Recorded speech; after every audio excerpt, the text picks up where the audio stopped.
Good morning, everyone. Again, we'll have the opening prayer by Reverend Anthony of the Olivet Gospel Hall.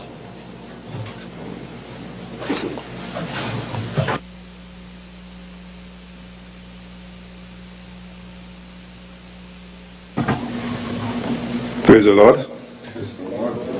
Good morning to all. Let us bow in reverence to the Lord of life as we approach the throne of grace in prayer this morning.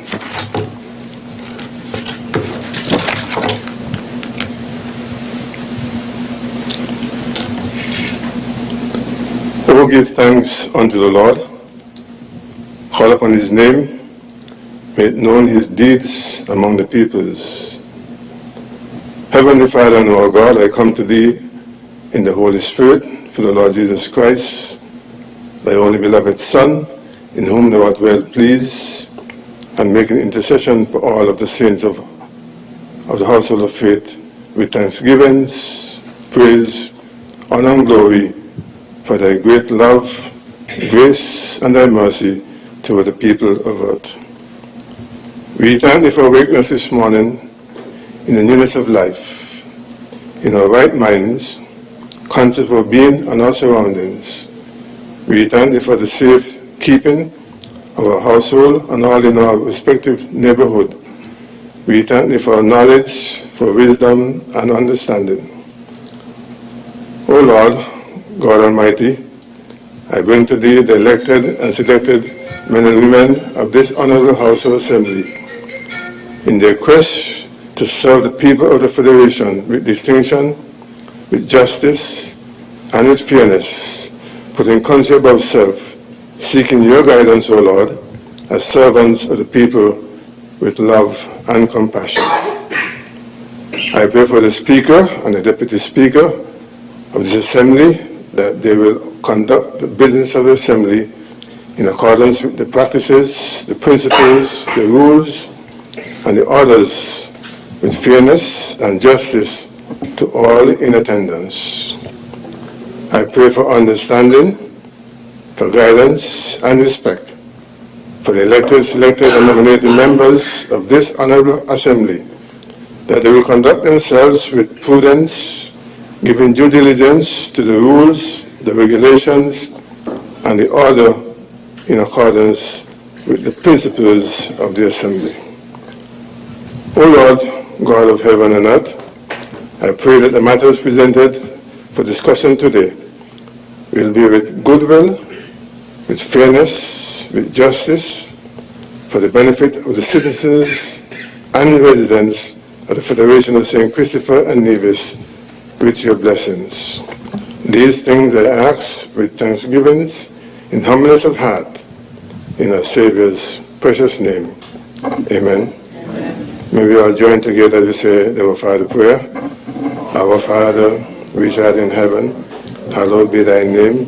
Thy kingdom come, thy will be done in earth as in heaven.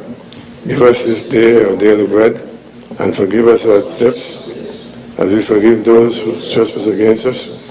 And lead us not into temptation, but deliver us from evil. For thine is the kingdom, power, and the glory, forever and ever. Amen.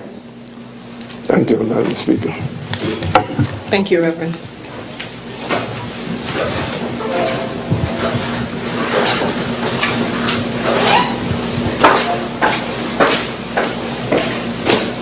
You may be seated.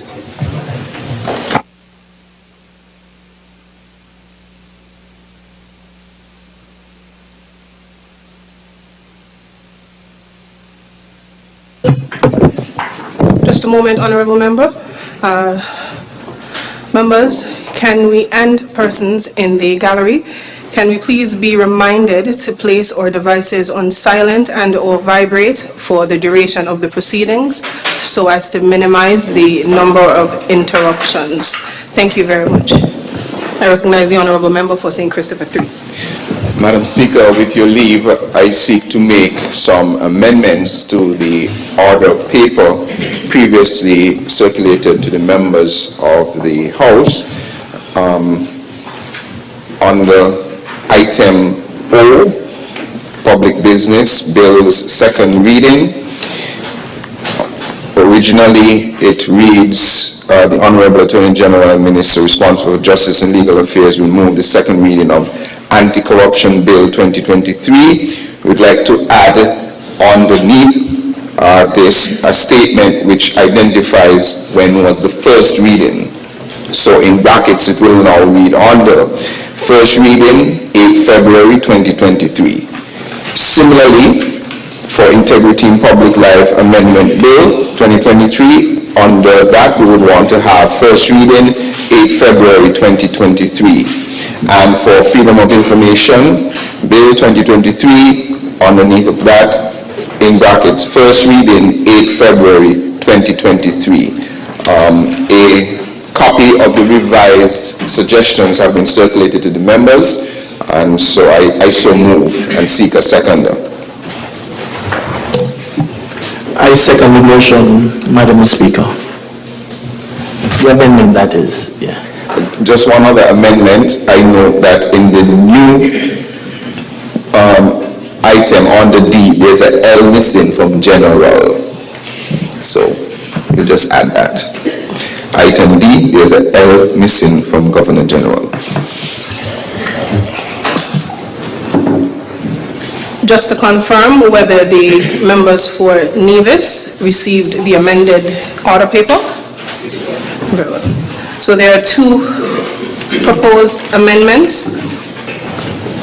Firstly, that item D, we have Governor General correctly worded with the L at the end of general, and the amendment to item O, whereby the first reading dates were added.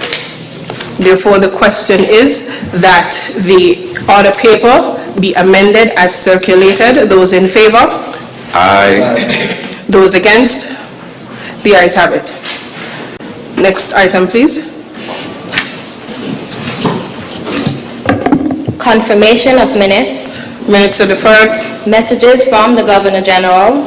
There are no messages. Announcements by the Speaker. I have announcements by way of notice. I have 3 notices. One that indicates the Honourable Member for number St. Christopher 5 would be absent as he's overseas.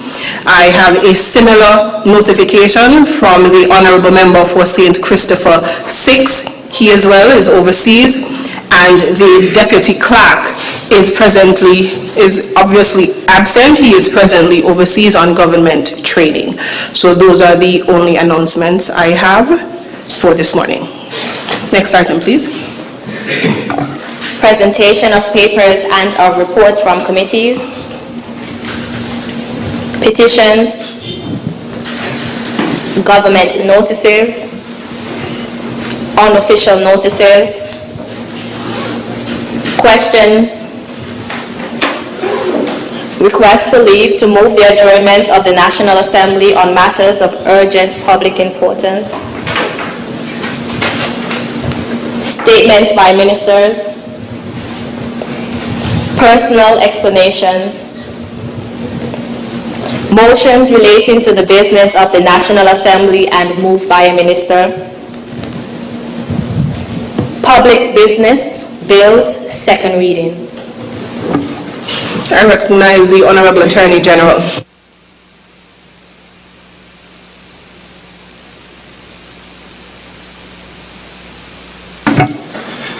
Good morning, Madam Speaker. I rise to lead the debate of and have read for the second time in this Honourable House the bill shortly titled Anti-Corruption Bill 2023. Madam Speaker, this is a momentous day for our Federation. Today, on the first day of Lent, in this hallowed hall, the men and women on this side of the floor are fulfilling their undertaking to our people and the wider global community to implement a fundamental change in the way government does business in our Federation. Madam Speaker, it wasn't deliberately planned to debate the good governance legislation on Ash Wednesday, the beginning of a time of solemn observance and preparation for the celebration of the death and resurrection of Jesus Christ at Easter. However, God moves in mysterious ways. If it is His will, it shall be. It therefore gives me great joy and pride to be given the opportunity by my elected friends and colleagues to declare loudly and clearly for all to share: Kittitions, Nevisions, home and abroad, good governance is finally here. Now, as persons outside this building seek to distract our people in every way imaginable, we have been working diligently behind the scenes in every arm of government to ensure that the sustainable island state envisioned by our leader, the Honorable Prime Minister, and member for number 8, can soon become a reality. Transparency and accountability are finally becoming a part of our societal and political DNA. The opaque, clandestine, corrupt style of governance of our recent past has finally come to an end. Madam Speaker, we sit and stand here today for this noble cause because of the strong will of the good people on this side of the Assembly and the dedicated effort of the hard-working team at the Attorney General's office. Creating revolutionary legislation is not easy. It involves late nights, family life sacrifices, and sometimes walking alone in the dark night on a lonely path through the raging storm of constant personal attacks from enemies of mature democracy. This is not an easy job, Madam Speaker. But the sacrifices made now will inure to the benefit of generations of Kittitions and Nevisions to come, and everything happens for a reason. For as the word of the Lord says, do not be deceived. God cannot be mocked. A man reaps what he sows. Whoever sows to please their flesh, from the flesh will reap destruction. Whoever sows to please the Spirit, from the Spirit will reap eternal life. Let us not become weary in doing good, for at the proper time we will reap a harvest if we do not give up. Therefore, as we have an opportunity, let us do good to all people. End quote. Madam Speaker, we on this side know that we are doing good for our people. The advancement of our people is our top priority. I repeat, today is a momentous day in our history because this anti-corruption bill, if it receives safe passage, will signal a new day and a better way for our people. Many may ask, why this bill? Why at this time? Why is anti-corruption legislation so important? How does it fit into our government's long-term strategy? To answer those questions, one has to be first clear on what corruption is and what it does to a society. At its core, corruption is the use of power for private gain. It is a societal ill motivated by greed and practiced by greedy men and women. The use of power for private gain involves abuse of the capacity or ability to direct or influence the behavior of others or the course of events.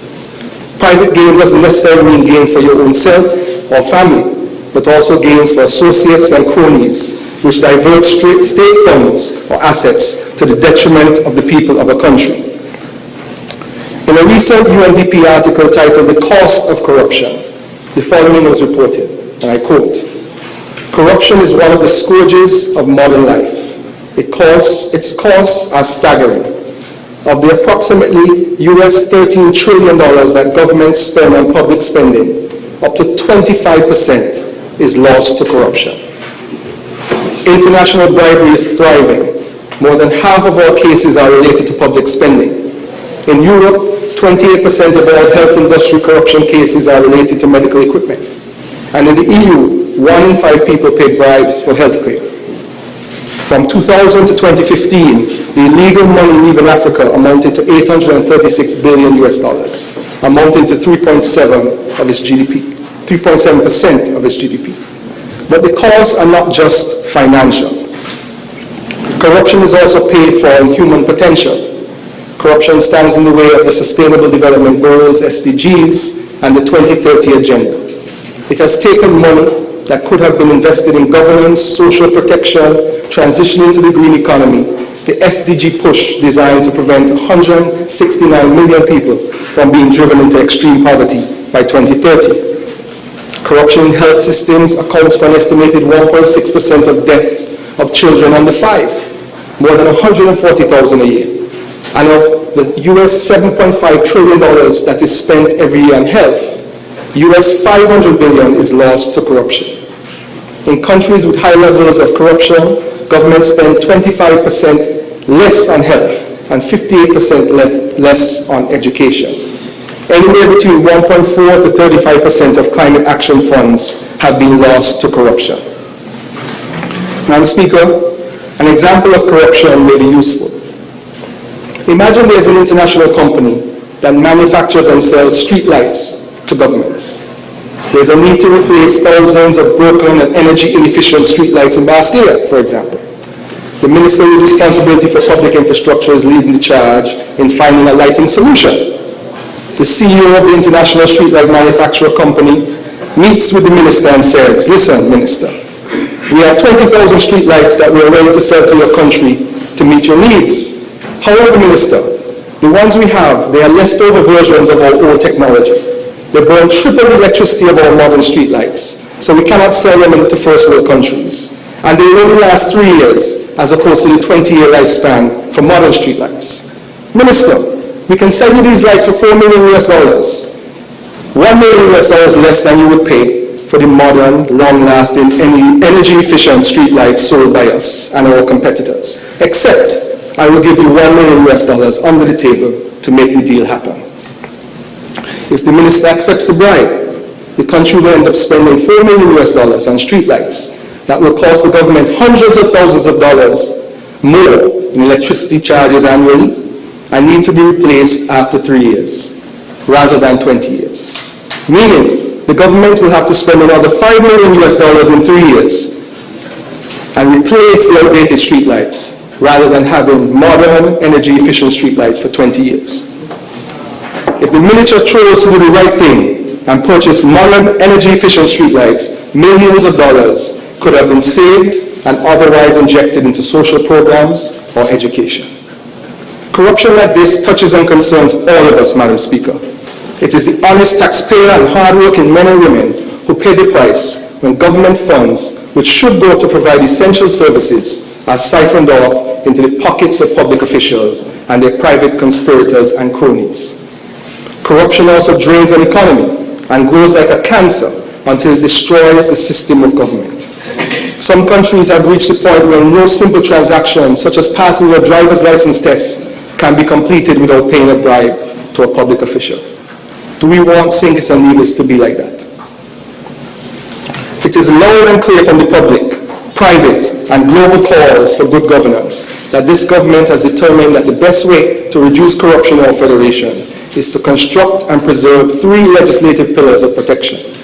The first being the Anti-Corruption Act, the second being the Integrity in Public Life Act, and the third being the Freedom of Information Act. The objects of the Anti-Corruption Bill 2023 are to 1. Establish the types of corrupt conduct that should be criminalized. 2. Establish a dedicated special prosecutor's office to receive complaints, investigate and prosecute persons in public life and others who participate in corruption in the public sector. 3. Ensure that all persons in public life are subject to measures that promote integrity and deter and combat corruption. 4. Encourage and facilitate the reporting of corrupt activities. And 5. Encourage the investigation and prosecution of corruption offenses and the recovery and return of the proceeds of crime. The Anti-Corruption Bill does 4 main things, Madam Speaker. It defines who is a person in public life bound by the provisions of the bill. It creates special corrupt conduct offenses. It creates the office of the special prosecutor, and it sets out the legislative jurisdiction in which the special prosecutor acts. Who is a person in public life, Madam Speaker? The net is purposefully wide. It includes all persons within the public service who hold public service roles in the federal government and the NIA. With respect to statutory corporations and authorities, it includes directors, employees, and continuous service contractors. With respect to state-owned or majority state-owned banks or companies, it includes directors, CEOs, and general managers. The wide net applied to the Anti-Corruption Bill was created to ease the pressure on the Integrity Commission to allow them to focus on review of declarations and other matters involving high-level public officials only. Madam Speaker, what are examples of corrupt conduct as specified in the legislation, the proposed bill? Gifts. A person in public life demanding, accepting, or receiving gifts, favors, hospitality, or any other benefit for himself or herself, his or her family, close relatives and friends, or persons or organizations with whom he has or has had business or political relationship, which may influence or appear to influence the impartiality with which he carries out his or her duties, or may be or appear as a reward relating to his or her duties. Such gifts, favors, hospitality, or any other benefit do not include conventional and good faith hospitality or minor gifts, favors, or other benefits, the rejection of which will cause embarrassment to the offerer or grantor. Misuse of information. A person in public life misusing information acquired in the course of his or her duties to obtain a personal or private benefit of any nature for himself or herself, members of his or her family, or any other person associated with the person in public life. Bribery. A person in public life soliciting, seeking, accepting, promising to take, or taking any bribe, valuables, loan, reward, advantage, or other personal or private benefit for himself or herself, members of his or her family, or any other person associated with the person in public life, in return for promising to perform or performing, or promising to refrain from performing or refraining from performing his or her official duties. Disproportionate wealth. A person in public life acquiring, directly or indirectly, property or pecuniary resource disproportionate to his or her legitimate sources of income. The Special Prosecutor, Madam Speaker. The Governor General may, acting in accordance with the recommendation of the Public Service Commission, after consultation with the Judicial and Legal Services Commission, appoint an attorney at law as a Special Prosecutor. The Special Prosecutor may investigate and prosecute a person in public life for a criminal offense of corrupt conduct, a civil claim related to corrupt conduct, and for this purpose, the Special Prosecutor is deemed to have the authority to investigate, institute, carry on, or do any other thing and exercise any other function related to such power. Madam Speaker, the functions of the Special Prosecutor are to receive complaints from any person, including either Integrity Commission to receive complaints from any person, including either Integrity Commission, and that language is because there are two Integrity Commissions in our Federation, one in Nevis and one in St. Kitts, of conduct related to offenses created from time to time by the ancillary legislation. To report or facilitate the reporting of complaints to the Director of Public Prosecutions, to institute and prosecute a criminal prosecution in a court against a person in public life if the conduct of a person in public life appears to the Special Prosecutor on reasonable grounds to involve corrupt conduct. To institute and take carriage of a civil claim in a court. To prosecute a criminal offense for corrupt conduct or conduct related to offenses created by the ancillary legislation referred to him or her by the Director of Public Prosecutions, and to pursue, coordinate, and supervise civil recovery arising from corrupt conduct or conduct related to offenses created by the ancillary legislation referred to him or her by the Attorney General. Madam Speaker, as a former prosecutor, you'll be well aware that these are wide powers that a Special Prosecutor will have. Where the Special Prosecutor, and I think this is important to note, Madam Speaker, where the Special Prosecutor intends to institute or withdraw a prosecution against a public official, the Special Prosecutor must first seek consent in writing from, one, the Director of Public Prosecutions. The reason this is because under our Constitution, the Director of Public Prosecutions has the power and right to bring and to discontinue all criminal actions. So it is natural that the Special Prosecutor first has to get permission from the DPP. And if it involves high-level public officials, permission should also be given or sought from the Integrity Commission, to whom the public official is mandated to present declarations.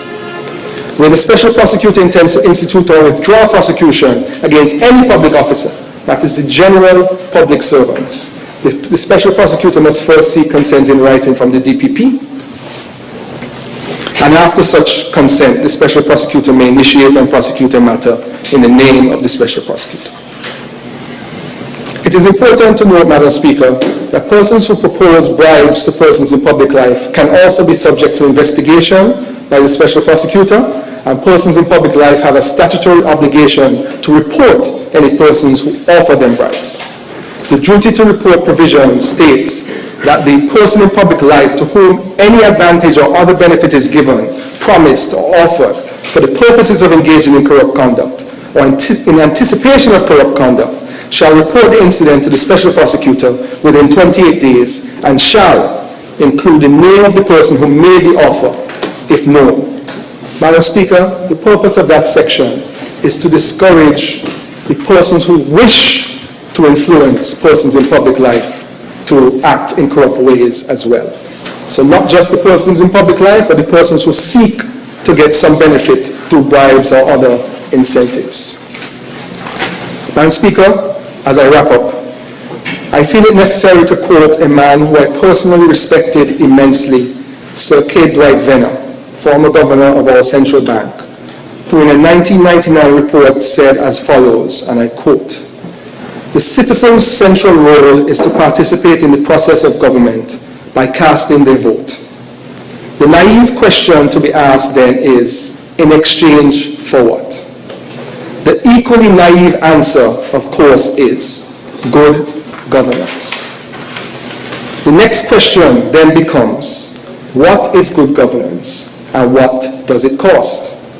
Good governance has certain basic elements, such as the maintenance of law and order, an acknowledgement of the importance of equity and fair play, and an environment in which citizens have the opportunity to grow to their fullest potential. The actions of government and the private sector must be transparent and accountable, and corruption should be strongly discouraged. Good governance is also connected to the expectations of the population in what they regard as the appropriate standard of living and quality of life. This would start with the provision of basic services to the entire population. It is clear that governance is now an international issue, and that all countries, if they are to be included in the international community of nations and require access to external resources, must meet certain basic obligations to that community. One can therefore conclude that the quality of governance and economic management are critical elements in the process of nations and become even more become even more so as we move into the new century. The role of government and the concept of governance in all states, and in particular extremely small states such as ours, is of paramount importance for economic and social development. In very small societies with small populations and very narrow resource bases, where the margin for error is extremely small, the role of effective government cannot be overlooked or taken for granted. It can be the difference between success and disaster. There are in fact some intrinsic values which the citizenry at large would like to see manifested in their political representatives, which would single them out as role models and not as objects of distrust. The following outline below seem to strike some resonance with the public at large. Leadership and organizational skills, principles and ethics, maturity and wisdom, humility and tolerance, objectivity and rationality, widely read and open-minded, capacity to learn and to listen, capacity to exercise good judgment. This is not to suggest that the public is desirous of having saints or choir boys as their representatives. In fact, the Caribbean public is very tolerant of foibles of their representatives. There is, however, the distinct impression that the public desires quality representation by the men and women who offer themselves for public service. This bill, end quote. This bill, Madam Speaker, is the first step in encouraging quality representation and ensuring that our country will no longer tolerate greedy, corrupt men and women in our public service by establishing the protection and prevention mechanisms for this generation and future generations. Madam Speaker, I again declare loudly and clearly for all to share. Petitions, divisions, home and abroad, good governance is finally here.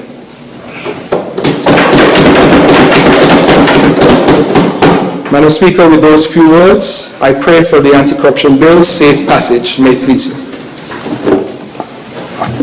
Thank you to the mover of the bill, the Honorable Attorney General.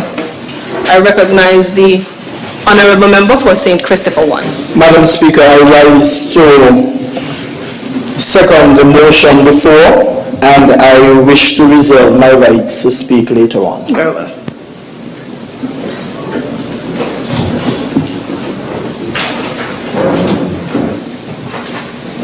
Is there another presenter?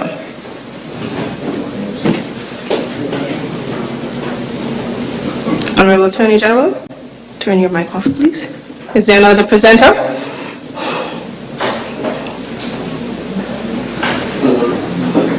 I recognize the honorable member for St. Christopher 2.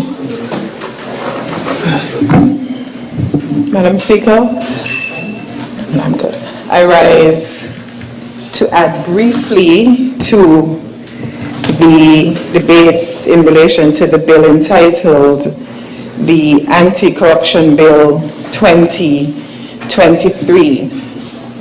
Now, so Madam Speaker, as much as I am new to politics, having been elected just over 6 months thereabouts, I have been practicing law for over 18 years, particularly in the criminal court. So for me, and why I support the bill, Section 4 in particular, that speaks to the appointment of a special prosecutor, and I know the learned Attorney General, the Honorable Attorney General, would have mentioned briefly the functions and how the special prosecutor is to be appointed.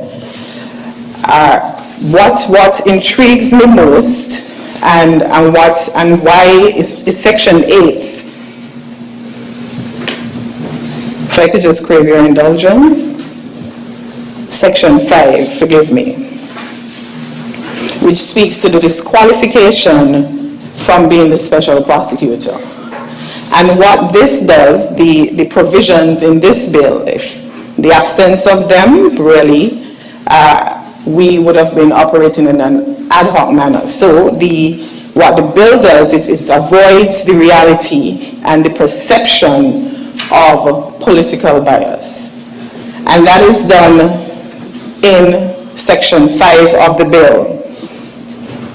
Normally, in layman's term, if there isn't the appointment of a special prosecutor, what we would have is the Attorney General himself, who has the inherent jurisdiction to investigate his boss or his boss's opponents. So if I can break it down, the Attorney General is hired by the Prime Minister and his cabinet. And if there is some allegations, the Attorney General himself would have to investigate his boss. Naturally, there would be some form of bias that, he sits with the cabinet and may not, bring a fair resolution of the... Is it he or the police does investigation analysis? Well, the police does. Yeah, but the police does. But if there are some civil matters as well, the Attorney General's chambers, along with the DPP's chambers, they would investigate the matter. So naturally, both of them, that is the AG and the DPP, are hired by the Crown. Now, if the AG has to investigate, for example, the member from number 7, who just raised the concern, the honorable member from number 7, that is his boss's opponent, well, the Prime Minister's opponent, or even can be seen, the AG can be seen to be biased, or even the DPP. Now, what this section does is to avoid the reality, as I said, or any perception of political bias. The DPP as well is hired to work for what we call the Crown, the state. Now, Section 5 speaks to the persons who can be disqualified. It speaks particularly in Section 5 it speaks to the mother, outside of speaking to the normal persons, the bankrupts, persons being able to discharge their functions arising from any infirmity of the mind or otherwise.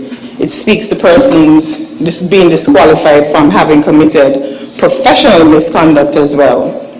And what seems to be a big thing in our society are persons who are related to mother, father, sister, brother, child, aunt, uncle, niece or nephew, whether natural, born, or even adopted, of a current former public official under the IPL, which is the Integrity in Public Life legislation. And as fear, having practiced in the criminal court, I understand how persons can separate and not necessarily be biased. And as fair as persons may appear, there will still be the perception of bias. And so to me, this is definitely a step in the right direction. It helps certainly, as like I said, the special prosecutor will be independent of the DPP's chambers, independent of the AG's chambers, independent of the government.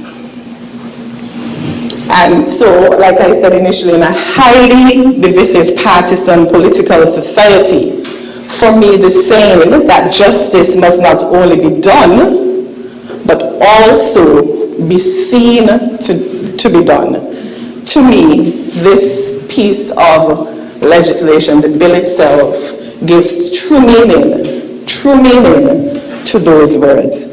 And so, with those brief comments, Madam Speaker, I wish the bill safe passage through this Honorable House. May it please you.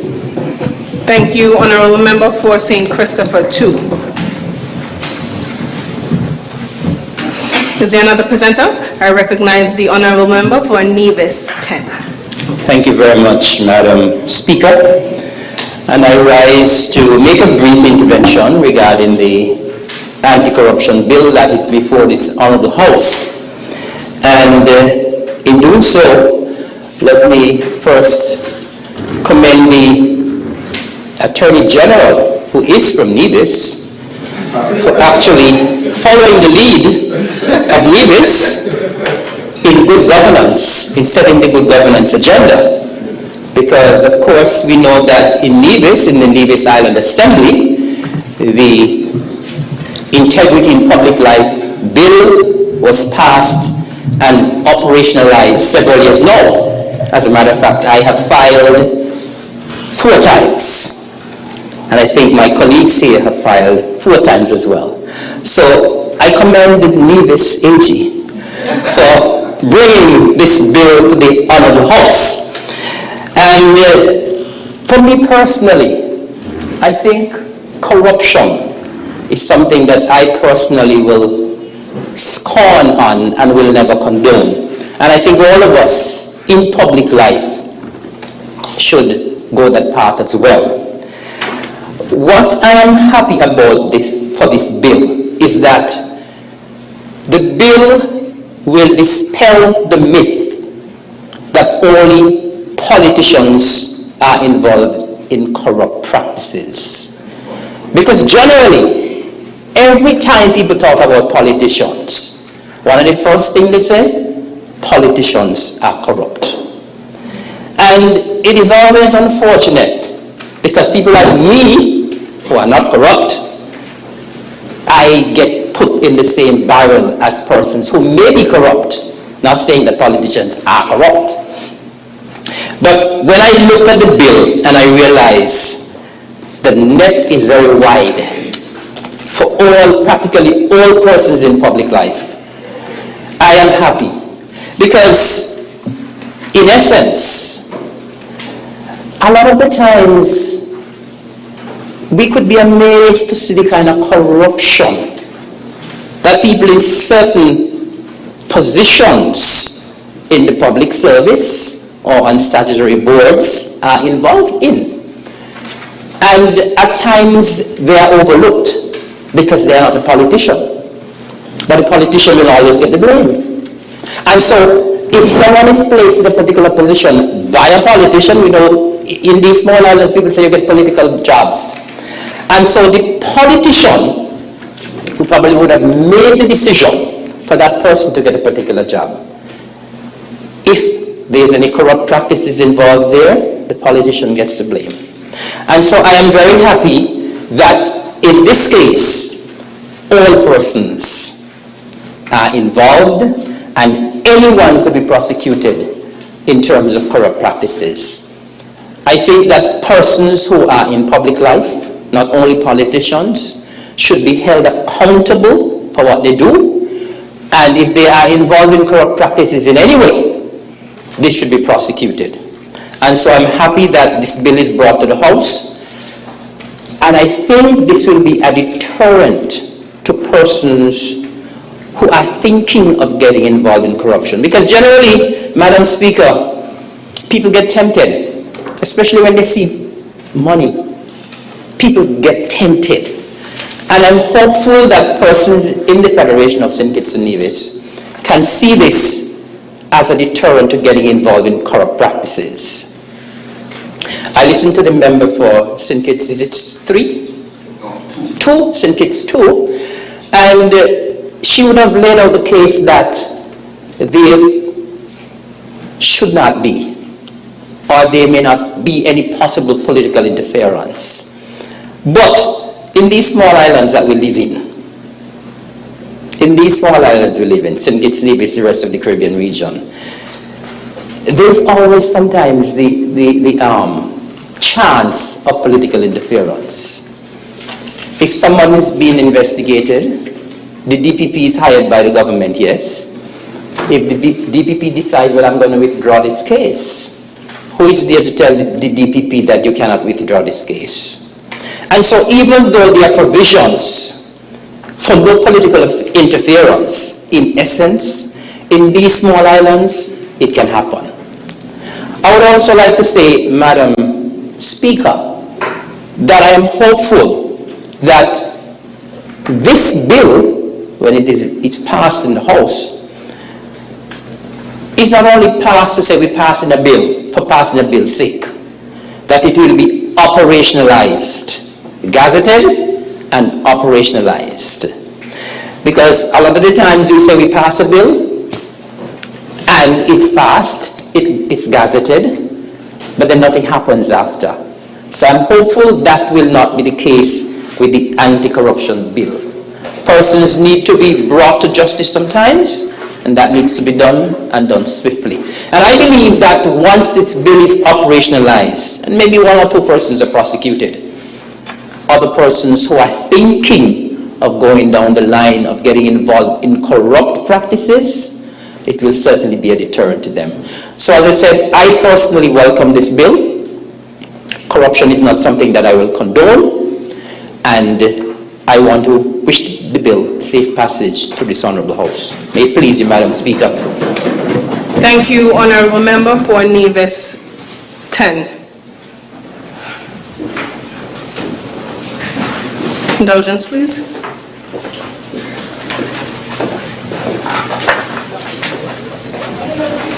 I recognize the Honorable Member for St. Christopher 1, the second of the bill. Madam Speaker, I rise at this time to lend my brief contribution to the Anti-Corruption Bill 2023. Firstly, Madam Speaker, allow me to commend the Honorable Attorney General for his hard work ensuring that we are in Parliament regularly working on behalf of the people. But more so this morning, Madam Speaker, the bill before us, which is a very important one, which indicates that this government is serious about the good governance agenda. Madam Speaker, The country is depending on us to do the right things. And this bill, in my view, is a very good start for what will continue to happen. The electorate voted for better, and as you can see, as a government, we are working overtime to ensure that we do better. Not only talk, Madam Speaker, but action. As you can see, this is an action government. Madam Speaker, as a candidate for constituency number 1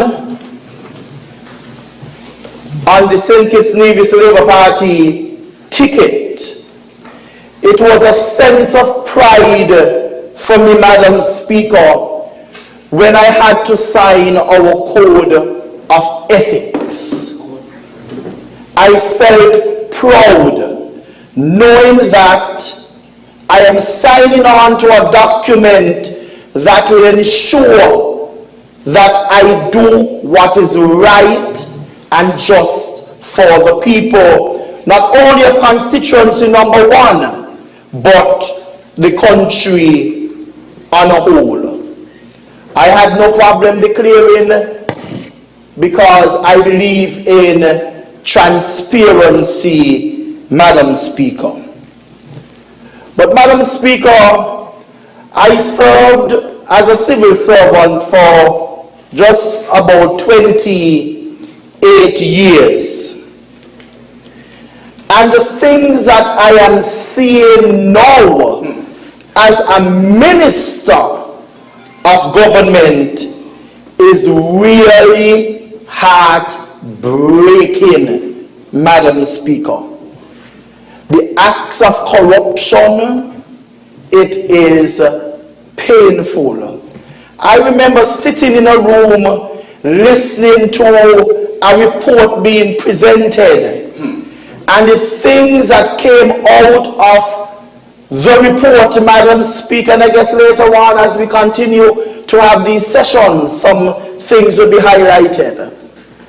And I was literally shaking, Madam Speaker, the things that I was hearing and the evidence that were presented. And as a child of God, I am not going to be a part of any government that would allow those things that I have seen continue. And as such, Madam Speaker, I lend my support to this bill before us. We cannot continue to operate as though it is okay for persons in leadership role, and I like this spread as the Attorney General highlighted and member from Nevis 10 also alluded to. The eyes are not only going to be on the politicians, but everyone else who holds some sort of leadership role in this country. And Madam Speaker,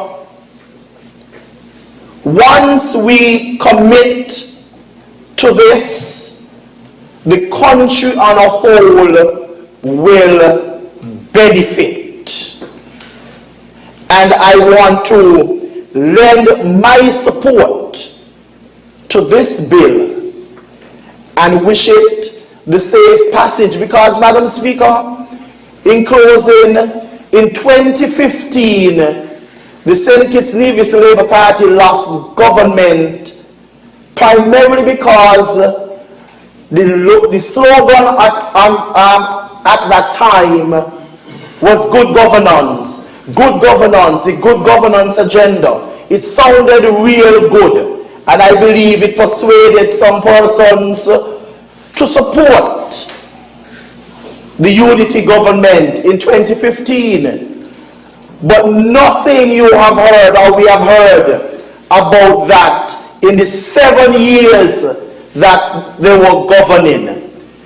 And just imagine in a short 7 months, 6 months, our young, caring Labour government is saying to the world, this is the direction in which we have to go. We cannot continue the way it once happened, and we have nothing, absolutely nothing to hide. I wish this bill safe passage, Madam Speaker. Thank you to the Honourable Member for St. Christopher 1, the seconder of the bill. I recognize the Honourable Member for Nevis 11. Thank you very much, Madam Speaker. And I too would lend my voice to this bill before this Honourable House, the Anti-Corruption Bill 2023. And I'll start by saying that it is an important bill to bring to the House at this time. And it's important for us to debate it, yes. And my anticipation is that, or my knowledge is that it will be passed anyway, and which will be a good thing for this Honourable House and the persons who are asked to serve. And as was said before, it's not a bill specifically for politicians alone, but persons in public life or persons who serve the public and some degree of integrity is expected in these capacities. Madam Speaker, we ask what is corruption. And day after day you hear the word corruption being bandied about in the media. People on the street, down at the waterfront, wherever they are, oh, that government full of corruption. Corruption, corruption. It seems like a buzzword, and it's easy to use the word when you want to paint a picture of an organization, a government, or an entity. But simply put, I look at corruption as dishonest or fraudulent conduct by those in power or authority, typically involving bribery of that or something of that sort. So it involves fraudulence, it involves dishonesty. And indeed, once you're in public life, you're held to a certain standard. And as such, it is important that we have people, of course, who are willing to live up to those characteristics that are expected of them. But Madam Speaker, I want to speak specifically of the duty to report in this bill. I think it's under section 3, or part 3, sorry, and section 24 of the bill, which speaks of the duty to report. Now, in these small communities that we find ourselves, Madam Speaker, we understand that persons are asked to put certain things at risk in order to report what they have seen, or what they have experienced, or what they have knowledge of. And I believe many things could have been prevented, many wrongdoing could have been prevented if persons were to come forward and report them as they know them and when they know them. But considering that we live in a community and in a society where people are considered quote-unquote poor, well, I poor myself anyway. I don't know who inside here rich. Maybe there are some rich persons here.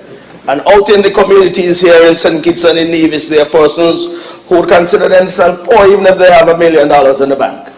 But I use the word poor people because most of the persons who work in some of these organizations or in ministries and so forth, they will be considered poor people. And we're asking them to report wrongdoing. Now, there are some inherent risks that comes along with that, Madam Speaker. Imagine I am putting my livelihood at risk, my financial situation at risk, to report something, and when it's all said and done, there's no protection for me. So we're asking people to come forward and report, for example, the member for Nevis 11 or the member or the Attorney General, the mover of the bill, report that he has been involved in certain things. I don't mean anything direct, move of the bill, but I'm just using examples. I could say member for Nevis 9 as well, or even St. Christopher 2.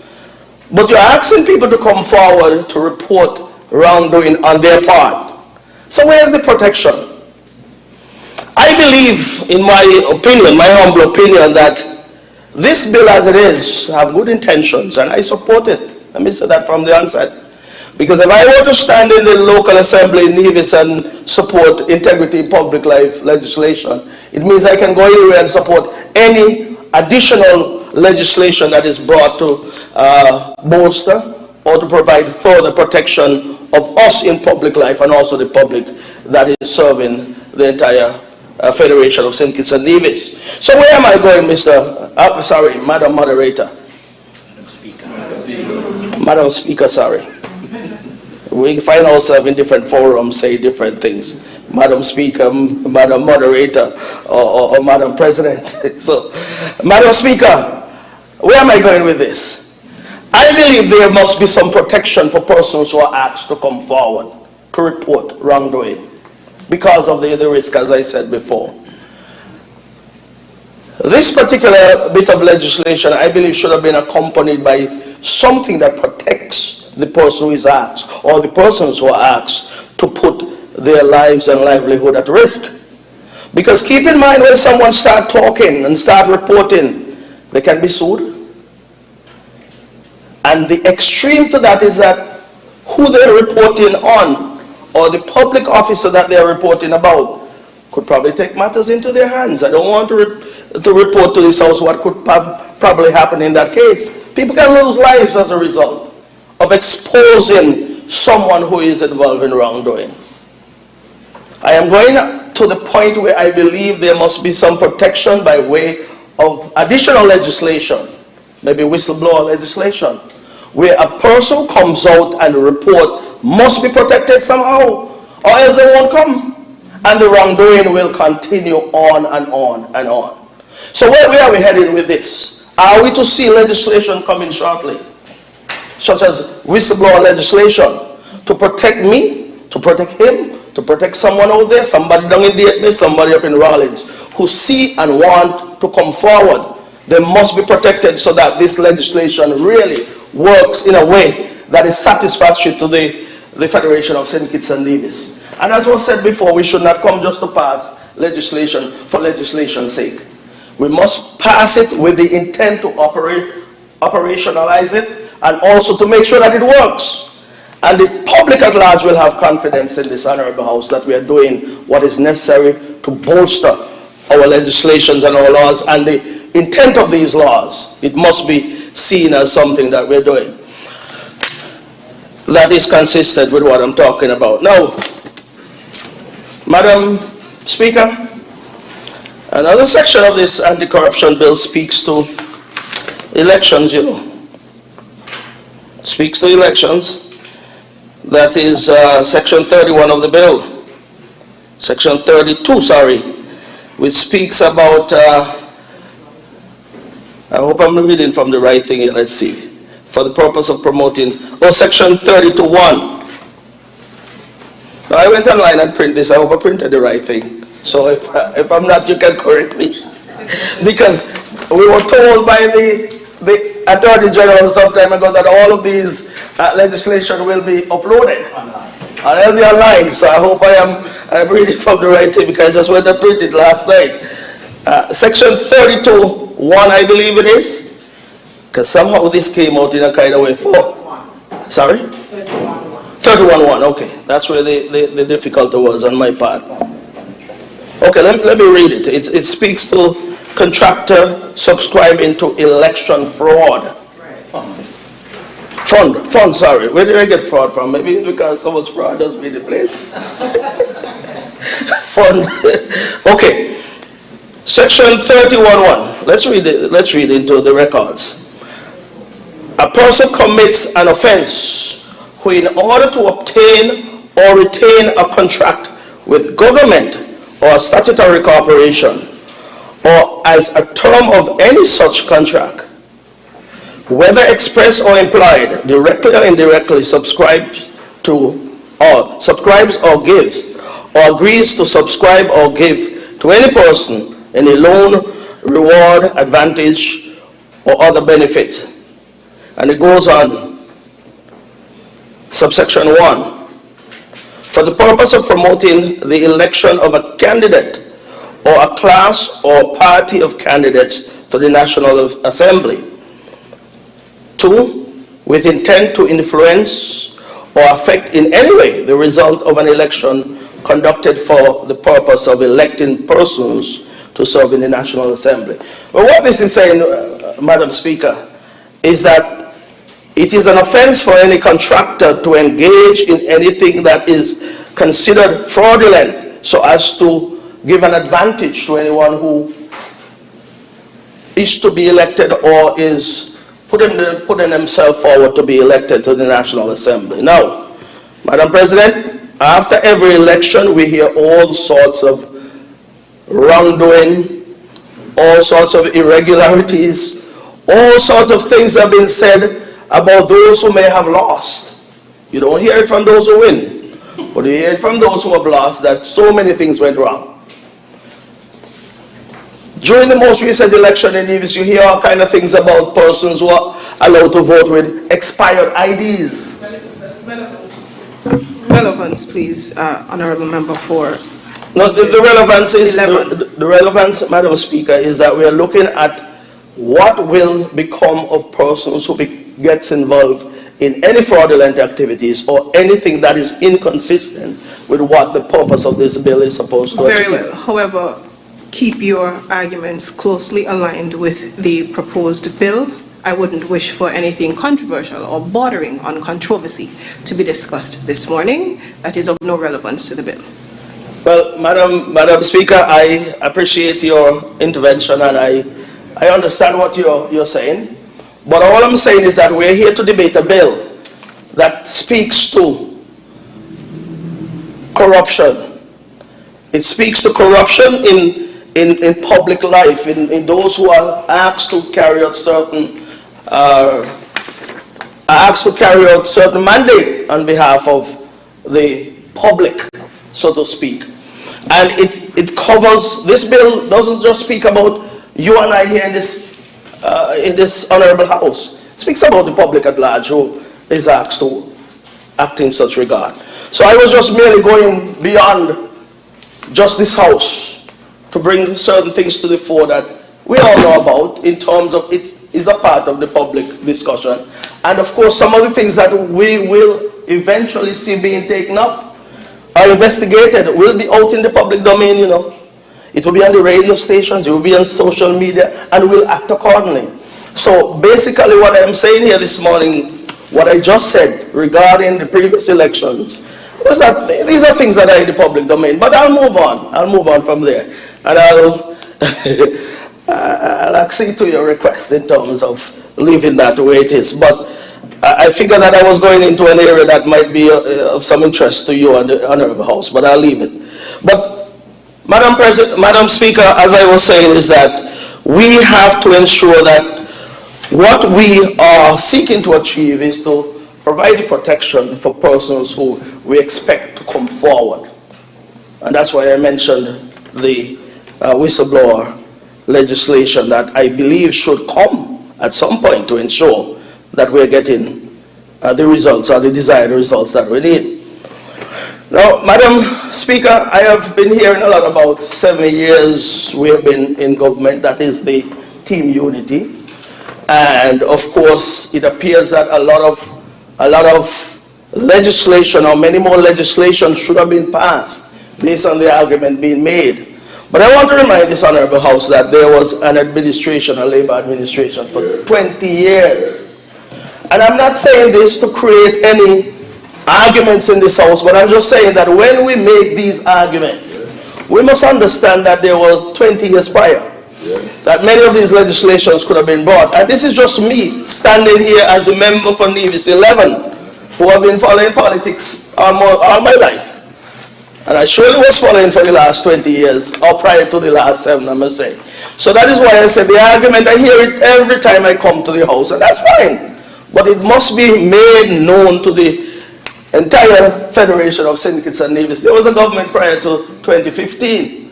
And these legislation we should have come to government in 2015 and meet them in operation. And perhaps at this time we should not have been here debating the Anti-Corruption Bill 2023. It might have been Anti-Corruption Bill 2010 or 2011 for that matter. But I just wanted to put it there, Madam Speaker.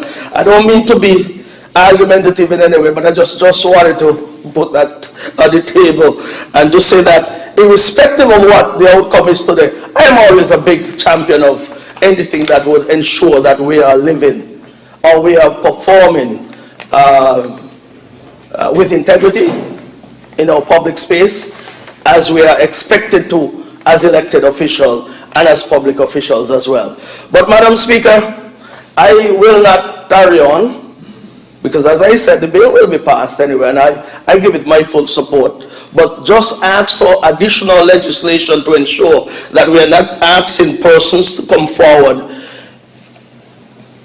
on their own merit, because some will want to, some won't. But of course, if we were to provide them with the additional protection and the additional space within which they can come forward and report, then I'm certain they will, and we will achieve more in terms of ensuring that the public purse, the public finances, or whatever is affected negatively will be protected in the end through this particular legislation and more to come.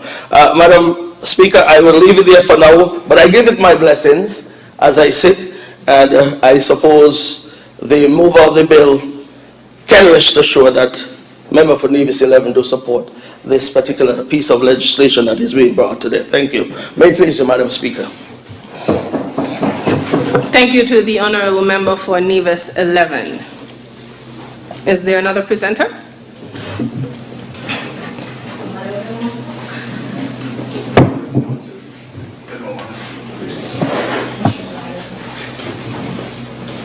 Is there another presenter?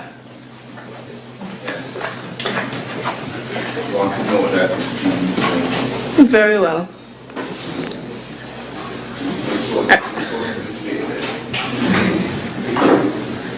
I recognize the Honorable Senator, Dr. Clark.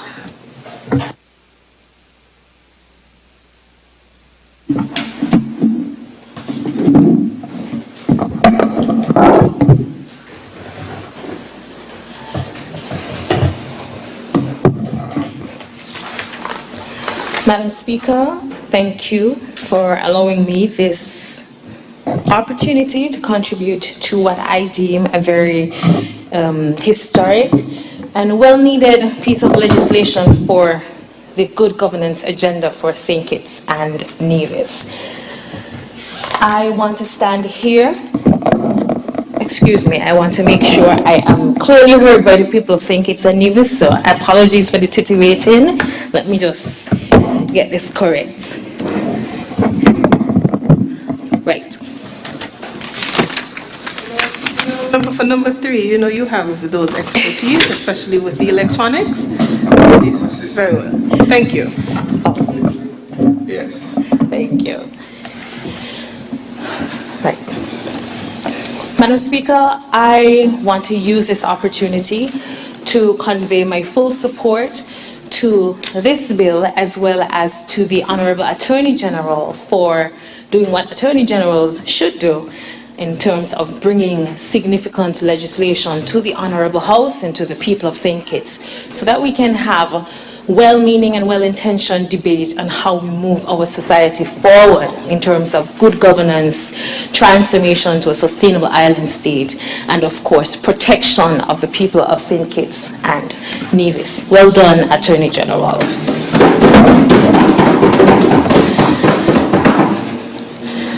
Madam Speaker, anti-corruption speaks basically to making it illegal to purchase political influence and puts the power back into the hands of the people. That's it in a nutshell, and I can take my seat, but I will not.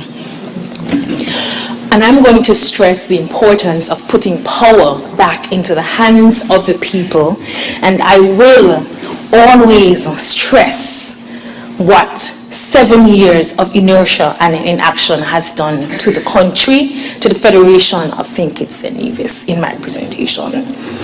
What are we doing in the simplest terms here? We are addressing issues of political bribery. We are protecting and empowering the people of St. Kitts and Nevis through stronger legislation, and we are promoting a good governance agenda. The ministerial responsibilities and the parliamentary responsibilities that we have here in terms of supporting this piece of legislation are profound, but can be simplified into 3 areas: accountability, transparency, and transformation. In terms of accountability, I can reference many examples where international donors keep track of what we do with monies given to St. Kitts and Nevis so that we could transform our country. I want to reference an example from the Ministry of Environment. For example, the donations we have received from the Montreal Protocol in terms of addressing the issue of the ozone layer, and the fact that if you cannot account for how civil servants spent $5,000, you are blacklisted and you cannot access $250,000, because if one cannot trust you with $5,000 to do public education, how can international organizations trust you with $250,000 to address needed and urgent infrastructural changes in St. Kitts and Nevis? We have a responsibility not just to the citizens of St. Kitts and Nevis, not just to the region, but to international donors, to countries who contribute to the transformation of our economy. And that's why civil servants have to support anti-corruption laws. There's a need for more transparency in how civil servants and how persons with influence function. There's a need to transform society, and I want to spend some time linking anti-corruption to transformation and social empowerment.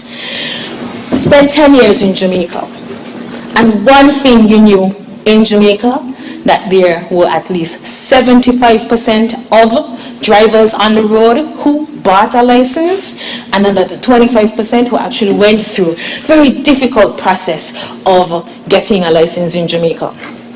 And why is it difficult? It's difficult because every level, and I'm not calling out a Caribbean country, but I have to use the examples that people can reference. In every step that is required to get a driver's license, a public official can be bought. So much so that one need not take a driving test. You just pay a man $20,000 and you get a license. And you link that purchasing of a driver's license to accidents on the road, to people, you get in an accident, person have a valid driver's license, they don't have insurance, that's it for somebody who has been injured. Very simple cases where public officials are not held accountable because we don't have anti-corruption laws or because we do not enforce anti-corruption laws in a particular country. I want to reiterate here, for those of us who may have missed it, in May 2022, right here in St. Kitts and Nevis, heads of the anti-corruption agencies in the Caribbean, the Commonwealth Caribbean, met in St. Kitts and Nevis. They had the annual conference right here in St. Kitts and Nevis on Friday, 27th May 2022. They concluded the conference, and what was the rallying call from our federation? For international, national, and regional collaboration to strengthen anti-corruption efforts, unanimously adopting their communique. And I will read it with your permission. The focus, just 3 months before our own general elections, was controlling corruption. Preventative mechanisms work better than reactive measures. And that is why I have to applaud and support the Attorney General for this piece of legislation.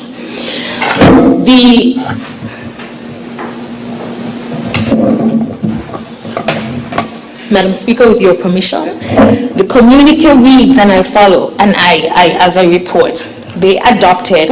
I think it's important that I stress who was at this session.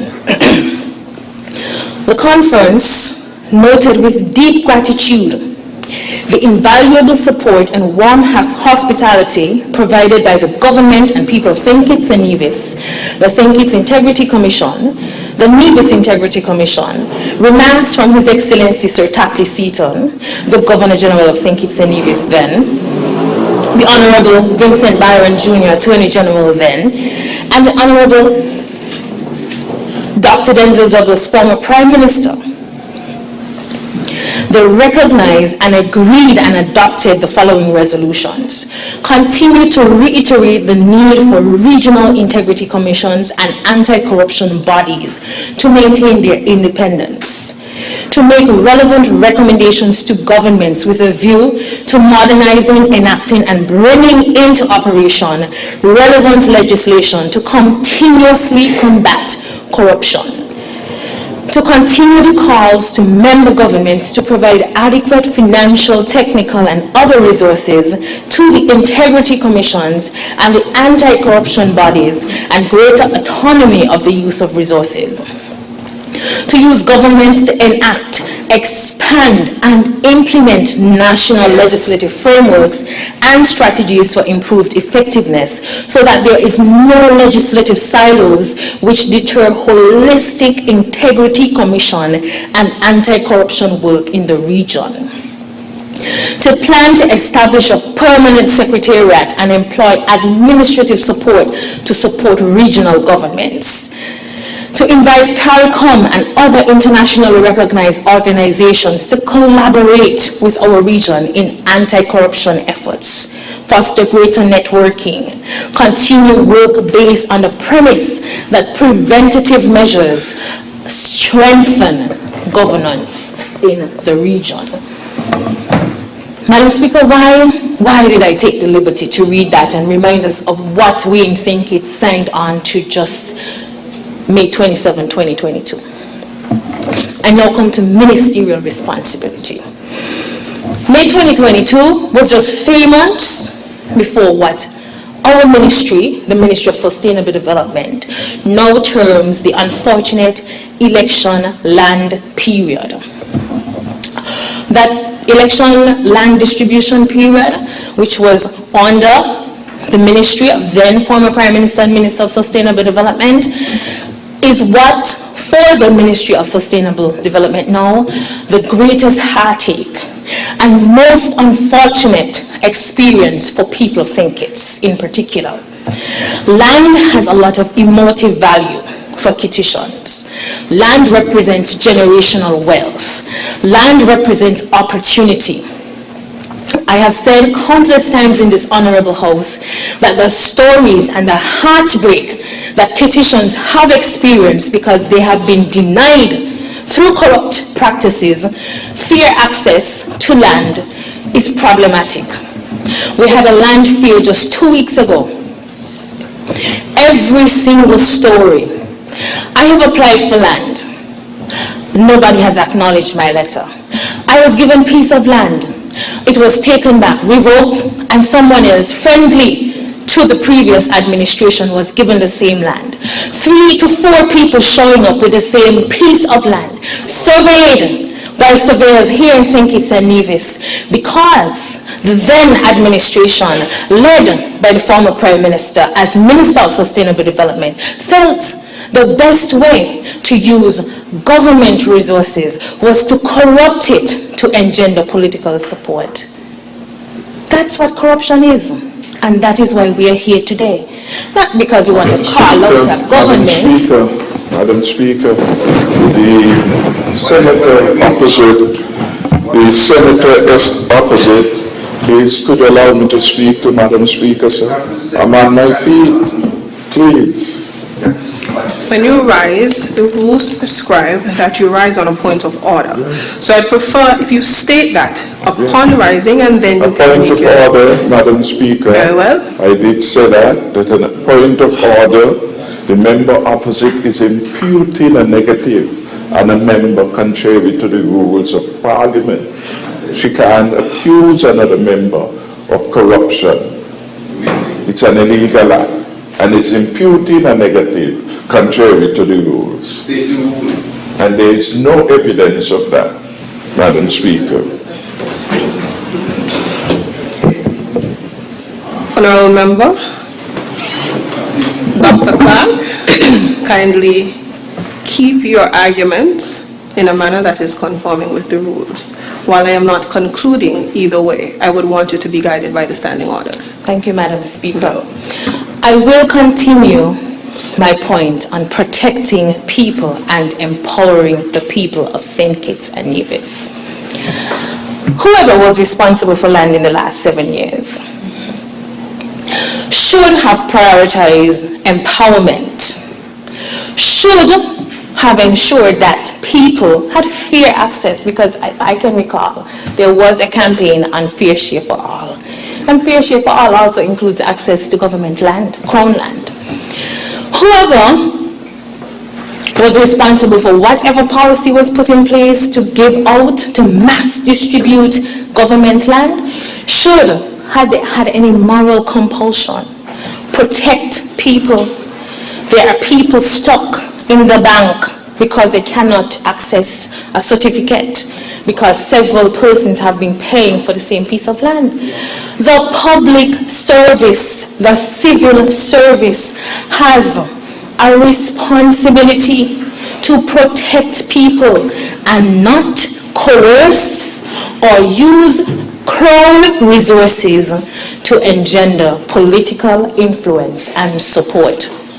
Therefore, I cry foul and I cry shame on any member in this honorable house, even if it were me, who has a responsibility to fairly and transparently distribute government resources. And that is why today I speak on behalf of everyone who has cried to me. And if I open my phone, I feel I'm going to open my phone. There is a message in here of someone crying out and saying, let me read this message. Every year I submit a land application, and every year it has been denied without reason. All I need is a small piece of land so that I can build a house for my 3 children, so that they can have somewhere to live.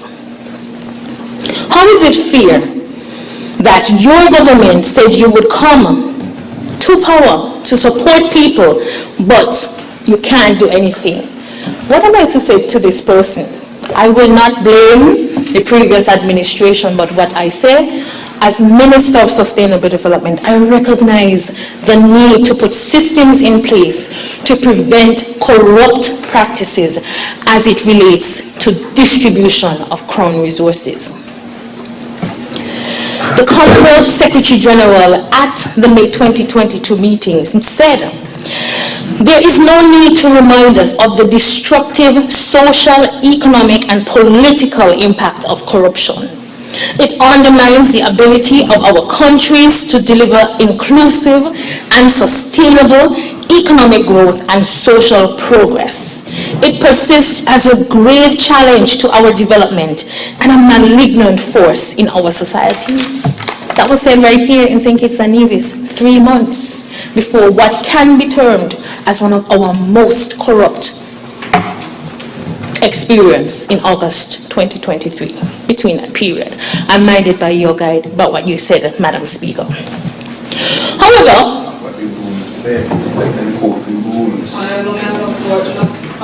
Member for number 3, you should not interrupt either unless you are very well. when a party campaigns for years on good governance and waste 7 years of the people's time in implementing a good governance agenda, how are we to ever trust them again?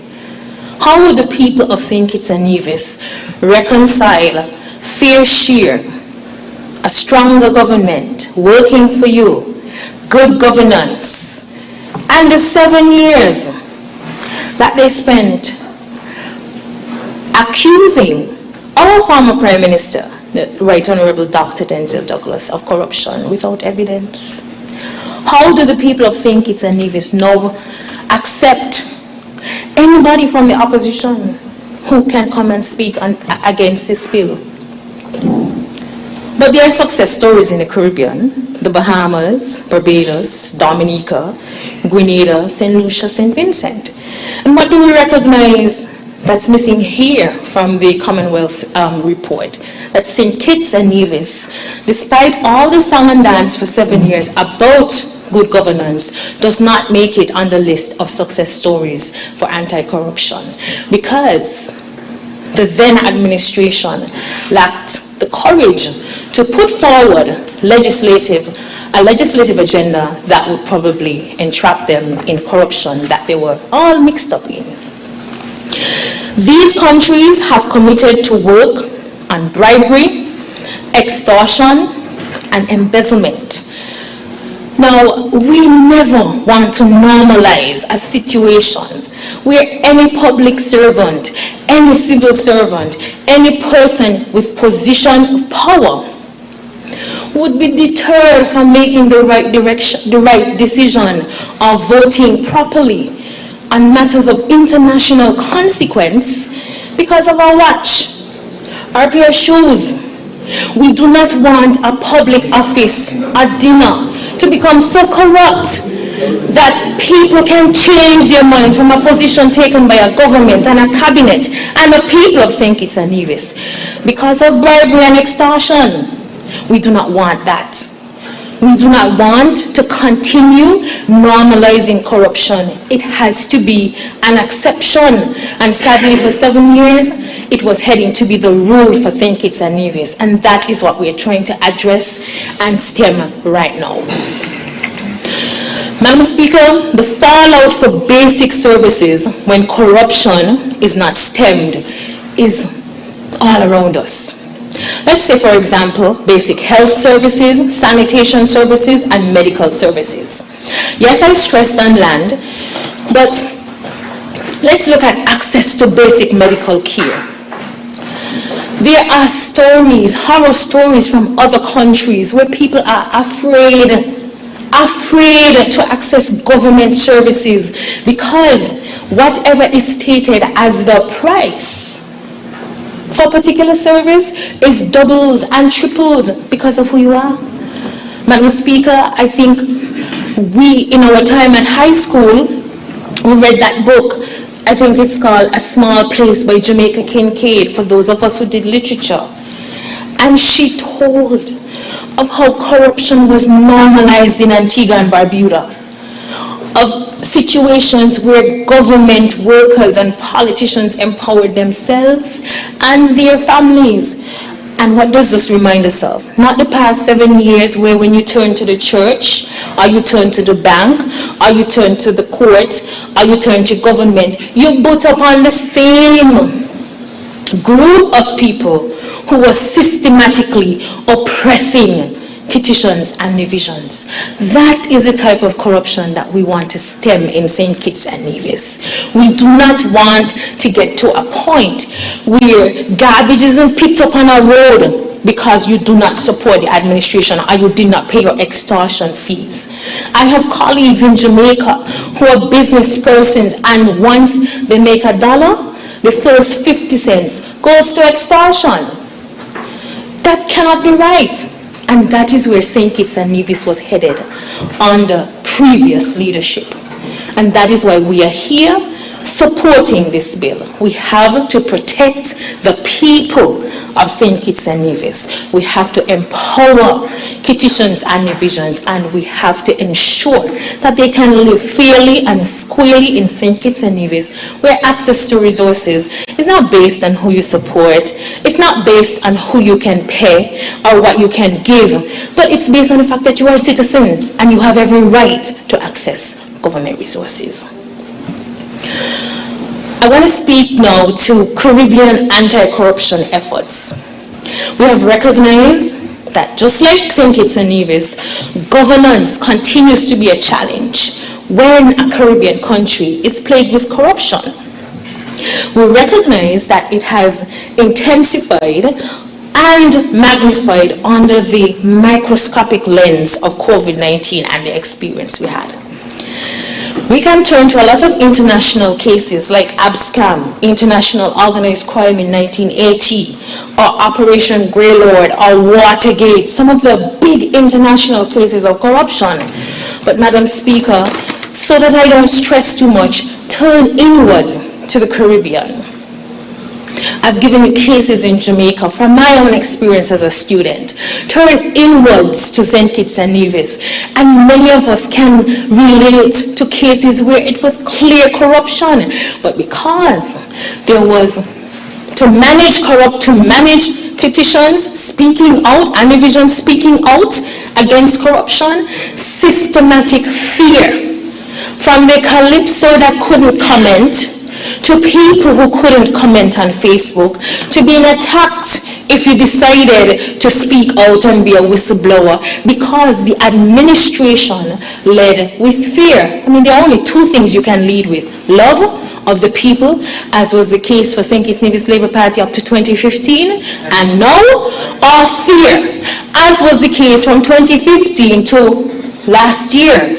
And who wants to live in a society where you are governed by fear because you are going to be punished systematically, you, your family, and everyone, because you speak out against corruption? So I fully support the member who mentioned that yes, we have to protect whistleblowers. We have to create a society where, in a Christian society like St. Kitts and Nevis, if you speak out against corruption, you are not harmed. You are not sent home on a Sunday afternoon with a letter because you decided not to engage in corrupt practices. You are not sent home with guns to your face because you decided to be an upstanding individual. That's the society that I want to live in, and I have a responsibility with this administration to protect people, to create a society where people can speak out, where families do not create a mafia system because they are in government. That is what we have to live with for 7 years, and I will support this legislation through and through, because we want a society where Kittitians and Nevisians exercising their singular vote can then be empowered to live full lives, not lives dependent on a yes from a politician or a no because you didn't vote for me, or a no because you were on Facebook and you said this, and so go home, and you and your family should suffer because you spoke out against corruption. That's not the society we want. How do we get to the society where we support anti-corruption initiatives? It requires public education and partnership. So, we've had a situation where corruption was normalized. Now we are going to normalize anti-corruption in this Christian society. Okay? We are normalizing anti-corruption. The importance of social measures are required to build a society where corruption is not the rule, but rather the exception. We have to modernize political cultures. And of course, we have to understand the nuanced context in which we live in St. Kitts and Nevis. This is a society where politics penetrates down to the preschool. This is a society where it's politics first. So we must understand that people are listening. The people of St. Kitts and Nevis want a government that stays true to its promises, that it has to bring anti-corruption to the fore. So of course, this requires a mass and joint education approach to ensure that the public is on board with anti-corruption, that the public understands that 7 years of saying good governance and doing nothing really should be frowned upon, and there's a need now to support this action-oriented cabinet at Parliament, which is putting forth the legislative agenda for anti-corruption. Madam Speaker, the Attorney General reminded us that today is Lent, and we're giving up a lot of things for the next 6 weeks. I want to ask the general public to join us for the next 6 weeks and beyond to give up corruption. Let's work together to keep us in line with what a good society requires. The historical antecedents are also important because as well as it being Lent, it's also Black History Month. And we have to remember that St. Kitts and Nevis does not function in a silo. So there are international reasons why we need to deal with anti-corruption laws. Education of people is directly linked to lower levels of corruption. Check it out. In some of the societies, especially in Latin American countries where education is not a priority, you find that there are greater levels of corruption. And the people just cannot see that a politician enriching himself and his family alone, or him or herself and their family alone, thank you for the correction, is very corrupt. So the systemic under-education of Black people in the Caribbean was not just random. If you do not know what is right, then you cannot speak out against what is wrong. And we now have to address this with a mass re-education of the Black people here in the Caribbean, of the enslaved Africans who were for 357 years deprived rather of the education, of the health systems, of the political systems, of the financial systems to empower themselves, and now show people in St. Kitts and Nevis that we are addressing this today. So it's Lent, and it's an awesome Black history move. It's an empowerment move for the people of St. Kitts and Nevis, and that is why I am fully supporting this bill. Madam Speaker, as I close, I want to remind the people of St. Kitts and Nevis that some people forget that they were in government since 19 how long. They feel like they just came to government in 2015. And I will, every time I come to this house until you tell me to stop, I will remind the people of St. Kitts and Nevis, and I will remind this honorable house that you don't get away with doing nothing for 7 years, undermining for 18 years, and then come here in the next 6 months to grandstand. You don't have the right to do that to the people of St. Kitts and Nevis.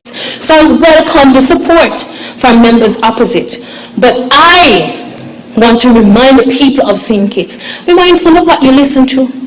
Be mindful of the stories that they peddle against this good governance agenda, because people oftentimes don't support good when they know it's going to trap them in the wrong that they love to muddle in. Thank you, Madam Speaker.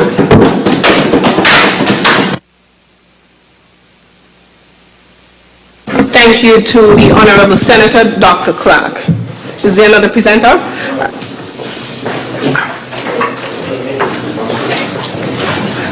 I recognize the Honorable Member for Nevis 9.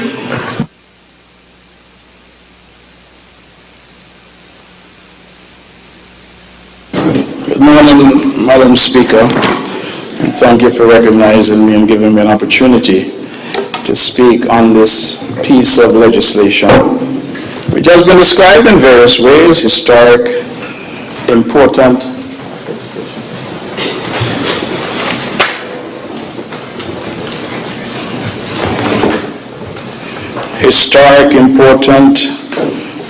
here it's an ode to Black History Month. All in my respectful view, unnecessary hyperbole. And I say that because this is really just another example of the maturing of our democracy. Nothing more.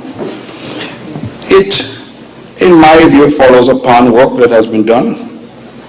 And we expect that any new government will improve upon that which has been done and continue in the process as we get to where we are all seeking to get to, which is a St. Kitts and Nevis that we can all be proud of. I regret that oftentimes legislation which should have bipartisan support ends up being politicized in a way that people see it as us or them. Because as I stand here as leader of the opposition in this honorable house, I support the ideas embodied in this legislation, which seeks to do what I think all of us should be minded to do, which is to stamp out corruption. Having said that, I must record my concern, Madam Speaker, that despite the hyperbole, despite the exuberance in language that we have heard, I am fearful that nothing is going to change. I am fearful that nothing is going to change. I have been around this thing called politics for a little while. And one of the things I realize is that whoever happens to sit over there is criticized of being corrupt by those who happen to be sitting over here. And the allegations come fast and furious. When those who happen to be sitting over here end up over there, not a thing happens. That will change. I've heard sweeter birds sing. I believe that I have the benefit of experience when I say that we had a change of government in 2015, federally, and the allegations were salacious. Much was said. We were in office for 7 years. Nothing was done. I have seen a change of government now for the past 6 months. And again, the allegations are salacious. I am predicting today, not a thing is going to be done. That's my prediction. Prove me wrong. Prove me wrong. I am predicting today, I'm no soothsayer, but I have seen this dance before. I've heard this tune before. And those who stand in this honorable house and seek to say to our public that passing a piece of legislation is some panacea for good governance, I think that that is being over-exuberant in terms of the language that's being employed. Madam Speaker, legislation is important. But I am always concerned when the approach that appears to be taken is a tick-the-box approach. Where we want to say to international organizations when they come, Commonwealth and all whom we have heard of, oh yes, yes, yes, we have that too. We have corruption legislation in St. Nevis. We have integrity in public life. We have freedom of information. We have all the legislation in the world. But at the end of the day, is it making a difference in terms of what it is we're seeking to achieve? And I think that that is important. My good friend from Nevis 11 spoke about the need for some protection for people. And I believe it was echoed by the Honorable Senator on the government benches. Now, who out there is going to tell on their boss? Them and their boss may go to the same church, you know? They may be dating or married to a member of the boss family. They may have Sunday dinner. So how do we protect our people in a society that is as small as our society is? And that is why I have always said, Madam Speaker, that important as these concepts and ideas are, we always have to consider them in the context of our socio-cultural realities in St. Kitts and Nevis. Something that is going to work in the UK, Australia, or New Zealand may not necessarily work in quite the same way here, because there you have different societies, differently made up, and far more dispersed, if I can use that language. I mentioned to someone just this morning, we're all politicians. When you're a politician, what it is you do? You go out and you campaign. If you win, then those who took dew and rain with you What do you think? They're not going to expect that they will somehow be able to benefit from their government? You think the Honorable Prime Minister could have said to the good people of St. Peter's, vote for me, and then people who rally with him, he'd tell them, no, I can't do nothing for you, because they're going to say that it looks a certain way? Is that what we're now saying? Practice corruption to help them. No, I'm not saying practice corruption. I'm saying if you have a good little caterer in St. Peter's and you want to assist their little business, and this woman, and she's 6 children, rally with you, and you come and you say, I'm now the Prime Minister, I'm going to give her a little catering job. Somebody says, Lord, that don't look good. Refer that to the special prosecutor. We have to be careful. No, you see, that is the point I'm getting to. We are passing legislation with far-reaching implications. And I'm sometimes concerned that we're not quite paying attention to the implications because we're concerned about the studies that are being done. I saw a recent thing that was being sent around with the Prime Minister of Barbados, Mayor Motley, being asked in an interview something about corruption. And her response, I think, was instructive. You have people who have been at this thing called democracy and at this thing called nationhood for 200 years, who are now saying to us, who are not yet 40 years, that these are the norms for you. Ask them where they were 40 years into their nationhood. I am not saying these things to suggest that we ought not to have these ideals.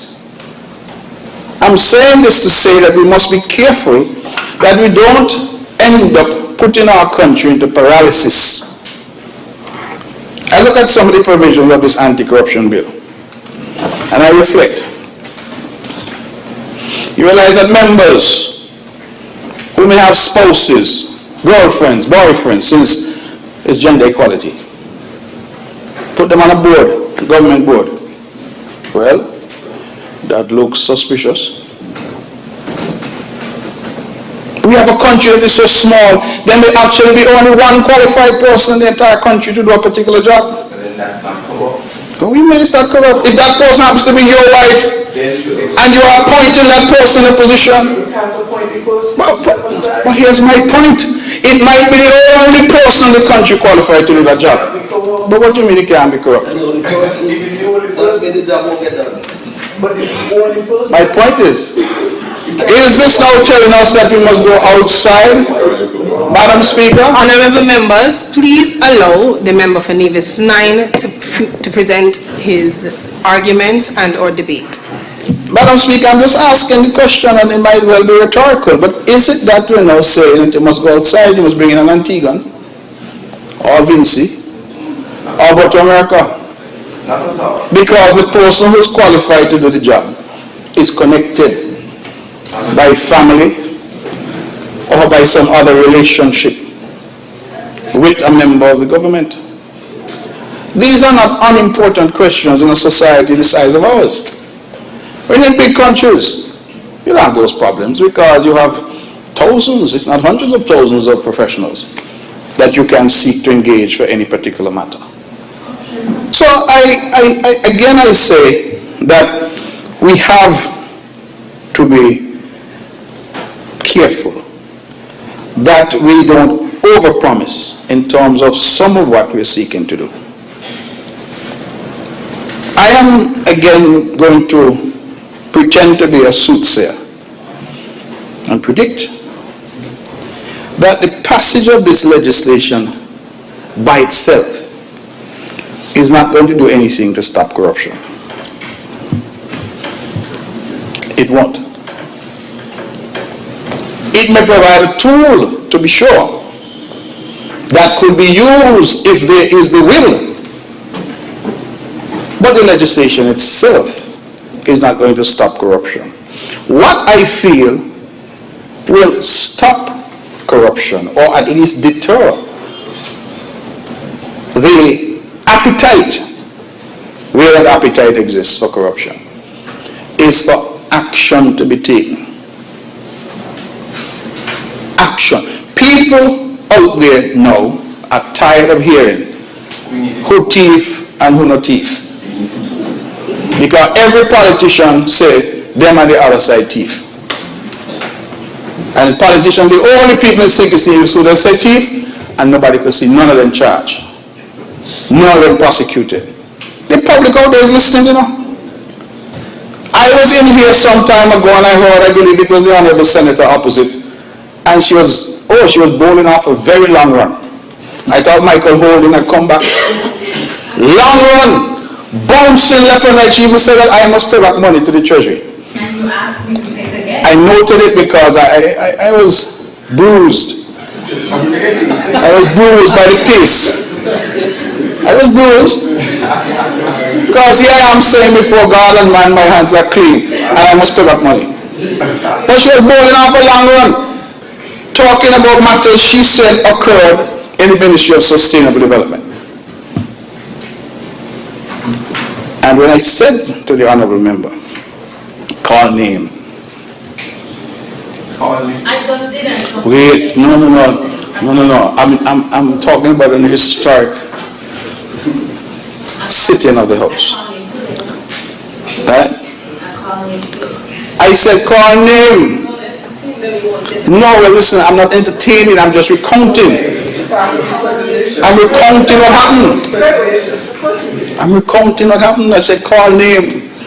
And the minister's jocular response was, what we say colloquially?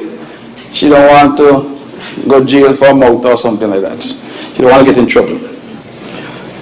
Now, the reason I'm saying that is because the public, if the public is going to take us seriously on this issue of corruption, the public must see that we're not just coming to talk about it. We're not just coming to talk about what latest study the UN or the OAS or the Commonwealth issued.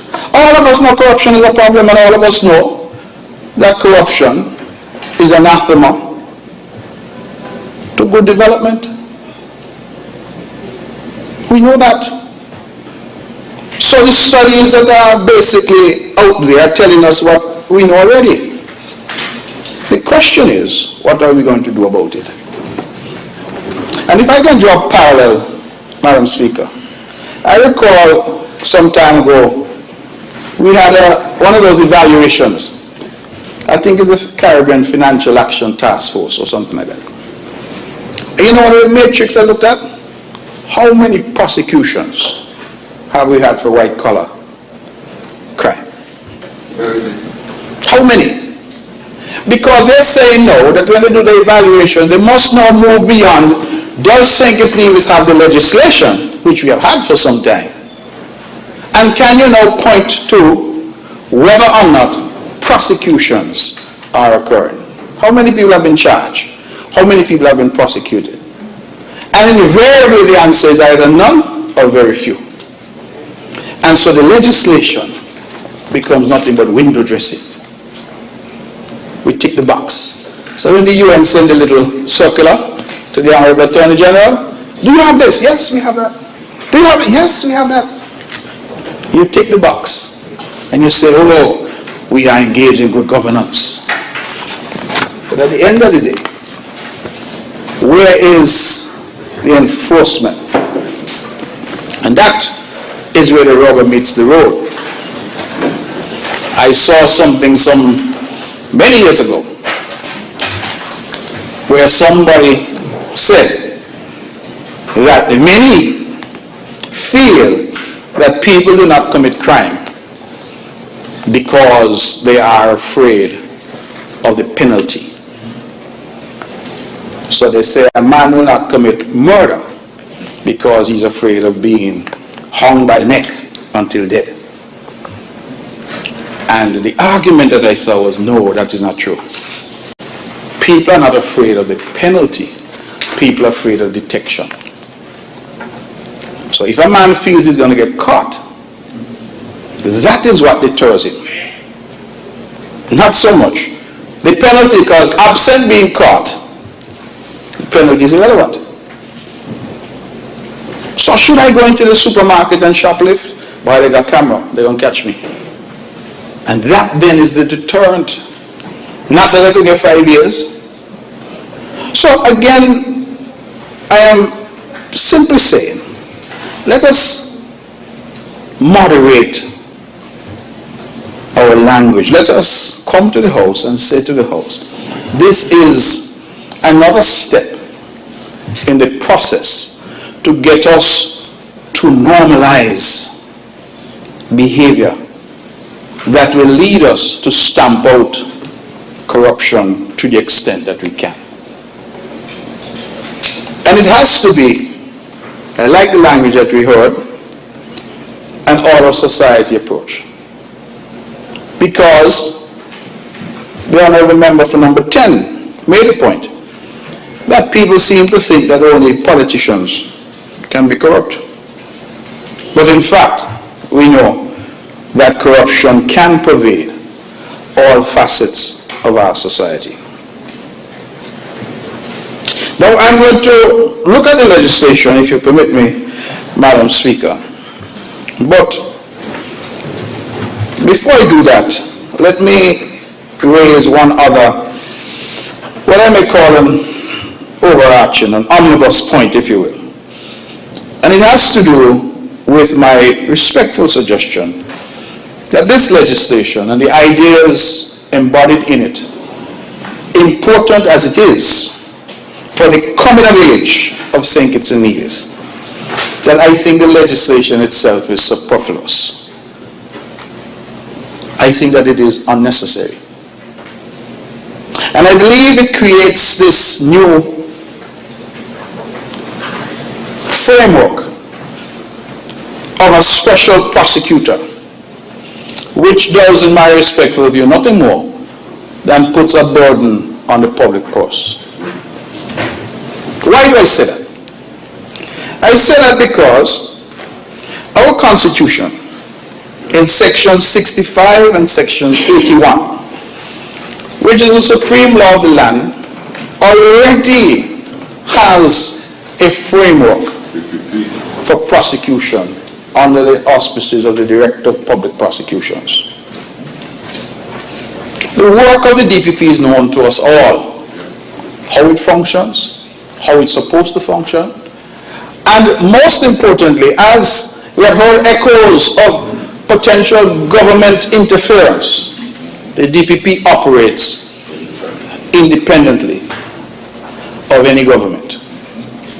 And the Constitution anticipates that the DPP will operate independently. Not even the Attorney General can direct the Director of Public Prosecutions. You know, as a lawyer, you have to put the legislation here for someone to bring, otherwise he has nothing to bring. So, the point I'm seeking to make is a rather simple point. That there is already existing a framework for catching, charging, prosecuting persons involved in corruption. It already exists. So here's my dilemma.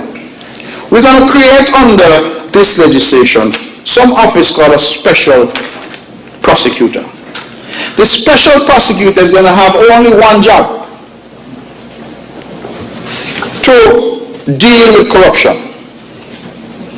And then I see in a section here, let me get to it quickly, that here is section 15. The special prosecutor is going to have staff, attorneys, investigators, administrative personnel, and ancillary staff. That's not like another DPP office. There is going to be a cost to the public purse associated with this special prosecutor. My question is, why? Save more. You save more? Yes. So let me ask the question, again perhaps rhetorically. If it is that no matters are referred, because based on some other section I saw here, the appointment is for 5 years. So if no matters are referred to the special prosecutor in 5 years, what happened? What you all do, Red Cross? You all are there to provide work for lawyers to give them money? Because we have a history already that we can look to in terms of the frequency and extent. That's why I talk about the Financial Action Task Force review.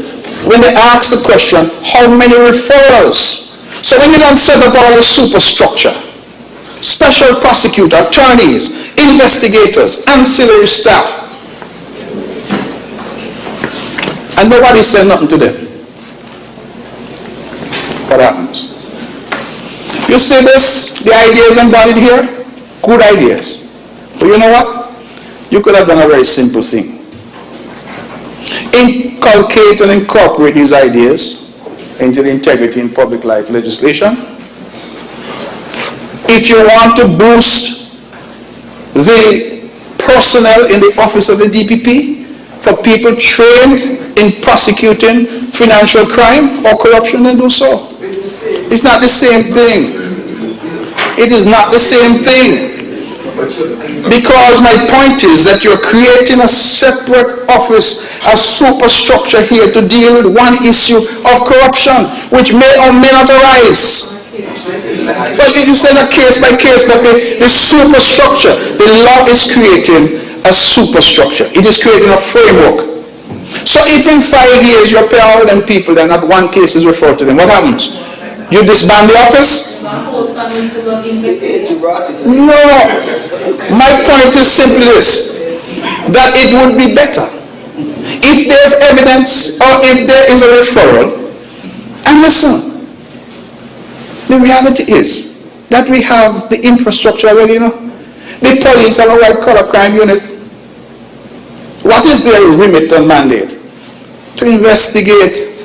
I don't know why they call it white-collar, because all crime is crime. But to investigate people involved in corruption, fraud, proceeds of corrupt behavior. My view is that that infrastructure already exists. So here's what I believe can happen. You see these ideas here? Good ideas. Takes us forward. Incorporate them into the integrity in public life legislation. Make it possible for referrals to the white-collar crime unit. And when the evidence is gathered, it goes to the Director of Public Prosecution. Easy so. It doesn't cost the government anything more than we are currently already paying. Because we already have those institutions already staffed and we know how they function. Here's what I predict, you know. You see the pains at which the drafters of this legislation have had to go through? They're constantly running into a question of where does this special creature called a special prosecutor fit into the framework set out by the Constitution of the Director of Public Prosecutions. So, you have the special prosecutor, but at section 3A, 6, 8 of this bill under debate, you have now this, I don't even know if I want to call it a tension, but you have a constant intersection between this special prosecutor and the DPP. So here you're setting up this superstructure to deal with corruption, but you're saying, hey, you must get the permission of the DPP if you want to bring any kind of prosecution. And hey, the DPP can stop any prosecution that you initiate and enter nullipos, is that what we call it, AG? Nullipos. I like them big kind of Latin. What do you mean? Latin? Nullipos. Prosecute. You hear that? Nullipos. I mean, I hear them things since I used to get paid as a lawyer. Just stop getting paid as a lawyer, I forget a lot of things. Nullipos. The AG, the DPP would be able to nullipos a case. So even you set up this special office, you staff, attorneys, investigators, ancillary staff, and you're paying all of these people, that special prosecutor can't make one move unless you get the permission of the AG, of the DPP. So you see, you come right back to the office of the Director of Public Prosecutions. So my simple point is, why bother to put in place this new configuration? We have something there that works. And once the information, the investigation is done, and the information is proffered to the Director of Public Prosecution, then he or she can, as is customary, make that determination to charge and to prosecute. Simple. We don't need all of this. Sorry, I must speak properly. We do not need all of this. It is, in my view, superfluous. It is again an attempt to take perhaps what we see happening elsewhere and incorporate it wholesale. And I believe that we have to pass legislation in this House which is fit for purpose and which takes into account our special peculiarities, if you will. And so I don't want the government side to feel that I'm saying that the sentiments are wrong. 100% I support the sentiments in the legislation. I'm simply saying that there could be, in my respectful view, a more cost-effective way of achieving the same objectives that we're seeking to achieve. If I can, as I know the Attorney General will wrap up in due course, to ask him when he comes to his wrap up if he can provide some clarity on Section 32 of the legislation. Section 32 says, is headed, purporting to sell or purchase public office.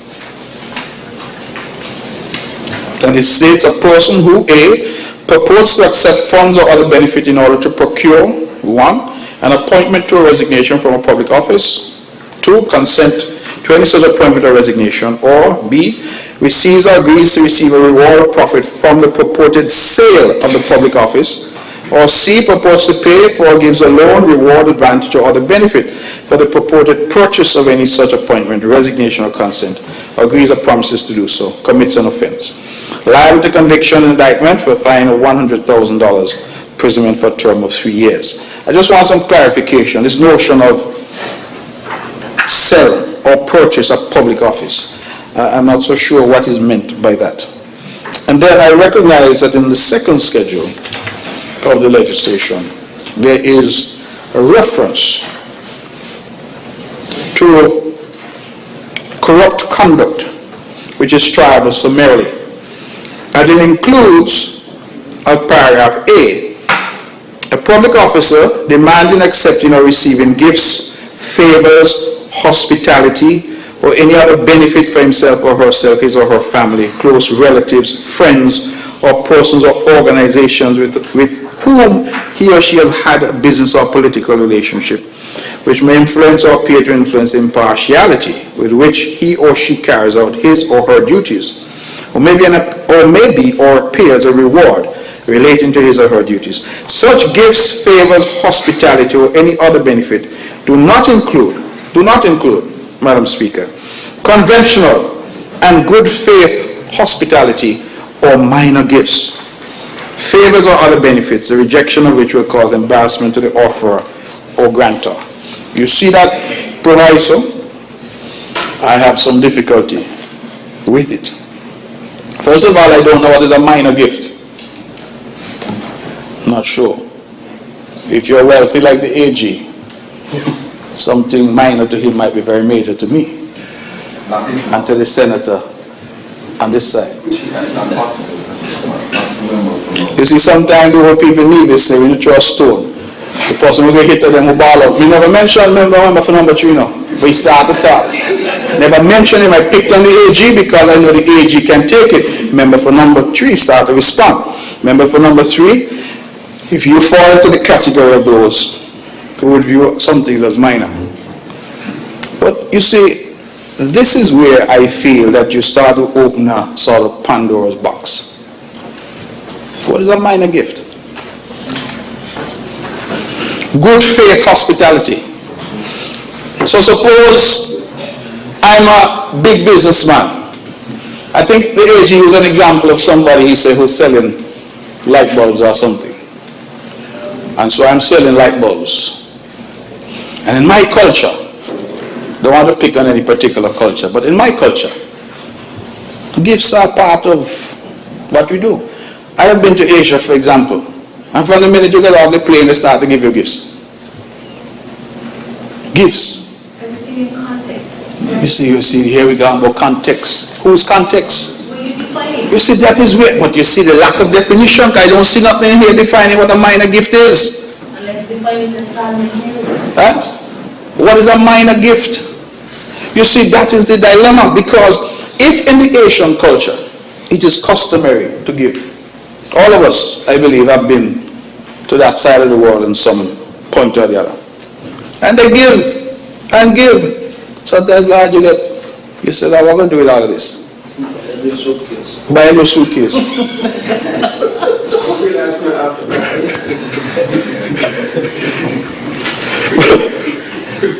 I'm being straight off course. I want to stay focused. So some cultures is part of their culture to give. Now hear what the legislation is telling us here. That you are guilty if you accept, give, favor, hospitality, any of those things. But such gifts, favors, hospitality, or any other benefit do not include conventional and good faith hospitality. So let us again use the example that the Honorable Attorney General used. A man selling light bulbs he knew to be outdated. And I will tweak the example. I won't say the man offered him $1 million. But the man offered you, he said, "Man, come and see us at our headquarters in Paris. We're going to send a ticket. We're going to bring you and the family, you and your wife. Come and see us. First class travel. We put you up at some posh hotel in Paris, I don't know. What hotel you stay at, Madam, when you go, Madam Speaker? Palatial.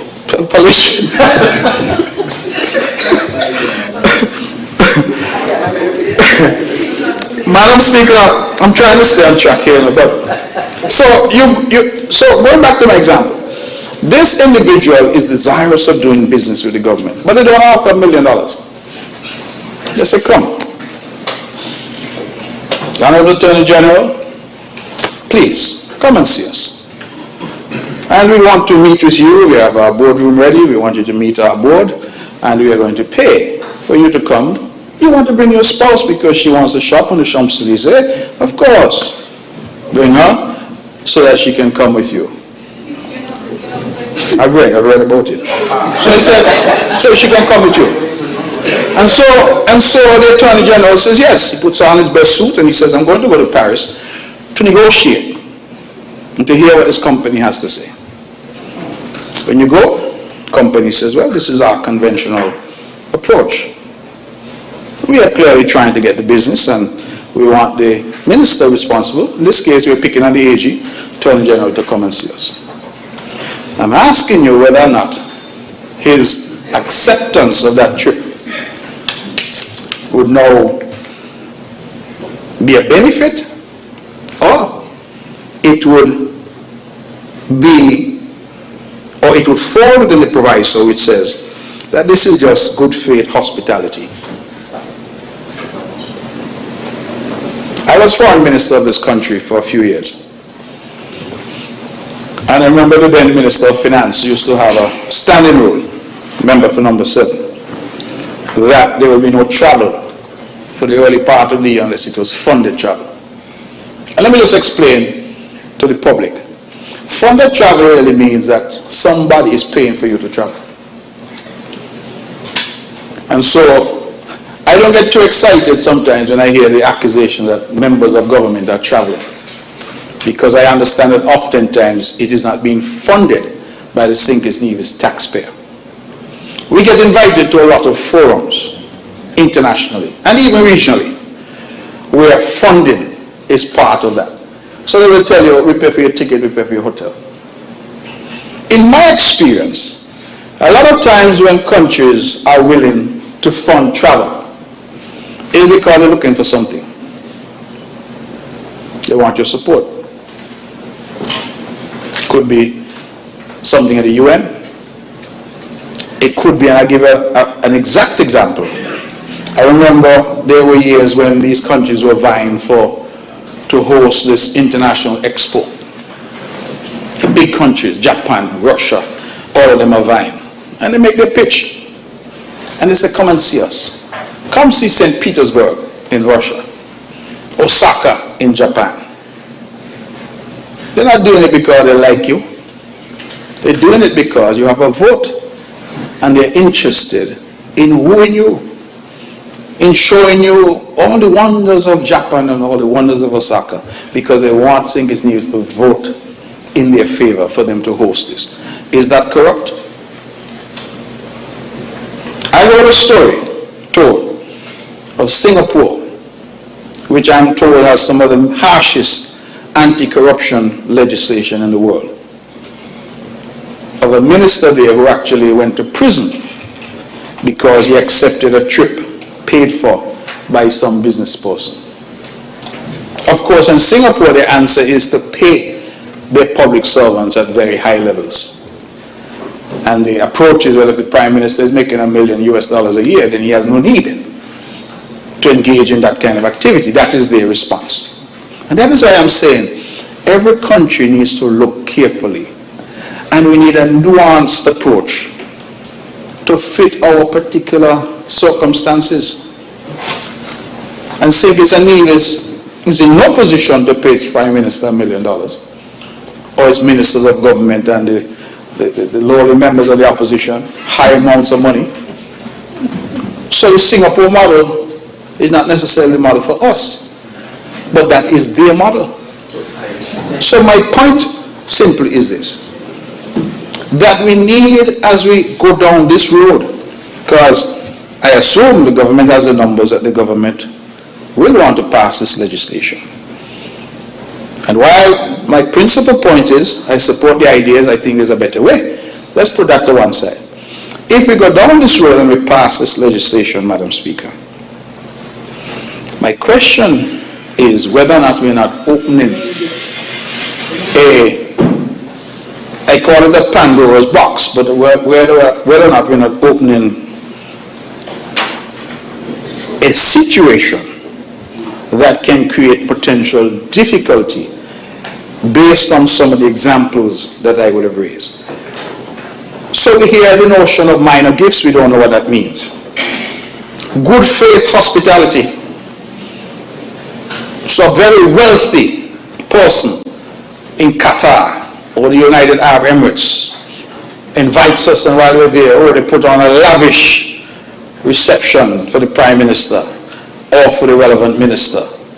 Champagne, the kind you drink, Madam Speaker, Crystal. So they have champagne flowing and all the delicacies in the world. And then that wealthy person says, that is just good faith hospitality. And in the context of me being a multi-billionaire, even the Attorney General a Rolex watch is nothing. That for me is a minor gift. What? You must pay attention. Minor gift. That's a minor gift. No, see everything in context. I am saying for the benefit of the member for number 3, that when you start to get into notions of what's good faith hospitality, what's a minor gift or favor, that let us use the example of, Lord, I don't want to pick on anybody, but just for illustration purposes, a wealthy sheikh in Qatar or United Arab Emirates. So shoes come with your watch? You want to have no shoes and watches too. I'm making a bigger point. So, a wealthy sheikh in Qatar, UAE, Saudi Arabia, they said, we are so happy to have the Prime Minister and his delegation. We're going to put them up in a $5,000 a night suite, presidential suite. And they should deny it, you say? Oh, but then when you deny it according to this legislation, here the man will say, that will cause embarrassment to me because I am extending good faith hospitality to the Prime Minister of St. Kitts and Nevis and his entourage. And where should the Prime Minister stay? In the presidential suite? $5,000 a night? And when the Prime Minister goes, he has some amenities that are there waiting for him. But is a missing? No, I mean, I miss no part. I'm telling you that absent definition, you're going to run yourself into problems with this legislation. No, but you see, it is not a zero-sum game with respect. I am not suggesting for a moment that it must lead us to inertia. That's the word I'm hearing. I am simply saying that as we talk about legislation in this House, as we debate legislation, we must be practical and recognize that if we create a framework that can potentially create problems down the road, then we are actually not helping the situation. Because here's what's going to happen. The Honorable Prime Minister or the Minister may well come back and be reluctant to say, boy, I stayed in the presidential suite. And in this day and age, our people are so alive to any suggestion. I remember I went to, where you were? California. Beverly Hills, we went to Beverly Hills, you know. And a friend of mine invited us to a drink at the Waldorf Astoria. I feel so good. The man was a fruit punch for he and coke for me. We had an hour there. Well, that's good too.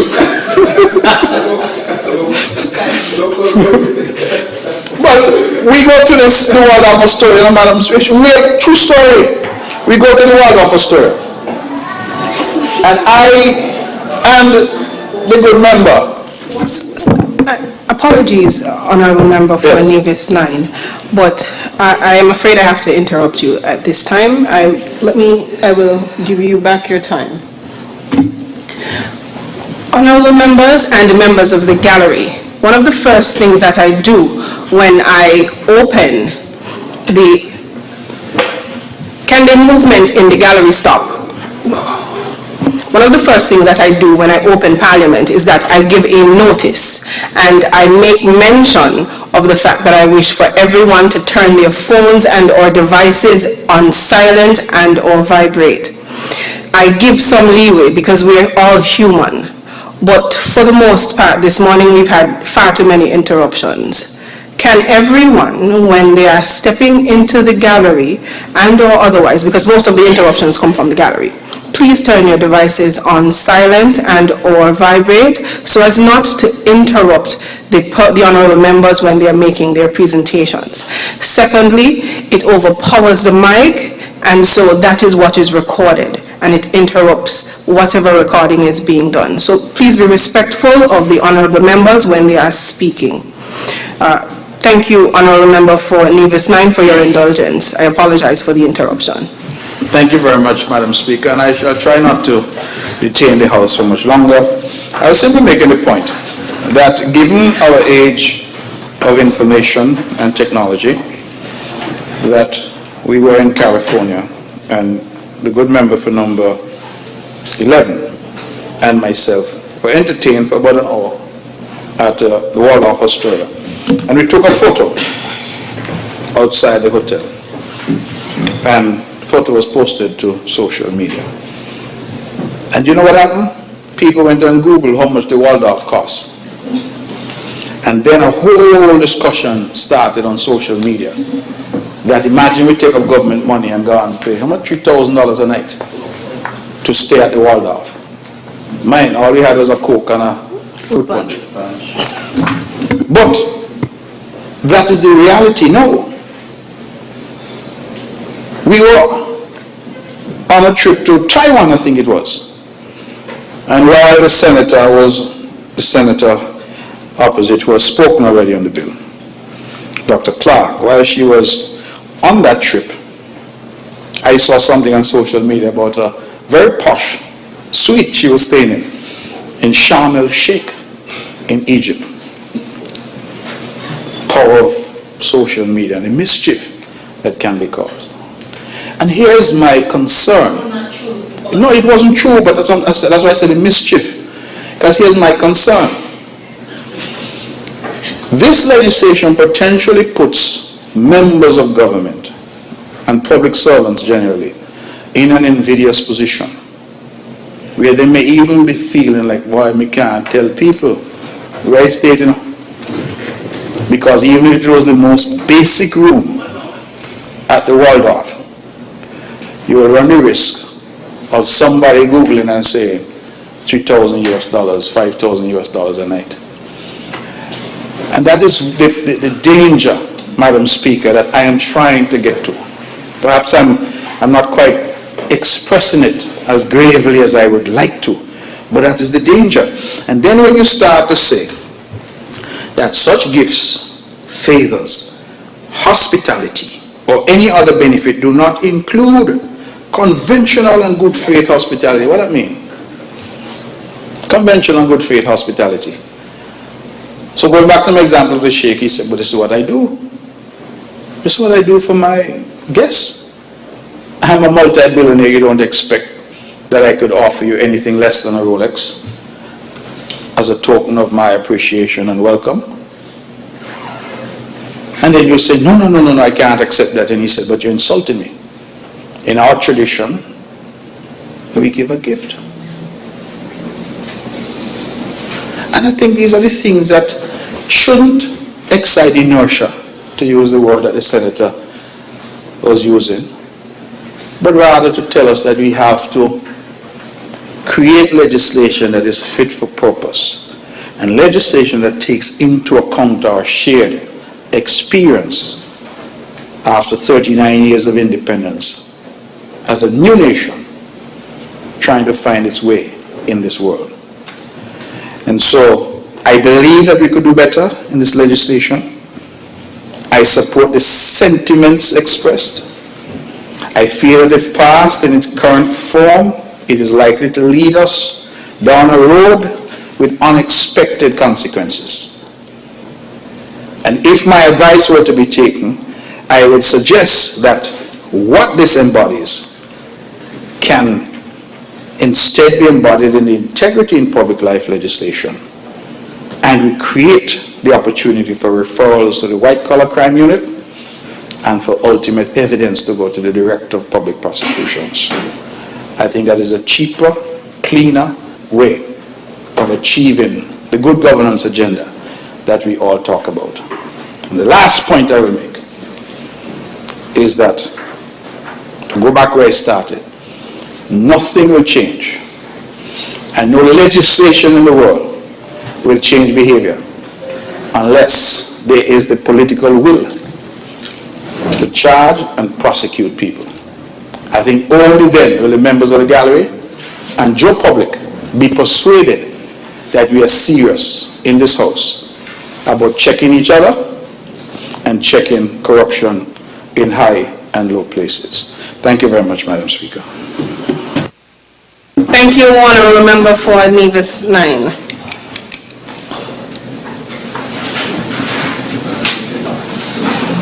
Is there another presenter?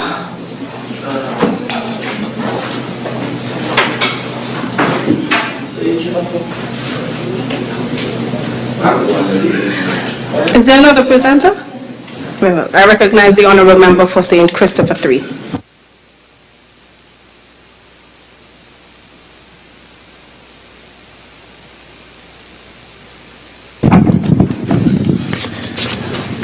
Madam Speaker, with your leave, I rise to make my own contribution on the bill before this Honourable House, entitled Anti-Corruption Bill 2023. And I want to start by giving strong commendation to the learned Attorney General in pursuit of the good governance agenda of this new Labour Party administration. We gave a commitment to the people of St. Kitts and Nevis, and as much and as far as it is possible, we will attempt to fulfill those commitments. And so I want to extend the commendation to our Prime Minister as well, who leads a cabinet who fully supports the important steps we are making toward becoming an example of good governance, not just in the OECS, not just in the CARICOM, not just in the Caribbean region, but across the entire globe. There is no reason why we cannot be one of those countries, despite our size, who leads the charge in bringing about good governance for our people. It is important to note, Madam Speaker, that this is an incremental step in our journey of good governance. So, by no stretch of the imagination do we expect that this legislation alone will either be a panacea or will be completely perfect, because as we begin to exercise the tenets of the legislation, we will become more informed in order to tweak it as much as possible to our situation here in the Federation of St. Kitts and Nevis. So this is part of the ongoing continued engagement of the public as we build out our good governance agenda. I want to turn for a moment to the World Economic Forum that had said in some information that I saw that corruption costs developing countries $1.26 trillion. Some others estimate it at $2.6 trillion a year. That's the cost of corruption. That's roughly the combined size of the economies of Switzerland, South Africa, Belgium, and enough money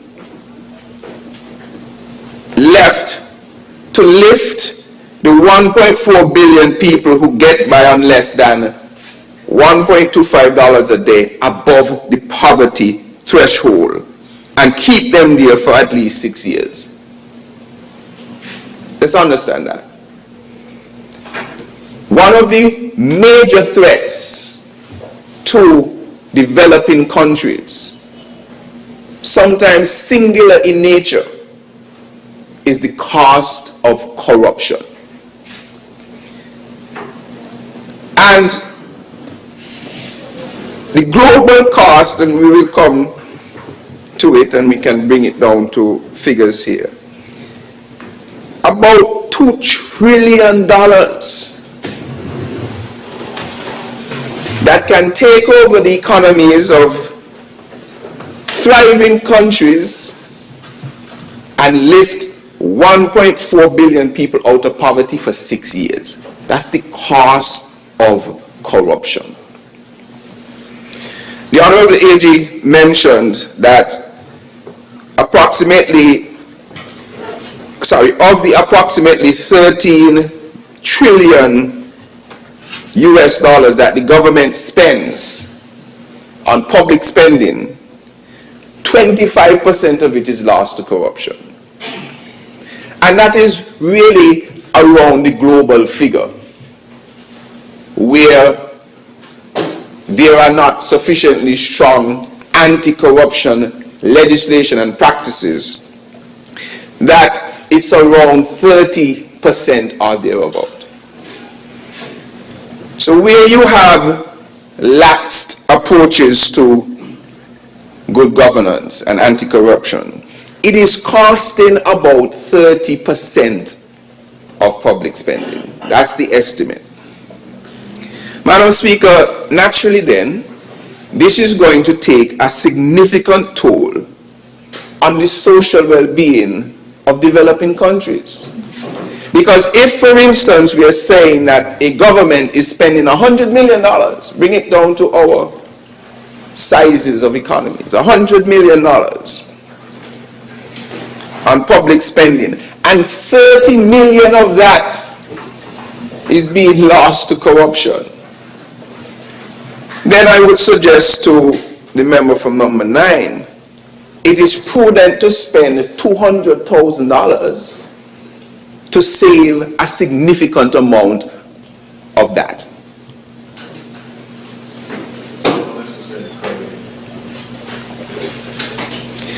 Because the reality is, what is accepted is that the money lost to corruption can have significant impact on the everyday lives of many persons who even fall below the poverty line. It means that if you, as a small developing country who do not have the structure or the legislation to deter corruption and to catch acts of corruption, it means that by implementing measures in an incremental way, you will now be able to direct public funding to critical elements of your society, including education. So take, for instance, the member from number 1, who mentioned that there was $14 million spent on managing dirt for the new Bastia High School. You want to tell me $14 million could have bought a laptop. that $14 million could not then purchase all the laptops we need for our high schools for 28 years?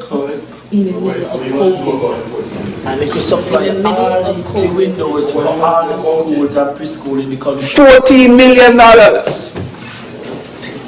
That's the cost of corruption.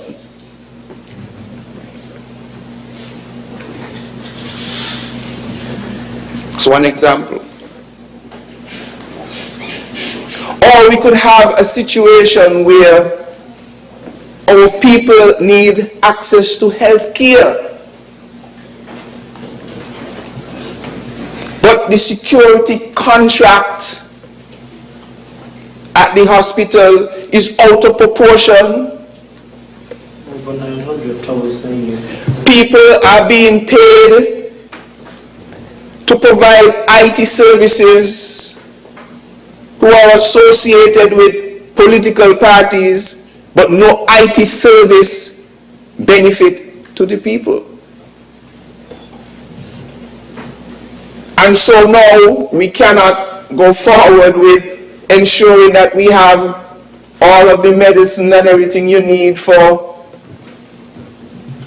our healthcare system to be where it ought to be.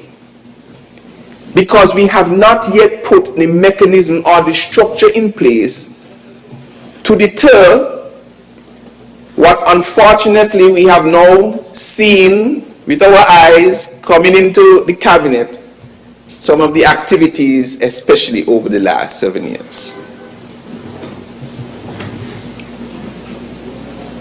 And so this is a bold but necessary step to ensure that your tax dollars, our tax dollars that we pay, can be rightly channeled to things that affect everyone, from the preschooler, who then we could offer complete assistance to private and public preschoolers, to ensuring that all of our schools are beefed up to have high-tech and innovative solutions to rival other countries, to making sure that we have an MRI in our hospital and not squeezed away somewhere else, that if you just happen to have ate a little too much, you can't fit in it.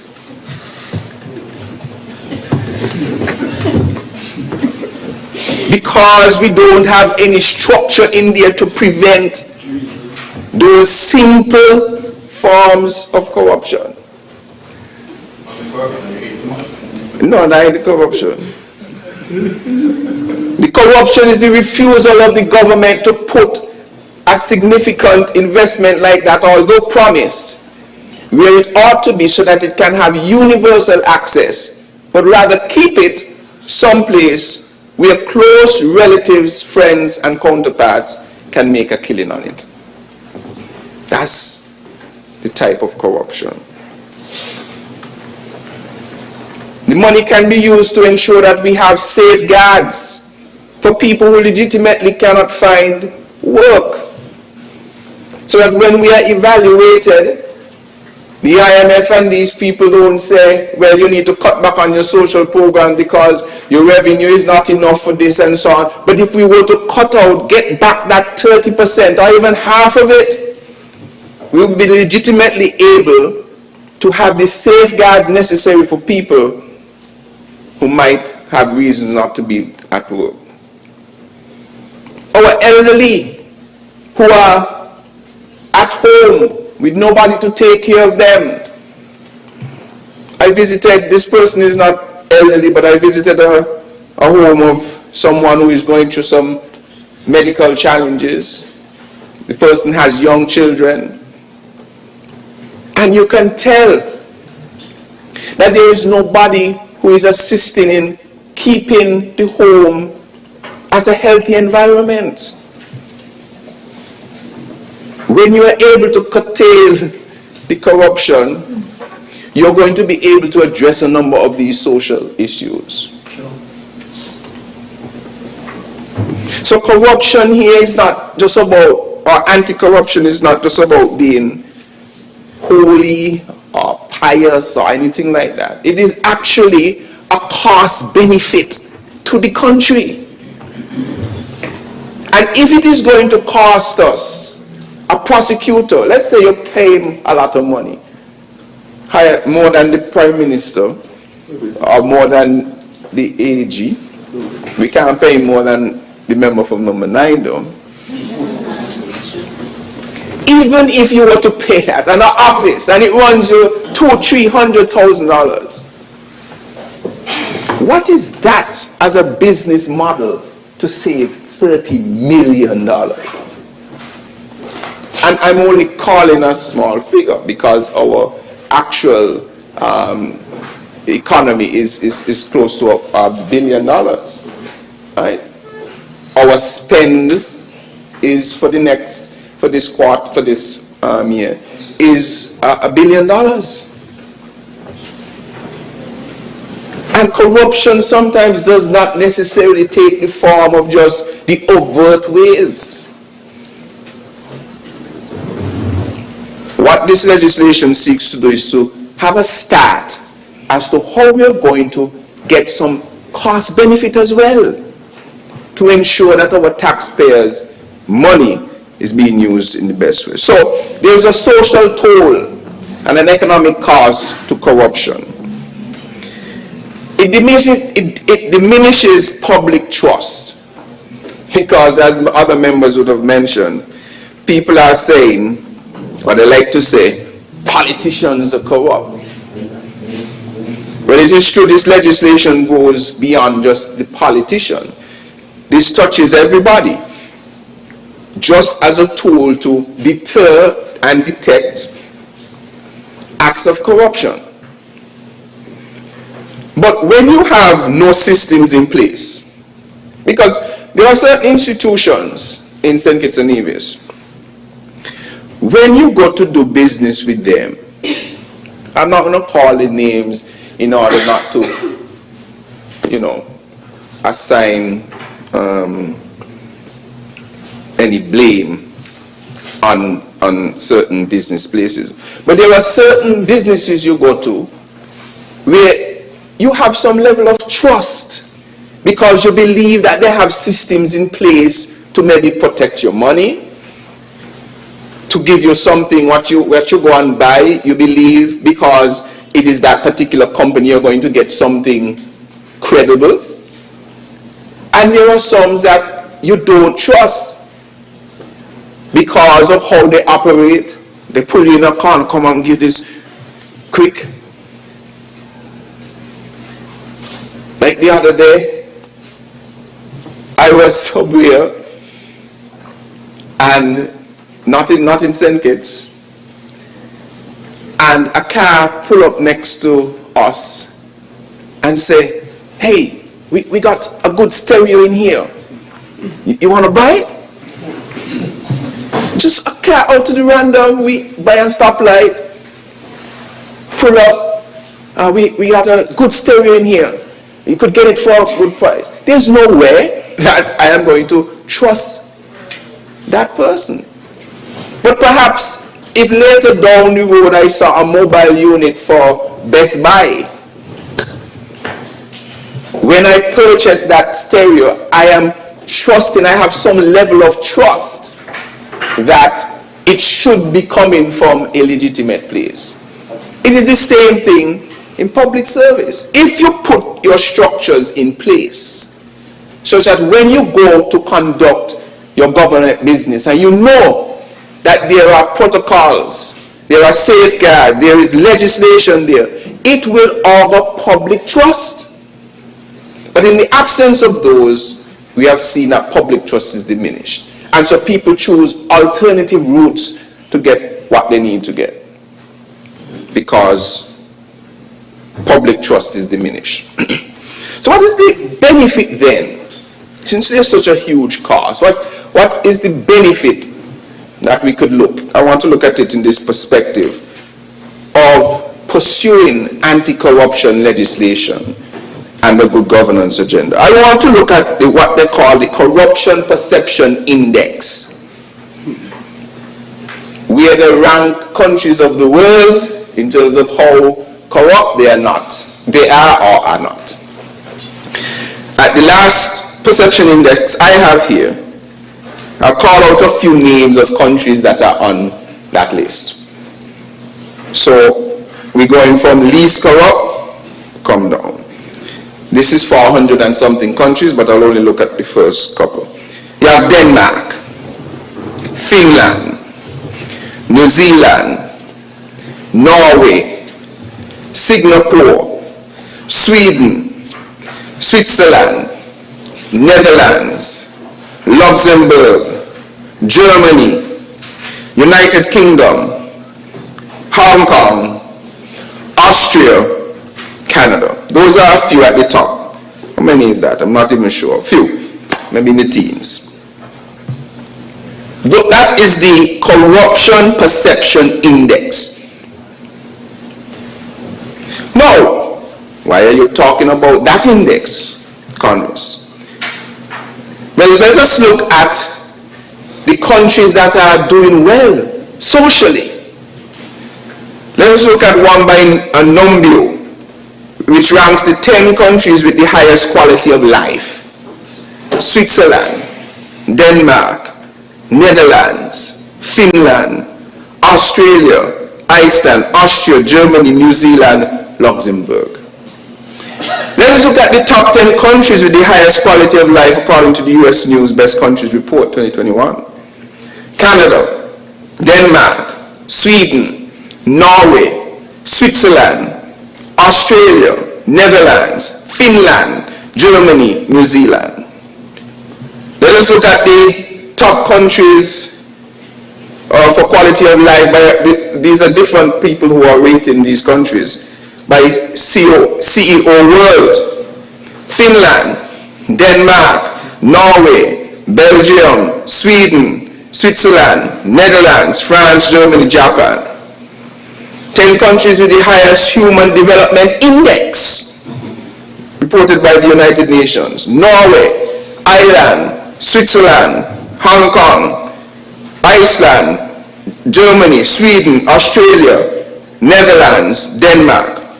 Do you see a correlation, Madam Speaker? No, sir. You don't see it?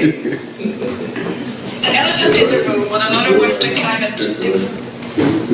There is a direct correlation between a low level of corruption and a better standard of life. What I should have done here is to, and maybe I could still, but I encourage anyone, I can bet that the persons who are on the lower end of the corruption scale, meaning who have the most corruption, probably have it here, are the ones with the worst standard of living. And so there is a direct correlation with persons who have low levels of corruption in the country, or countries that have low levels of corruption, with the quality of life. I don't think that's arguable. Because what you have is, when you have less corruption, then the public funds are usually better diverted to what they need to do. And so that is what we should be aiming for. Now, some mention was made of this earlier, that there was 20 years in one part and nothing happened, which is not true, because it is the St. Kitts Nevis Labour Party that passed the integrity in public life. But there's an important argument which the member from number 9 did allude to in some way. But I want to look at the unity coalition that came to government in 2015. There were a number of things that they spoke about. But what was seminal, what was central to their argument, not a side note, not a by the way, it was a campaign on good governance. That was the central theme. If you look at their 2015 manifesto, and if you recall, it was the central theme of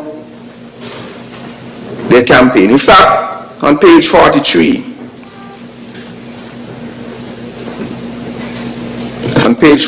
of their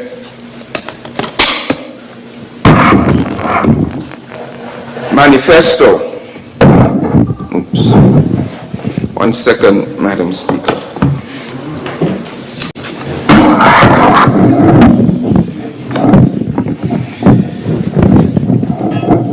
On page 43 of the manifesto for the now collapsed Unity Coalition, it talks about the good governance agenda.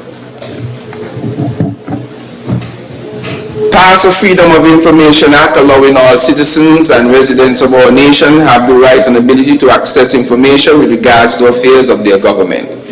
Throughout the 7 years, as the member for number 9 said, bring piece of legislation and provide no opportunity for it to become activated and have any relevance to the society.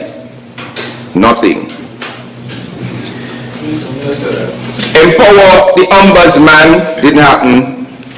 Institute campaign finance reform, that didn't happen. Pass legislation and regulations including integrity in public life and, not together as the member from number 9 is suggesting, pass integrity in public life and anti-corruption laws that require public officials to disclose assets and sources of funds. It was a seminal piece of their argument to the people of St. Kitts and Nevis. I remember seeing certain people dressed in white to say they want good governance. And the member for number 7 in particular played on those things and invited people in, because although he served 18 years in the former administration, he sought to pull wool over people's eyes in suggesting that he was never there.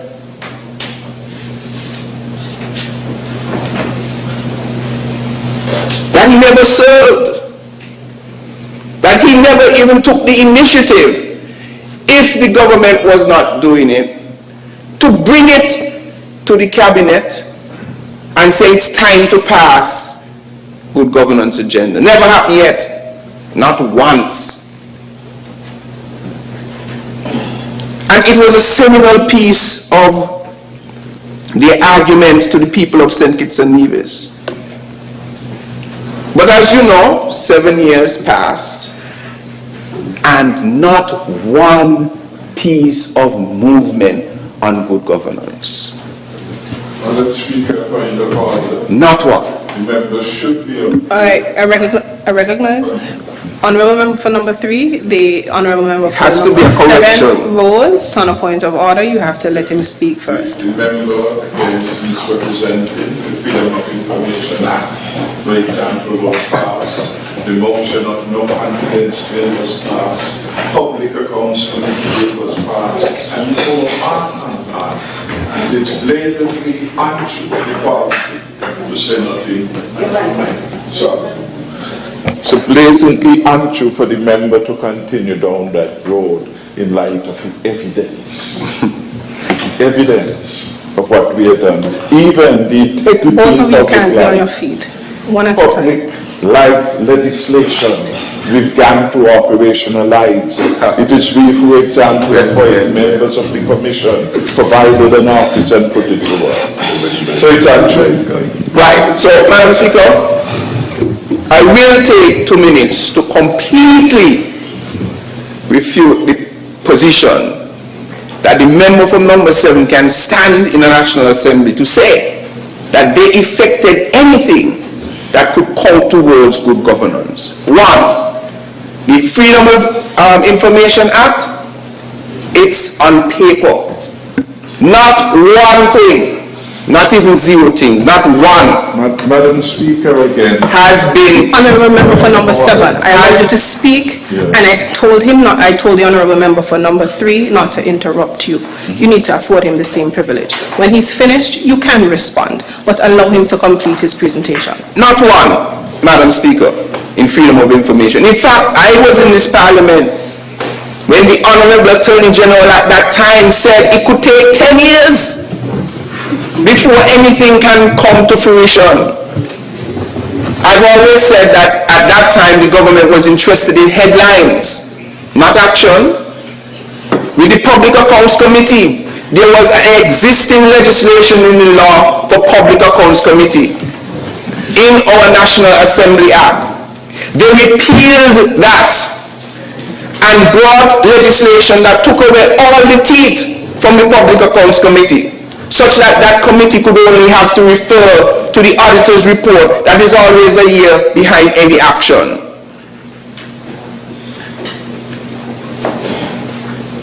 Completed response. No, it's part of my presentation. Stop your time because you're. Oh, sorry, thanks, thank you. So yes, you could start the time now. I will continue.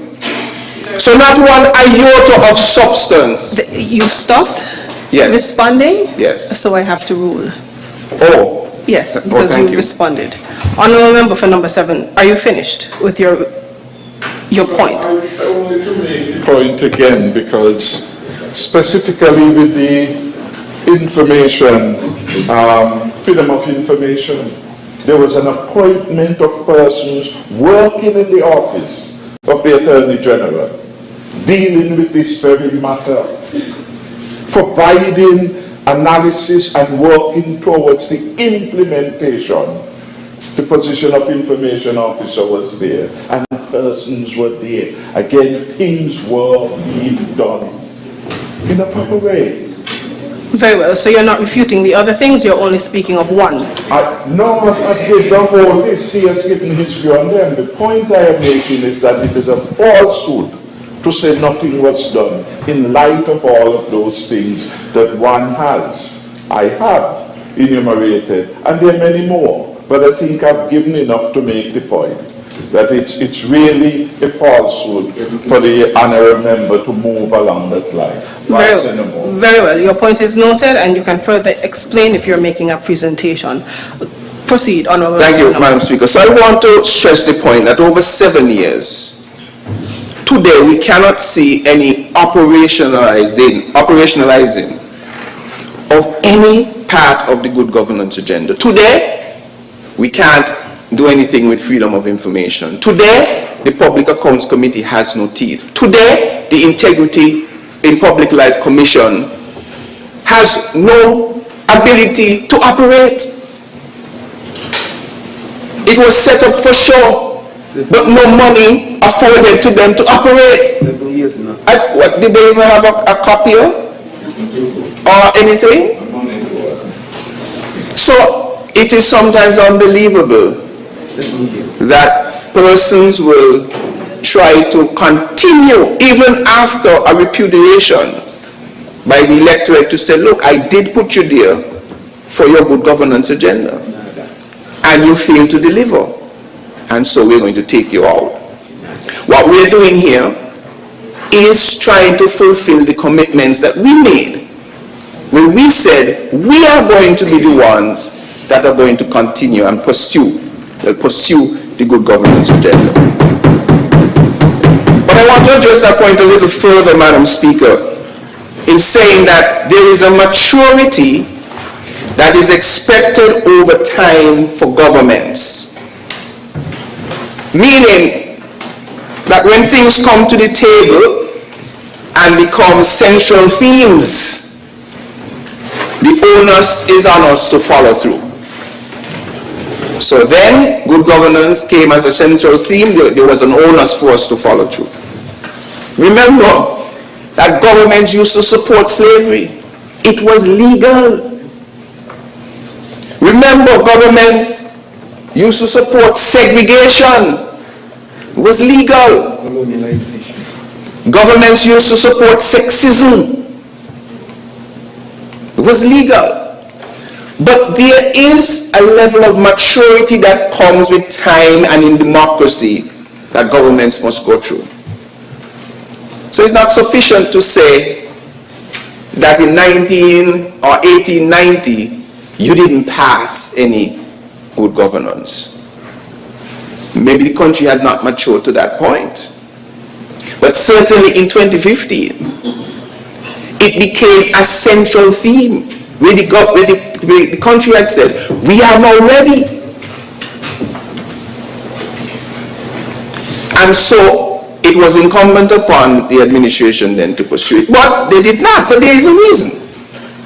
They did not pursue. And in particular, whomever was leading that particular charge did not pursue. And as members of the cabinet, we are seeing many of those reasons why people would choose not to pursue the good governance agenda. Many, many reasons. And to be honest, depending on how much the member from number 7 wishes to speak on this issue, I believe the PED will then contribute to the number of files we will have to respond with.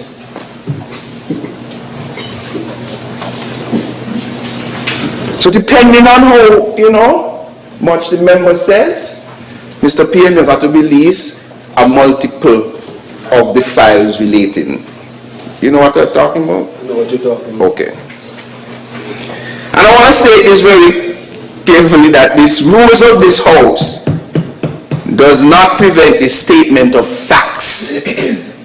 No matter how they hurt. Does not prevent the statement of facts. So when it is that we say that the land distribution was a corrupt practice, that is a fact. Why? When you could have somebody named Rita Agatha Brown. That's a made-up name. The made-up name. So I don't know who has that name. But when you have a Rita Agatha Brown who has the authority to sign off on government land and signs off on one for a Rita Brown, the next day sign off on one for Agatha Brown, and Rita Agatha Brown is the same person, and then go and sign off for her. Didn't say she had a daughter named Millie Brown, and sign off one for Millie Brown yet, who is not even to age to own land. That is corruption. And that was overseen, I believe, the substantive minister at the time for that ministry was the member from number 7. So these house rules don't give any member the opportunity to stand and say. And that's why I asked, people must quote the rules. Quote the rule you're referring to. It doesn't tell you that you can't say that they were corrupt practices. It doesn't prevent the statement of facts. In my constituency number 3, it doesn't prevent us from saying that persons who not only have, lots of land and so on, but allocated acres of land, preventing us from being able to provide affordable land to people. It doesn't prevent us from saying that people were given instructions by ministers of government, by ambassadors who signed in to say that work was done.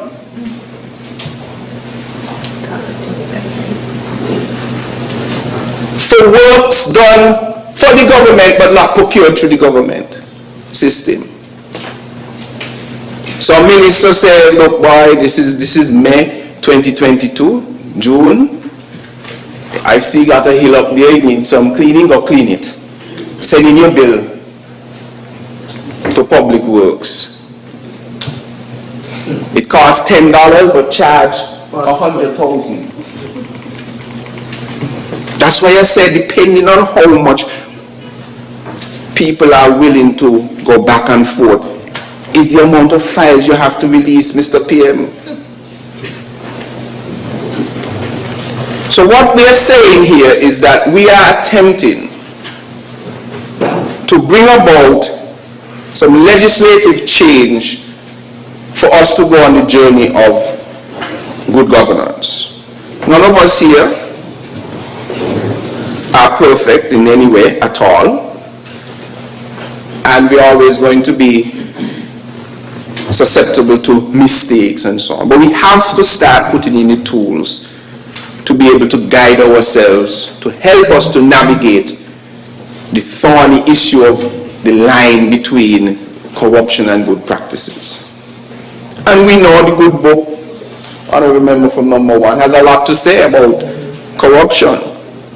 Hosea 9 verse 9 says, they have sunk deep into corruption, as in the days of Gibeon. God will remember their wickedness and punish them for their sins. Isaiah 1:4 says, woe to the sinful nation, a people whose guilt is great, a brood of evildoers, children given to corruption.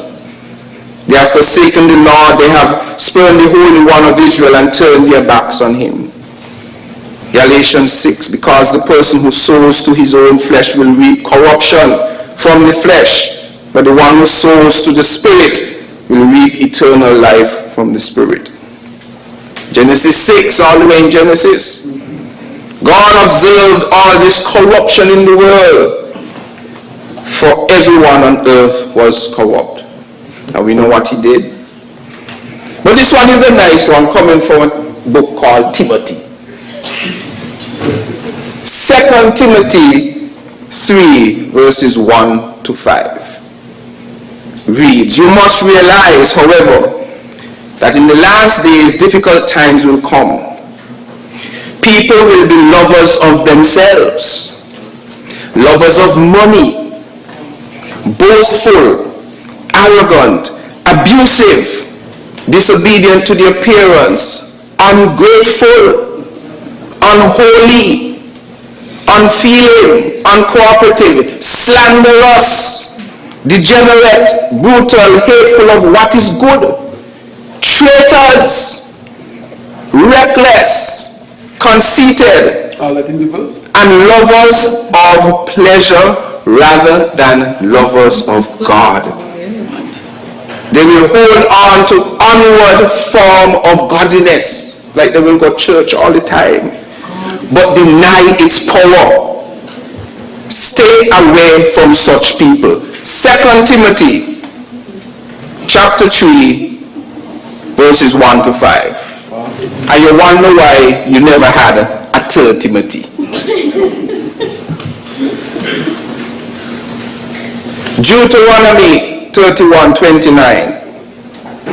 Let's not that one. Let's do Ephesians 4:20 to 23. You were taught with regard to your former way of life to put off your old self, which is being corrupted by its deceitful desires, to be made new in the attitude of your minds. The point here is that we are going to mature. We would have had our flaws, we would have not done some of the things that we need to do. But at some point we need to move the dial forward. We have to take that bold step to say we are going to start the process.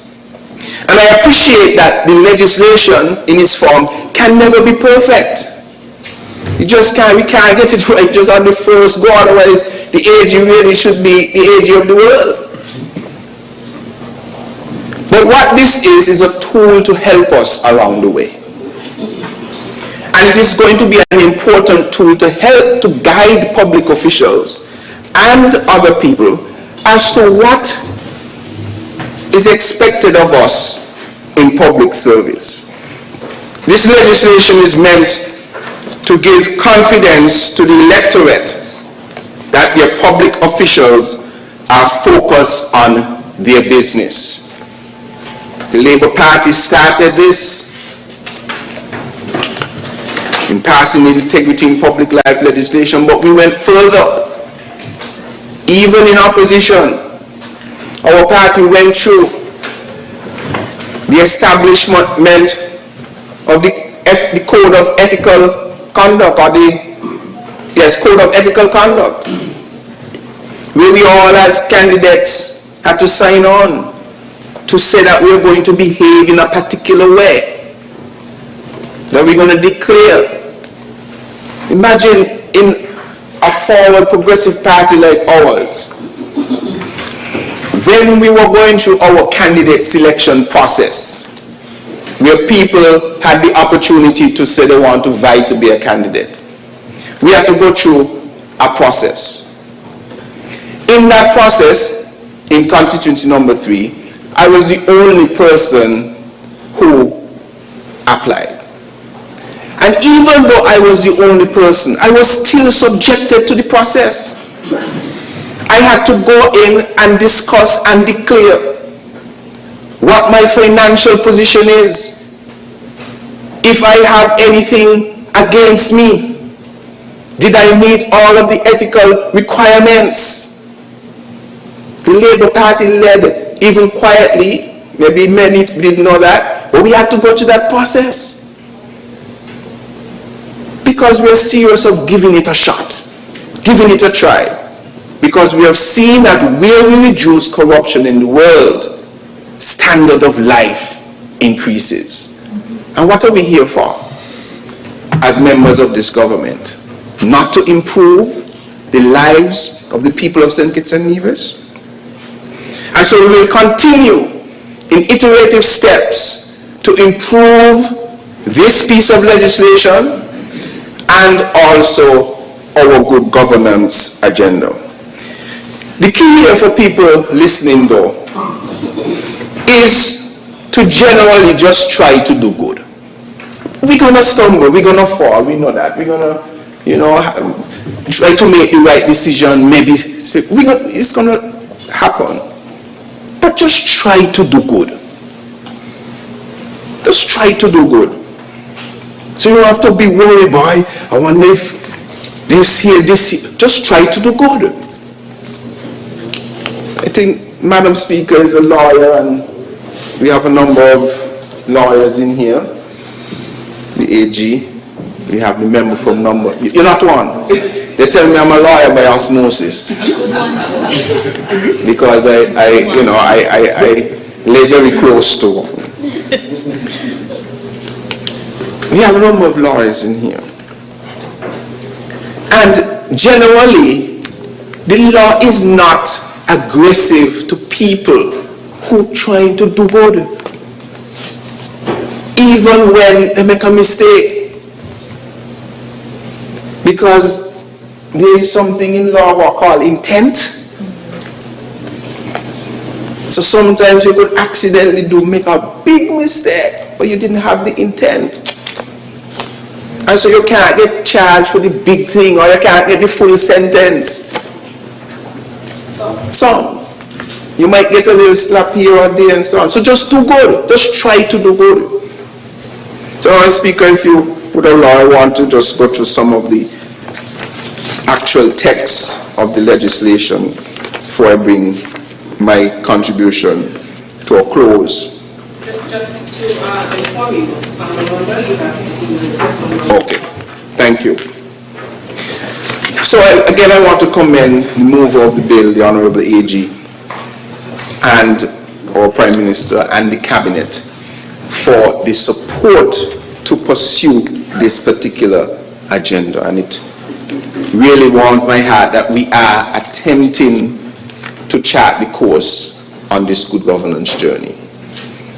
We take note of the contributions made of those on the opposite side on how we will further enhance this piece of legislation, because we are going to be a government that accepts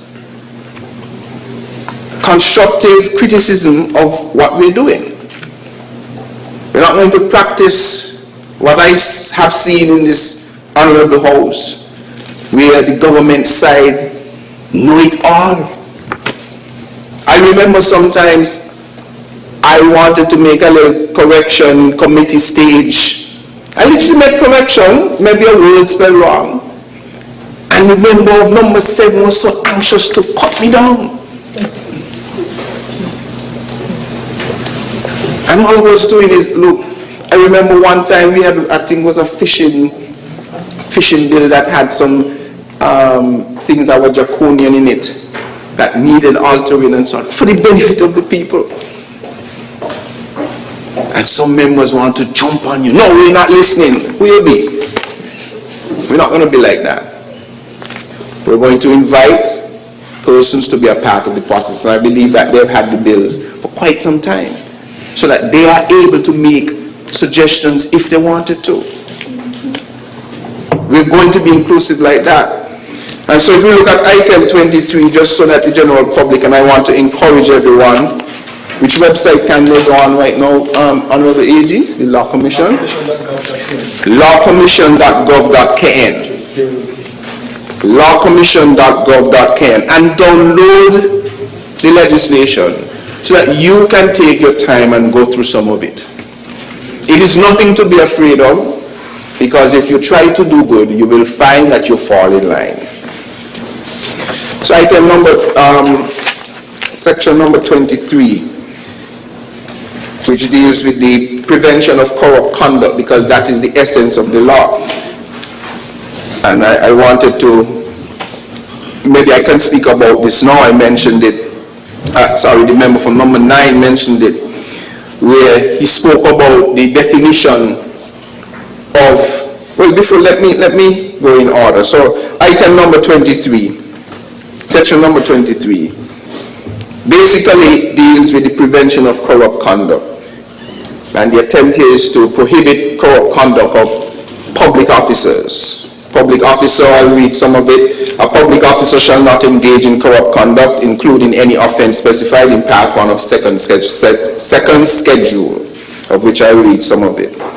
But importantly, a public officer who contravenes subsection 1 commits an offense and is liable on summary conviction to a fine not exceeding $30,000 or imprisonment of a term of 6 months, or both. A public officer shall not engage in corrupt conduct, and in part 2 speaks about what conduct that is.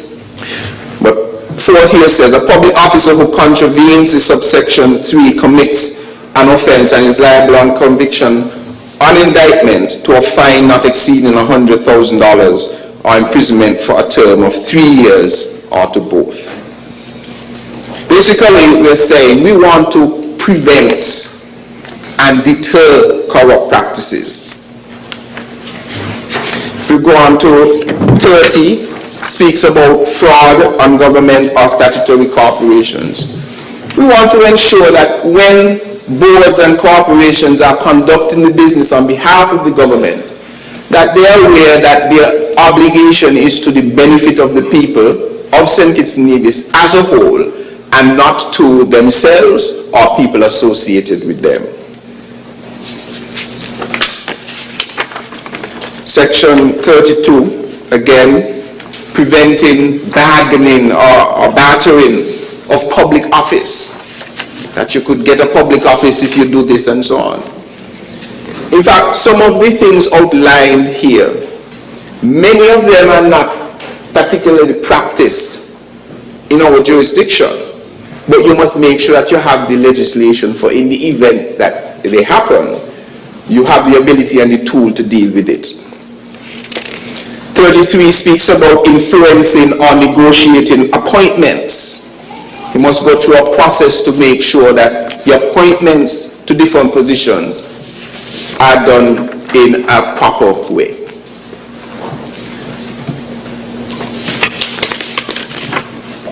Yes, that was 33. So I wanted to address the point that the member from number 9 was making about the definition of what is considered a conventional and good faith hospitality or minor gifts.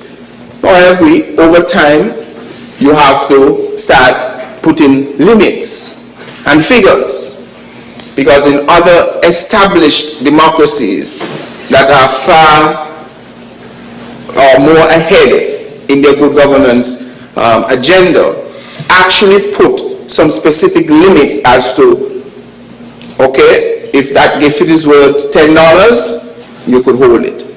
If it is worth $1,000, you need to put it here.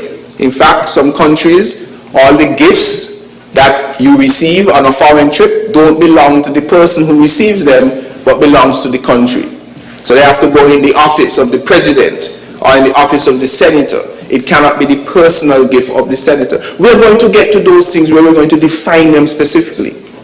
Because the idea is not to hamstring, or that's right, hamstrung ourselves, or to inhibit ourselves from engaging in multilateral discussions on how to move forward. But we are going to put the structure in place to make sure that no undue influence is made on public officials as we carry out our duties. And that is what I wanted to stress out, that I think the member from number 9 was missing. He spoke only about the receiving of minor gifts or good faith hospitality.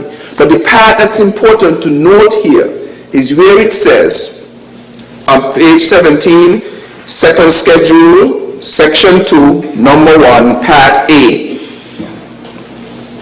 The sentence reads and carries on to here where it says, may influence, well, let me read the whole thing. A public officer demanding, accepting, or receiving gifts, favors, hospitality, or any other benefit for himself or herself, his or her family, close relatives, and friends, or persons or organizations with whom he or she has or had a business or political relationship, which may influence or appear to influence the impartiality with which he or she carries out his or her duties, or may be or appear as a reward relating to his or her duties. That's the important part I want to say.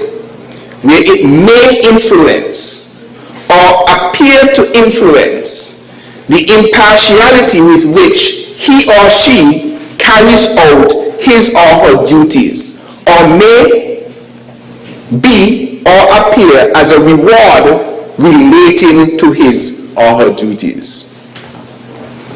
So if you're going to receive a gift, a minor gift, And that gift appears to be the deciding factor. For instance, let us say you receive a watch or a pair of shoes, and there was supposed to be a decision of going a particular way with, let's say, solar energy. And it appears from you accepting that maybe some German intelligence was listening in. And you then decide to, you know what, we're not going to move forward with that. It appears that that gift influenced the impartiality with which he or she carried out his or her duties, or might have been a reward for carrying out their duties. And so we're going to flesh this out over time to make sure that the specific guidelines are there. But this is definitely a step in the right direction.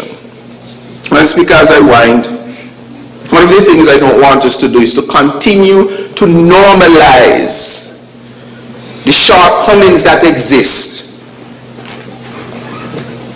right now to prevent us from moving forward on the good governance agenda. Because you're going to always say that, well, suppose this happened, suppose that happened, so it means we must not act. No, we have to take the step.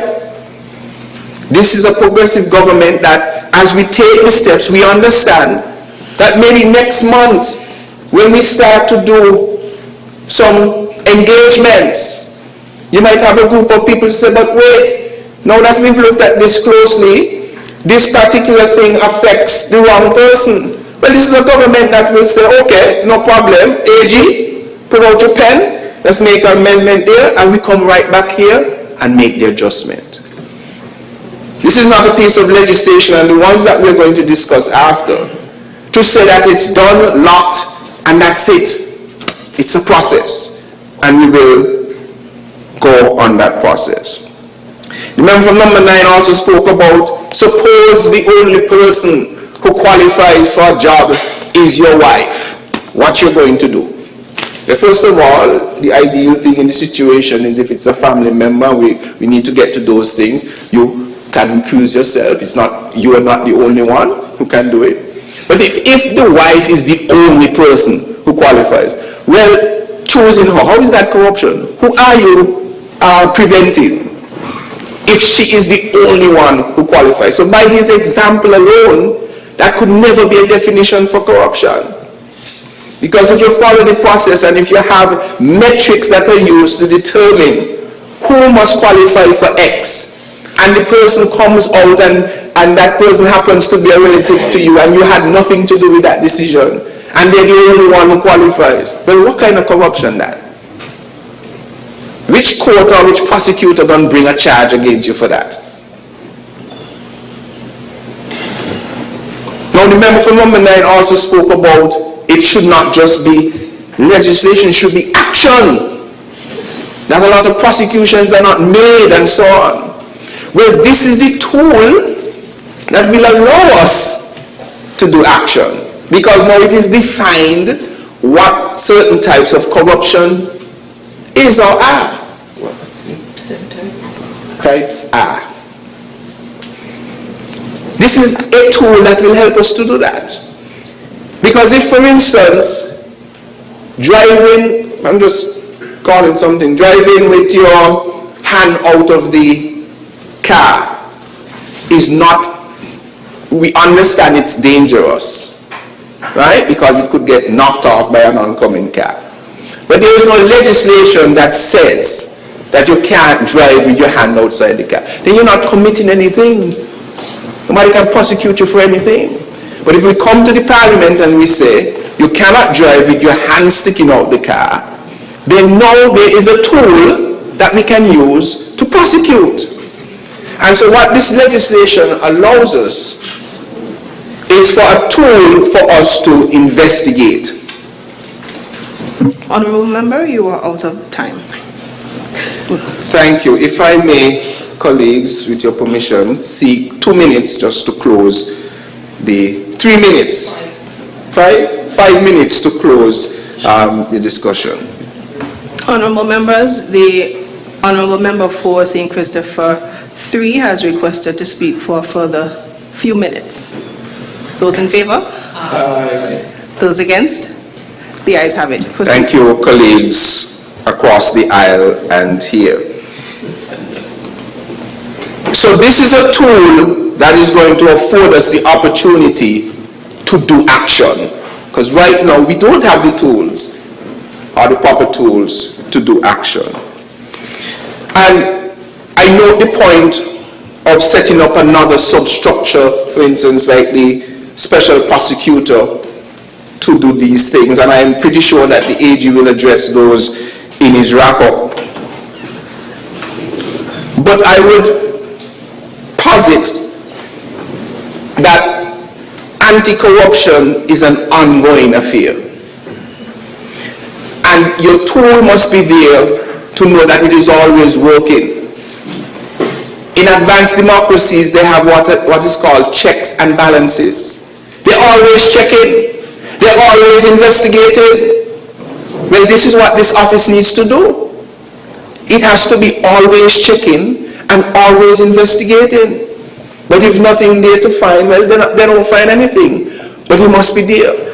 It's like the little dog that they bring when you bring in your suitcase and check in and so. Ain't gonna bother you if you ain't got nothing in your suitcase. But if you put the dog away and say you must just use human nature to check the bags and so, you mightn't find anything. And so, maybe perhaps we do not want to overburden the already stretched DPP's office and provide a tool at that office's disposal, which is what a special prosecutor is, to investigate and see whether or not there's merit to move forward.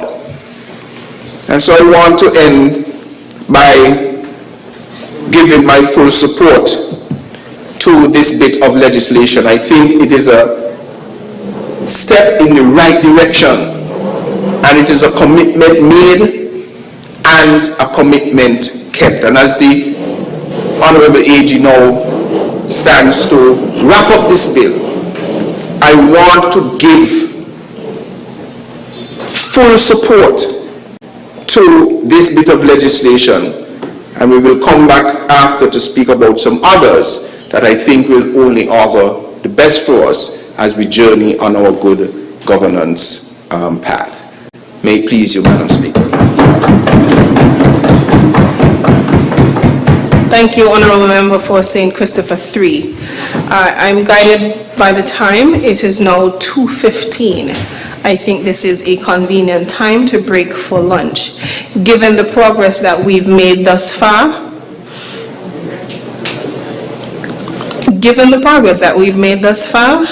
I think we have a bit more work to get done.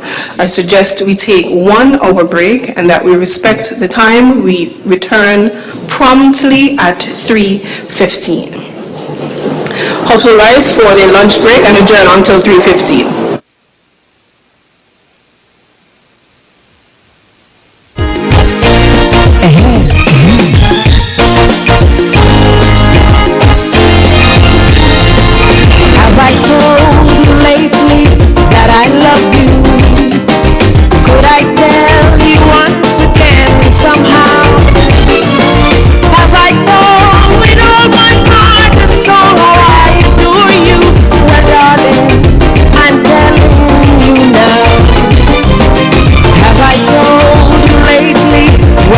Sleeping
Good afternoon, everyone. Good afternoon, honorable members.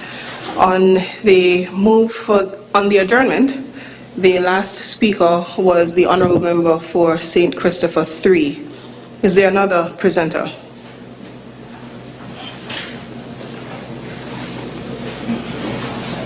Madam Speaker. I recognize the honorable member for St. Christopher 7.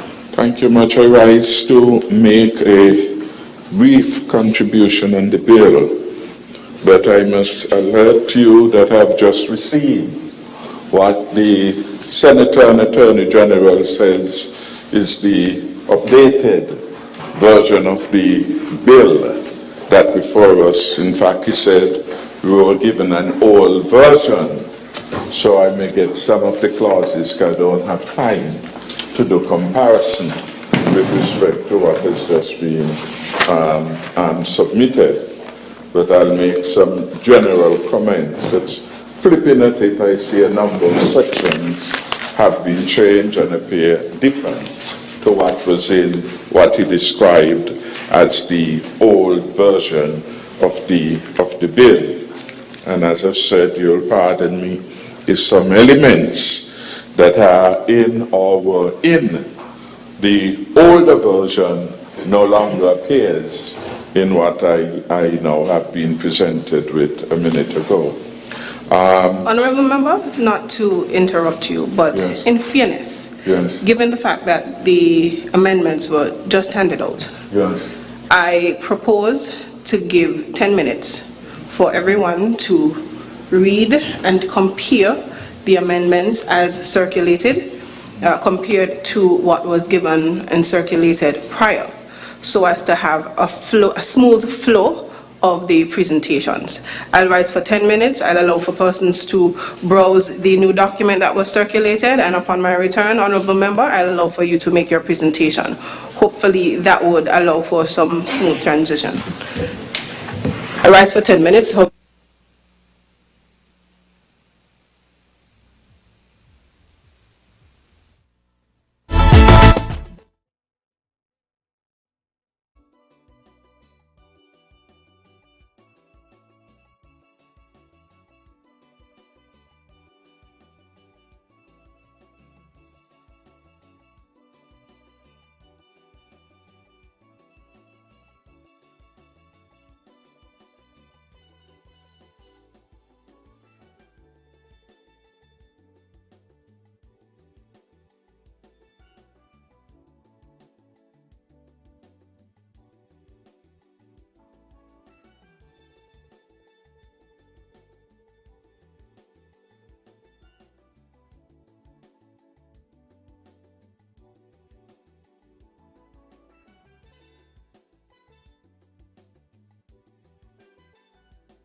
Good afternoon, everyone. I trust that we've now familiarized ourselves with the documents. Honorable Member for St. Christopher 7, are you ready to present?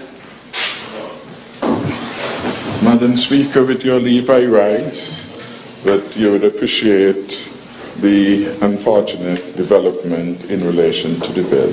But I would proceed nonetheless, Madam Speaker, with the caveat that the gracious allowance of 10 minutes did not allow one to look at the two documents, which of necessity one have to look at since they now become germane to the debate that we are having. So with that caveat, Madam Speaker, I want to make a few comments.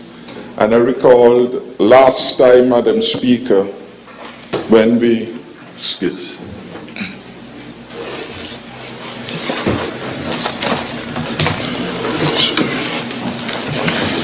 last time when we were having a discussion on this bill, well, there was not a discussion, they were being laid.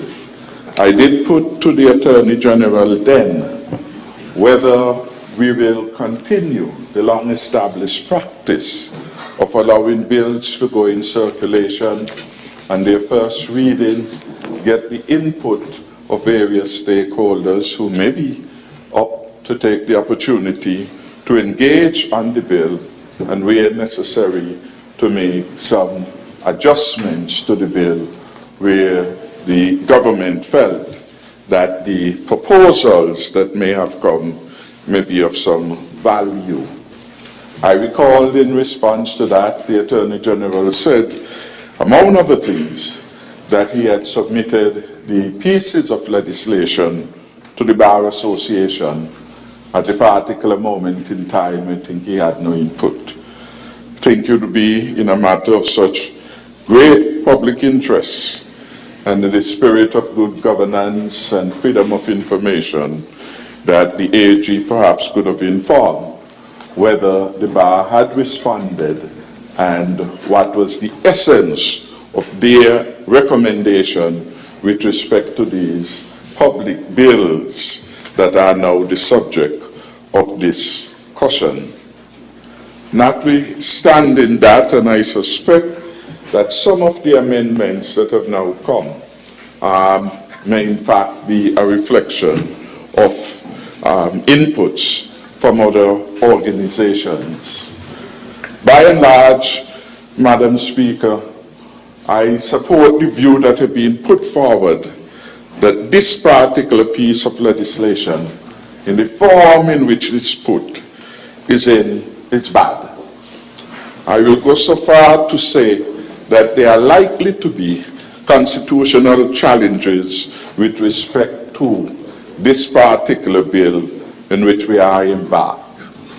And I share the view expressed by the member, I think it was for Nevis 9, that the bill in fact is unnecessary because there already is an existing frame, legislative frame, from which the matters that we are attempting to deal with could be addressed. And I will go so far to say, by creating this new creature, we are in fact attempting to do an unkind act on the public treasury, as has been submitted before. Madam Speaker, I am particularly concerned about what appears to be an effort to replace the DPP, the Director of Public Prosecution, who has a very important constitutional place outlined in Section 65, Madam Speaker, of the Constitution. And I want just to refer briefly to that particular section, Madam Speaker.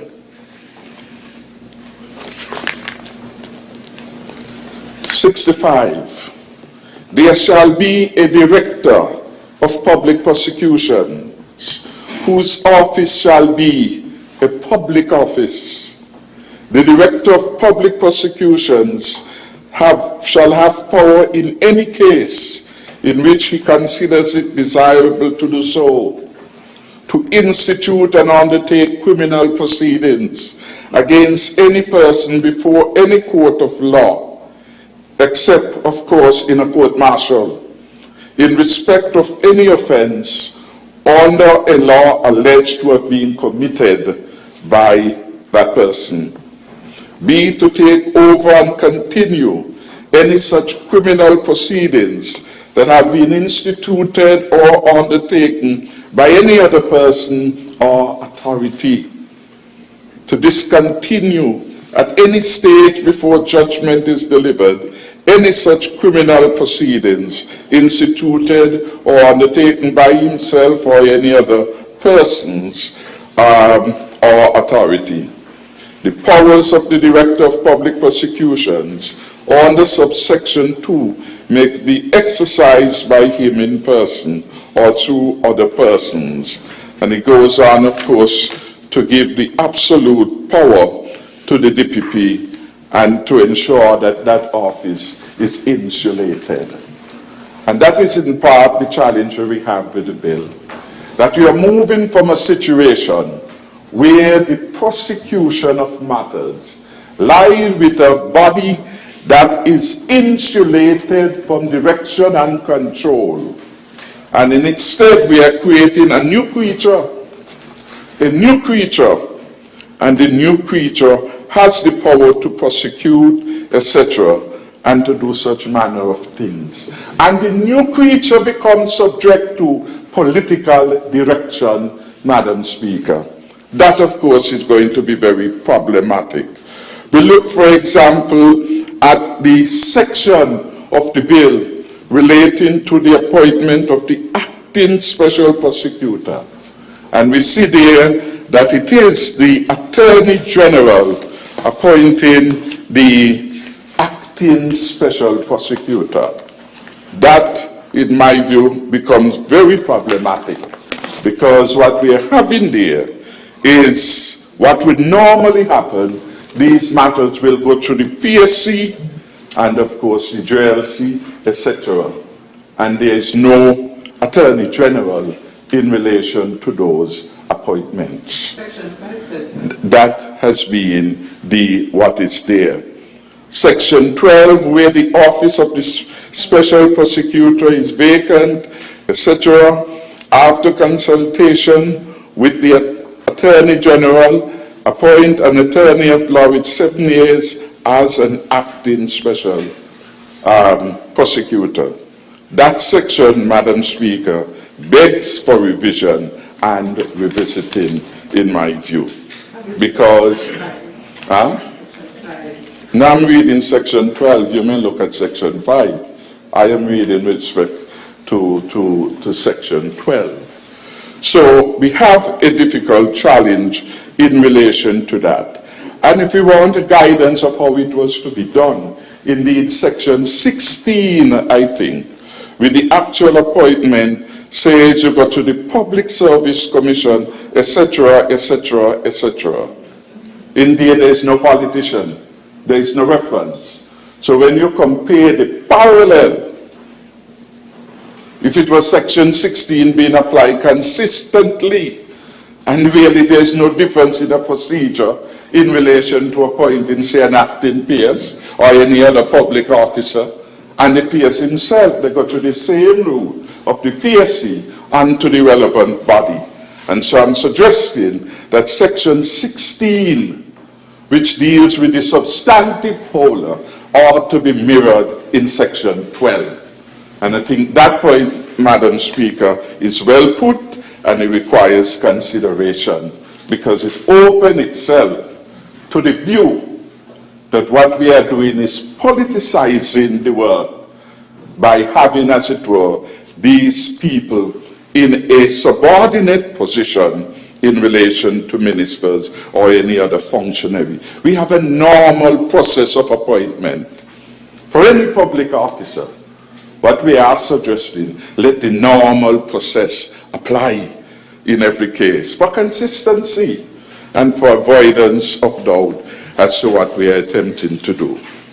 That approach, Madam Speaker, if adopted, would lead to a much more transparent process The PSC and the JLC are the critical bodies that should be consulted on appointments. The politicians in this case, and especially when it goes to matters that are going to impinge upon officers of a certain type, the politicians really should have some distance from it. Madam Speaker, the other point I would want to address will come on, I think it was section 22, where, and I don't know if 22 is maintained in what is circulated, I'm going by what was presented and what had been the subject of the debate. The Attorney General shall cause a copy of the report under subsection 1 to be laid before the Parliament. There is an absence, Madam Speaker, of a time frame. And that to me is a critical omission which needs to be addressed as we go through committee or some other point in time. Because it can't be open-ended. It will undermine public confidence. We, of course, had the experience of the motion of no confidence as to what as soon as means in the tabling in the Parliament. And so we should not have to go back to that. And so a time frame at section 22, subsection 2, would be helpful if we are to deal with these particular matters. Again, Madam Speaker, it appears, and reading of this, that the special prosecutor somewhere get lost in the structure in relation to the IPL. And I note in one of the amendments which the Attorney General passed maybe 13 minutes ago, there was to be included in a list of legislation to insert now the integrity in public life legislation. But what we have here, then it seems to be a creature operating on its own, operating perhaps on the advice or the direction of the Attorney General. And that, of course, Madam Speaker, would not be in good taste.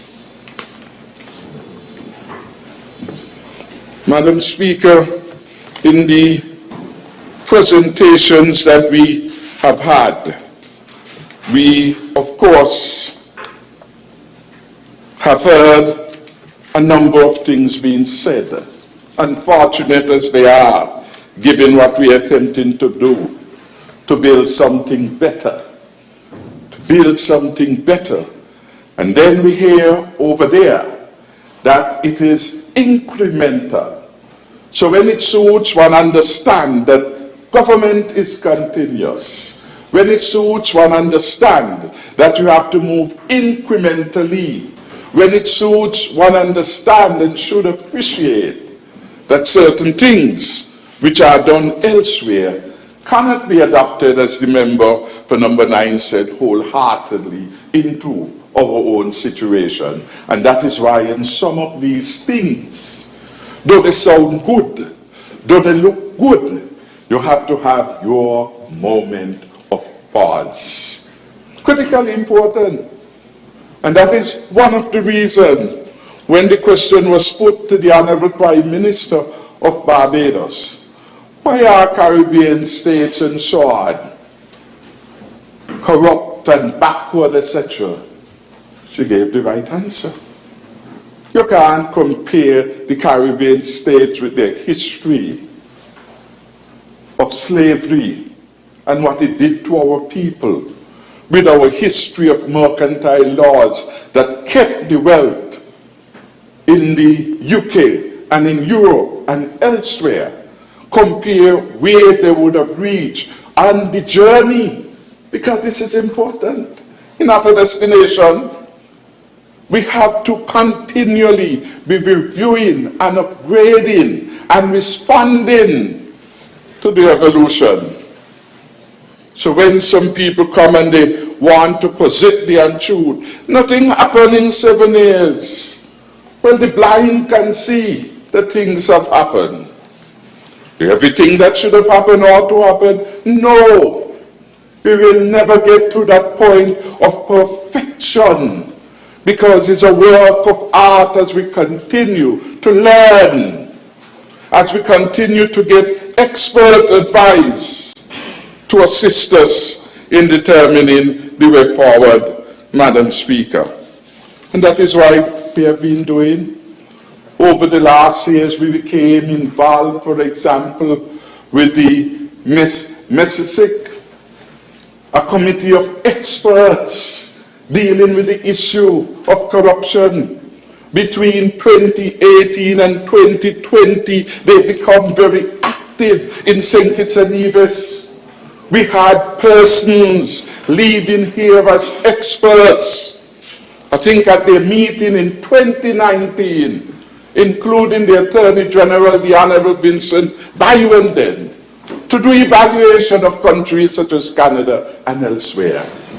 We were building our knowledge, we were building our expertise in the area, and using those processes to assist us in make determination with respect to the legislative framework that would be ideal for our particular jurisdictions.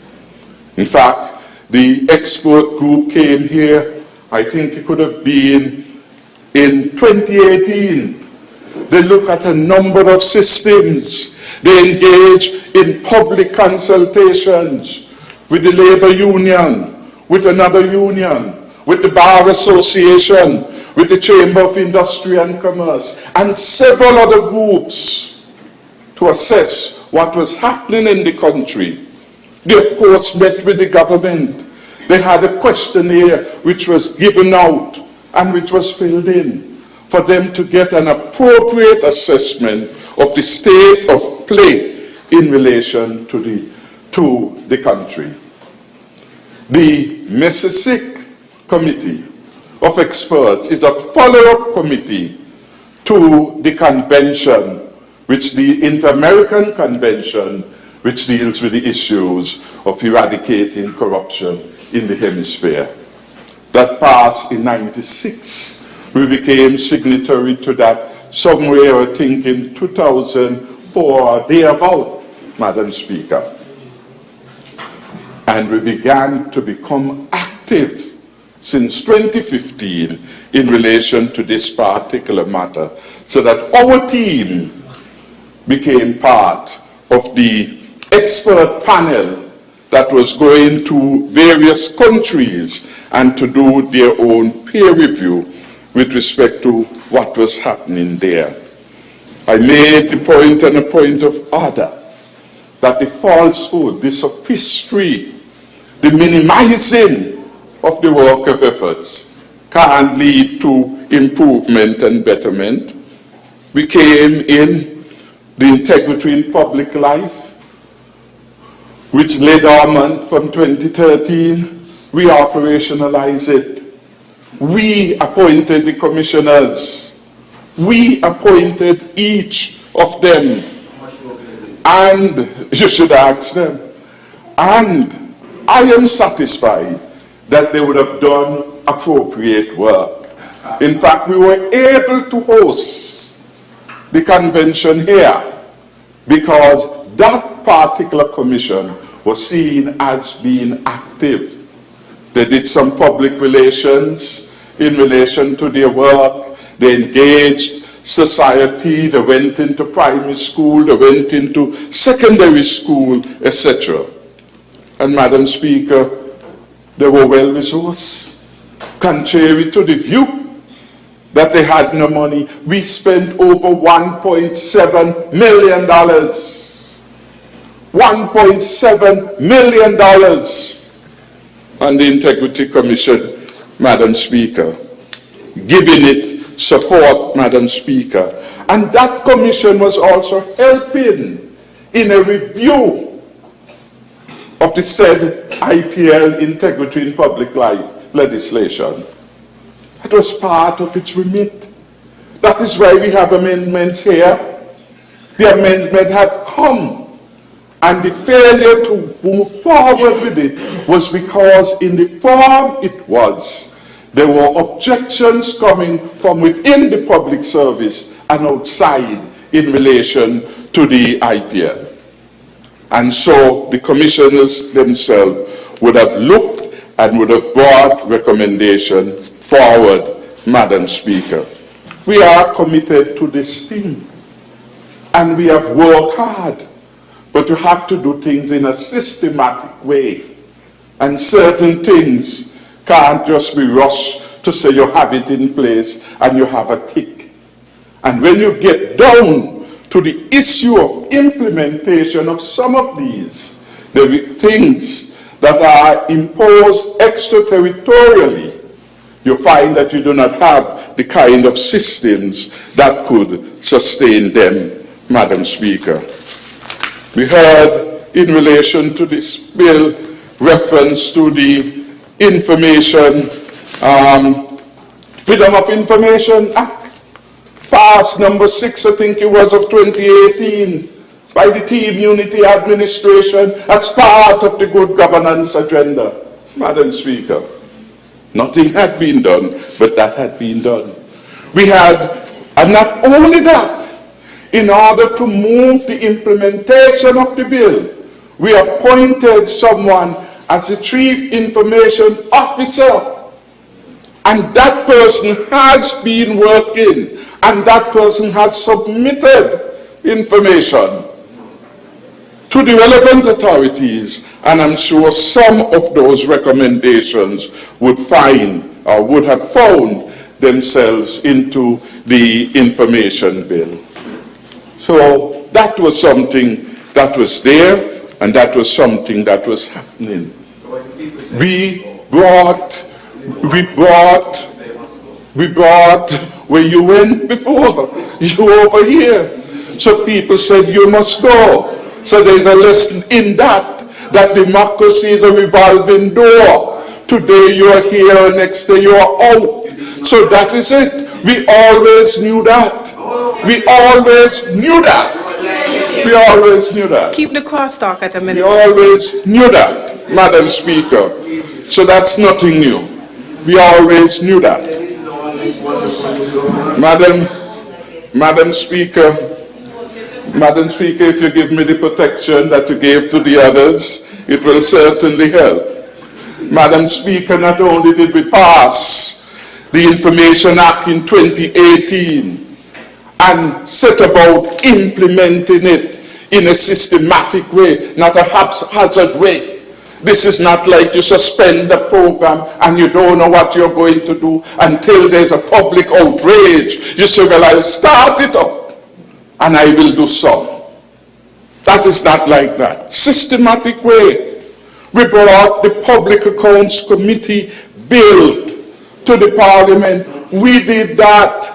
And while persons are entitled to their opinion, they're not entitled to the facts. Because independent persons gave public support to the Public Accounts Committee. Even in Antigua, we had members there commenting on the usefulness of this bill and requesting that the model be adopted in Antigua. We had our own director of audit, a forensic auditor, who looked at the bill and gave her approval to it. We have on record the recommendation and the support from the Accountant General that we were advancing the accountability framework in relation to these things. So, Madam Speaker, a lot has been done, and a lot more needs to be done, Madam Speaker. But we have always been committed and remain committed to integrity in public life. That is why we became involved where there were passive approach to the convention. We became involved to the extent that we reached a level that we were developing expertise in relation to this particular matter. So that deals with the false argument being put forward, Madam Speaker, The truth is, we had the part of the good governance agenda. We had 26 months where the motion of no confidence could not even get on the other paper. The court had to deal with that particular matter. We came to Parliament, we passed a law and specified a time frame, I think of 21 days, Madam Speaker. We did all of these, Madam Speaker, in the interest of good governance, Madam Speaker. That is what we have done. We had, for example, the odd case where a member of Parliament was sitting in the Parliament where the member had no constitutional right to be in the Parliament. That matter went to court. The member got thrown out of this Parliament by the court. Honorable members, respectfully, honorable member, you have asked earlier that I afford you the same protection. And if you are supposed to get protection, you are also supposed to apply the rules properly. One of the most basic rules of this House is relevance. Just as I reminded the honorable member for Nevis 11 earlier today, I can't fathom how what you speak of is relevant to anti-corruption. I can't see it. Kindly refrain from mentioning that and let us move on. Thank you. Madam Speaker, we are speaking to the good governance agenda and we are speaking to the anti-corruption bill as one element of that. In fact, I think when the mover, and I'm not going down that road because I think everyone knows. When the mover, member, respectfully, yes. I am not asking you a question. Yes. I am ruling, I ruled, and I said to move on from and that I'm point. On. I've accepted It doesn't the appear that way. But if you let me finish, don't cross-talk me, because I let everyone speak freely. I have ruled on that point. Move on. You have no need to refer to anything that happened before or was said before after I've ruled on it. Kindly be respectful and move on. Thank you. Madam Speaker, the point being made that there are many things that have been said, Madam Speaker, in the debate by members opposite. And in fairness, Madam Speaker, while I'm not going down that route that you mentioned, Ruland, it is only fair that the public hear the other side of the story that has been told, Madam Speaker, in the context of the debate. We heard, for example, about lands. In this debate, really, I didn't know all these things would have come up in this. We heard a song and dance. Madam Speaker, the truth is, Madam Speaker, there were particular circumstances which we inherited in relation to land distribution. Under the administration before us, there are people who didn't get land. That will always happen. When we came to office, the truth is, Madam Speaker, the truth is, there were literally no lands in the Bastille belt, at least for East Bastille and Central Bastille. And it is for this reason that those persons, for example, were going into what we call the St. Peter's area, because there were no other way to put them. So a lot of people who didn't want to move, just as some people in Bastille may say, I don't want to go country, I don't want to go to the far in the country, I don't want to go to the back of the land. And if there is no land in the proximity to where they wish, Madam Speaker, the obvious result is what will be obtained. Well, Madam Speaker, there were 3 units basically dealing with lands when we came to office. You had the Land Agency being led by Halvor Hendrickson. You had the Ministry of Sustainable Development led by Pierce Beverly Harris. And you have the ministry dealing with other matters and policies in relation to that.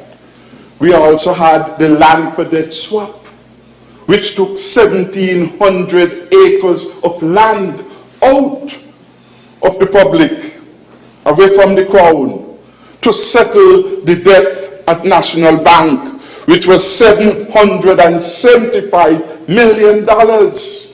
And to get them back in the public domain, we had to begin a policy of paying for those lands. And we had to do it because had we not done so, it would have led to issues of compliance in relation to the National Bank, which was of systemic importance, not just to us in St. Kitts and Nevis, but to the entire currency union. And so we had all those matters. We began a systematic plan of paying down. All of the debt should have been puffed away, paying down, and that $775 million of debt with the National Bank by reclaiming, paying and restoring the land in the public domain. That is how we were able to get lands to be made available. And we have the long schedule of where those lands were taken: Lodge, Hermitage, Brighton, Sandy Point, Lamberts, and elsewhere. That meant, Madam Speaker, that a number of persons in those areas would, by nature of what have happened, not have been able to get lands until they had been restored. And every year, I think from 2018 thereon, we would have paid $100 million over to National Bank to bring in lands back so that we could distribute them. And in fact, in 2022, we paid $200 million to reclaim additional lands back to the people of the country, Madam Speaker. And yes, Madam Speaker, it is a condition of the sale of land that people should pay within a particular period of time.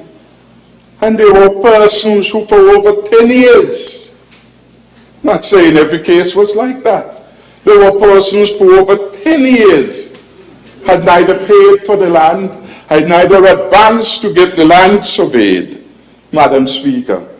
Therefore, they had shown a lack of interest, and those lands were properly restored to the crown and made available to others. There is no two persons. Well, I wouldn't say if there were, there would have been a few cases with lands.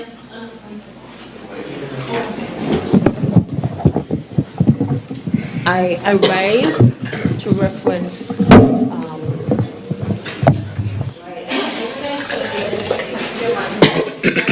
its representative for the Ministry of Land that the Honourable Member for number 7 is indeed not speaking fact.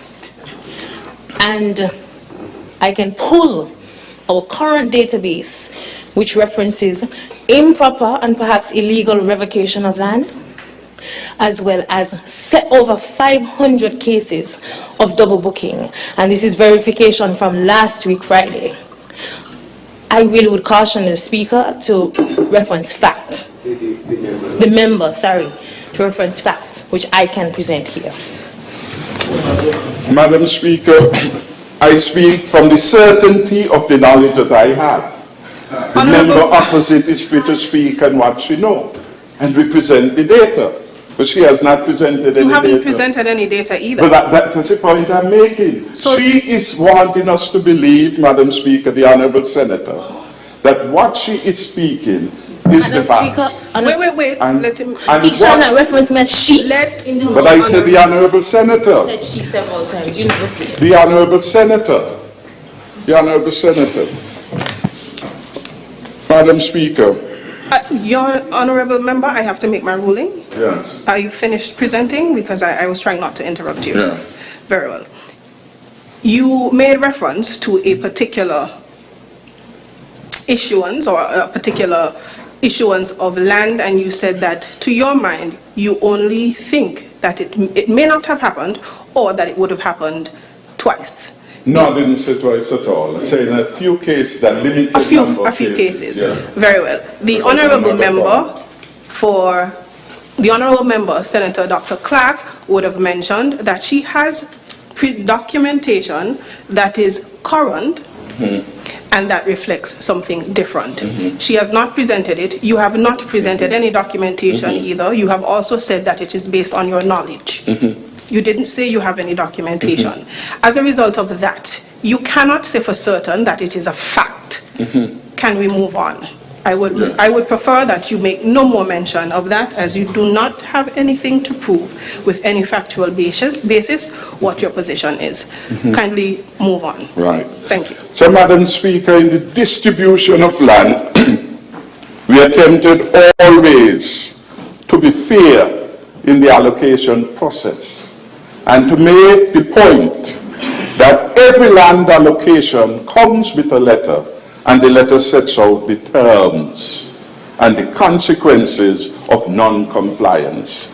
And where there have been non-compliance, persons would have been called in with an effort basically to remedy the situation. That was how the policy was to be operated, Madam Speaker. And of course, as I said, every letter, every allocation gave you the time frame, etc., in which you pay. And it states clearly that if you don't pay by a certain time, what the consequence would be. So it is not a surprise that you will have some revocation and reallocations. Madam, I don't know about 500. And I don't... Anyway, let's move on.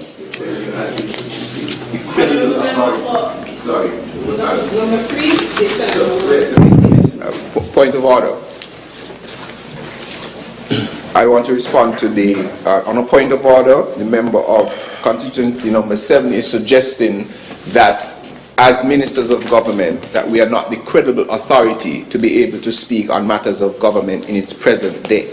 I have been in this parliament where that point has been made, that as ministers of government who has the relevant and current information, that we are able to present the credible present position, and that is what we have done. So it is inaccurate for him to suggest that we do not have the paper facts when we are speaking of credible authority as the present ministers of our respective ministries.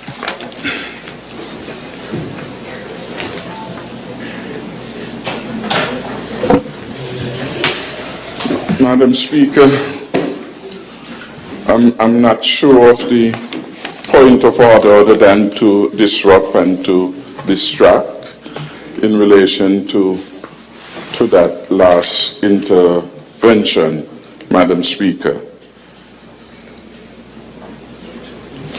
Madam Speaker, we heard the other argument about how countries were doing.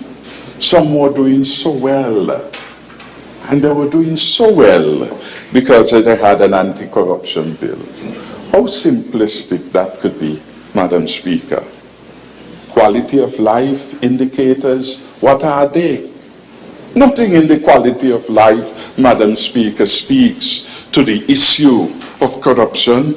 The 5 principal indicators of quality of life are health, education, environmental quality, personal security, civic engagement, and work-life balance. That is what that speaks about. When you go to the World Justice Project Rule of Law report, it says that we are an above average performer. We are performing better than many in the hemisphere in relation to the subject matter of corruption, Madam Speaker. We stand at 0.64, above average, on a scale of 0 to 1, Madam Speaker.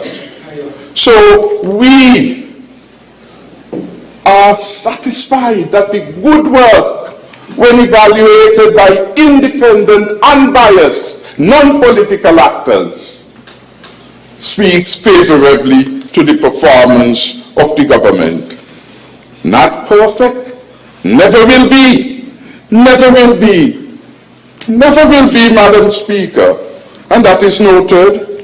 In 2019, the World Justice Report at page 10 states, no society has ever attained, let alone sustained, a perfect realization of the rule of law.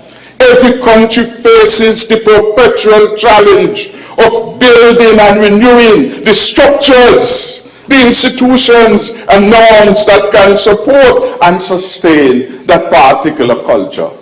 And that is why, Madam Speaker, there are several things out there that the international community says, whether it is in relation to the Financial Action Task Force, anti-money laundering, that you have to set up structure. We had, for example, to set up a new unit in the Office of the Comptroller of Inland Revenue to help us meet some of the demands for information that had come as part of an international requirement. We always have to be mindful how it fits into our own particular culture and whether we have the supporting frameworks to deal with these matters. That doesn't deny that the aspirational goals are important that we set ourselves in relation to this matter. Madam Speaker, it is clear that a lot of work had been done in the preceding period. And sometimes one wishes to compare 7-month period with a 20-year period, and that also is okay. Because the people live and the people understand what is happening. 1996 Inter-American Convention Against Corruption. We signed on some 8 years later, I think in 2004 on it. Why? Why, Madam Speaker? Again, structures, evolutions, different priorities get caught up in the agenda of governance as part of a practical matter, Madam Speaker. And you therefore have to make a judgment call about this. We didn't sign on the follow-up mechanism. And the follow-up mechanism messes sick with what was intended to give you the kind of support, identify the weaknesses in your laws. They came, for example, they did an evaluation of our public service, came up with recommendations on how you hire and you terminate, etc. That in part would have informed the revision of the public service laws around 2012, some 50 years or so after. The fusion of time and the resource base, all these are important considerations. They came, they did assessment of our Procurement Act and gave recommendations with respect to these. When you get these recommendations, you subject these to analysis from the experts, the knowledgeable people in the government. You get a position paper, you take to the cabinet, and the cabinet, of course, would make the necessary revisions, if any, to the particular matter. Well, Madam Speaker, I think those points are what I would wish to raise.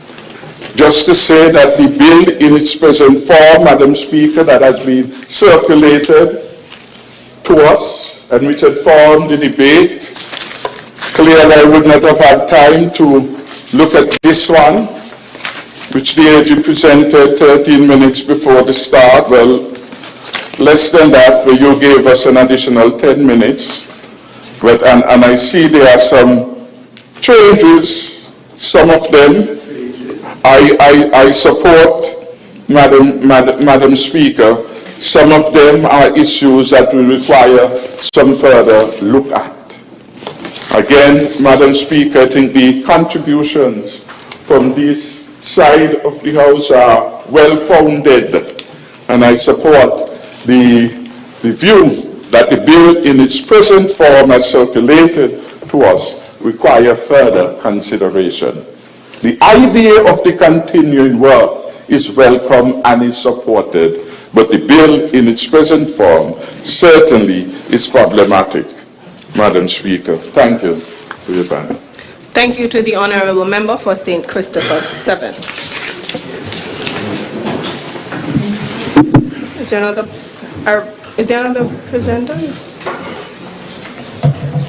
I recognize the Honourable Member for St. Christopher 8.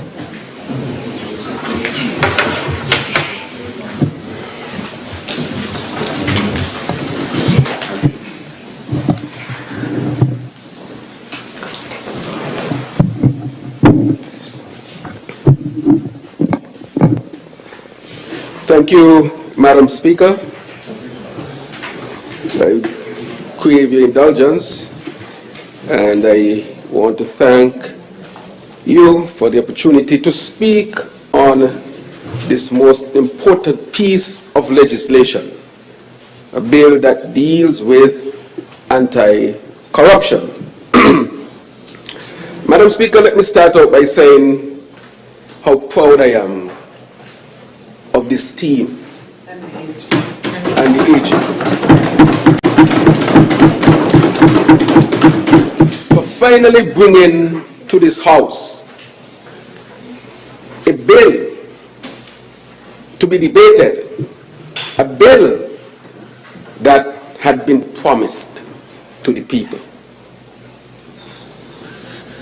As we would have said, and as I would have said since 2013, 2014, 2015, that corruption really hurts growth, advancement, and development of human societies. If you were to track the history of man's time on earth, from the time Adam was kicked out of the garden, or those who believe in a different approach from the time our species became aware that we are on earth, man has sought to live in communities. Is the only way he can really survive, because he's a social being. And living in societies naturally dictates that there has to be rules. And these rules are really supposed to be premised on the fact that each member of that community must have an equal opportunity to survive and live well. We have seen the attempts throughout human history. We have seen different types of organization of human beings living together. We can go from where man lived on the prairies and traveled outside of Africa, and this is Black History Month. This is leading to something, Madam Speaker. Man first appeared in Africa. There is no human being on earth who is not from Africa. And as he traveled out of Africa and went through the Middle Eastern area and out through Europe and so forth, and come across the Bering Straits into the Americas and down to the Americas into the Caribbean and so forth, man had been searching all the time for that type of system and organization that would allow him to thrive. And in that, there were many attempts, to the point where we came up to slavery. And from slavery, in our own context here in the Caribbean, we understand the type of shackled slavery which came after the annihilation of a whole people who were invaded with others from Europe through a corrupt system that led to their total obliteration, for example, in St. Kitts and Nevis. A system was set up, and slavery ensued for 400 years. A system, again, that was at its foundation a corrupt system that committed the worst atrocities of man against man, based on the falsehood that one was superior because of his skin color. When we know, those of us who study science, that is the furthest from the truth, and that all men are really from Africa. And we are really brothers, sisters, cousins, however you put it, one family. And after slavery came the emancipation, as we call it, the apprenticeship period.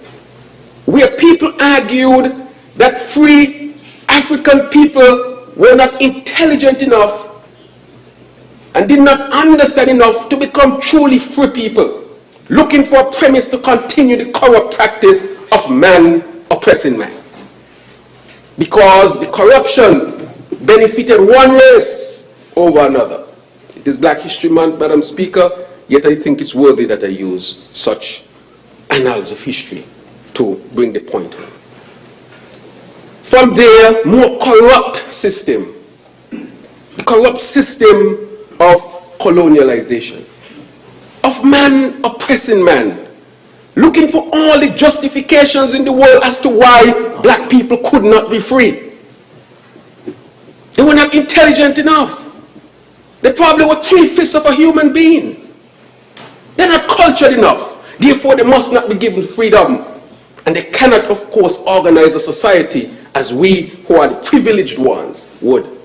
But of course, we know that was based on falsehood. And those corrupt systems were really set up to benefit one set of people over another. And so we come all the way up into the 1930s, when we had the Buckley's uprising, where black people stood up and said, we will not take your corrupt abuse anymore. And of course, you know that after that became the Moyne Commission, who studied the plight of black people here in St. Kitts and Nevis, specifically, and found that people were so oppressive that the report that went back to England, even those who were of the superior, and I put it in inverted commas, class, were appalled to some extent. And then after that, we saw that you had a labor movement being formed. Even then, they could not form the union. They were denied the opportunity because of a corrupt system. That man justified that man could not associate for the betterment of man because one man was superior to the other man. Corruption. Always a justification to maintain the status quo, especially by those who benefit from the corrupt practices. Madam Speaker. So I don't listen to the privileged ones who benefit from corruption. I listen to those who are the victims of corruption because they know, because they feel it. Just like those who rose up in the 1930s in the Buckley's uprising. After that Moyne Commission, we saw some changes. They gave us maybe a little better sanitation, maybe a little improvement in homes, but still we were a colonized country. And it was not until 1952 that black people in St. Kitts and Nevis had the opportunity to vote something called adult suffrage. You see how far back we go from Adam and Eve all the way up to now? Because you have to understand who you are to understand where we must go. And it's 1952 we got the opportunity to cast a vote. Still in a corrupt system called colonialization. Man oppressing man. And the privileged ones always looking for excuses as to why the others should not benefit. Madam Speaker, from 1952, we know that the labor movement was very much involved in that. Up to the 1970s, up to the 1960s, where we became, or we got what you call statehood, right? And then we started the march towards independence, which we attained in 1983. Madam Speaker, where am I going with all of this? Because throughout history, it is clear that corruption had really been the foundation for the exploitation of so much people, premised on the greed, fundamentally. And so after independence, we would have adopted a type of system called the Westminster system, that is a system that we adopted from our previous colonial masters. And so we had not mastered that system. That system is what we adopted not fully understanding it, but we expect that over time, being the intelligent beings we are, that we will progress and allow that system to forever continue to move towards perfection.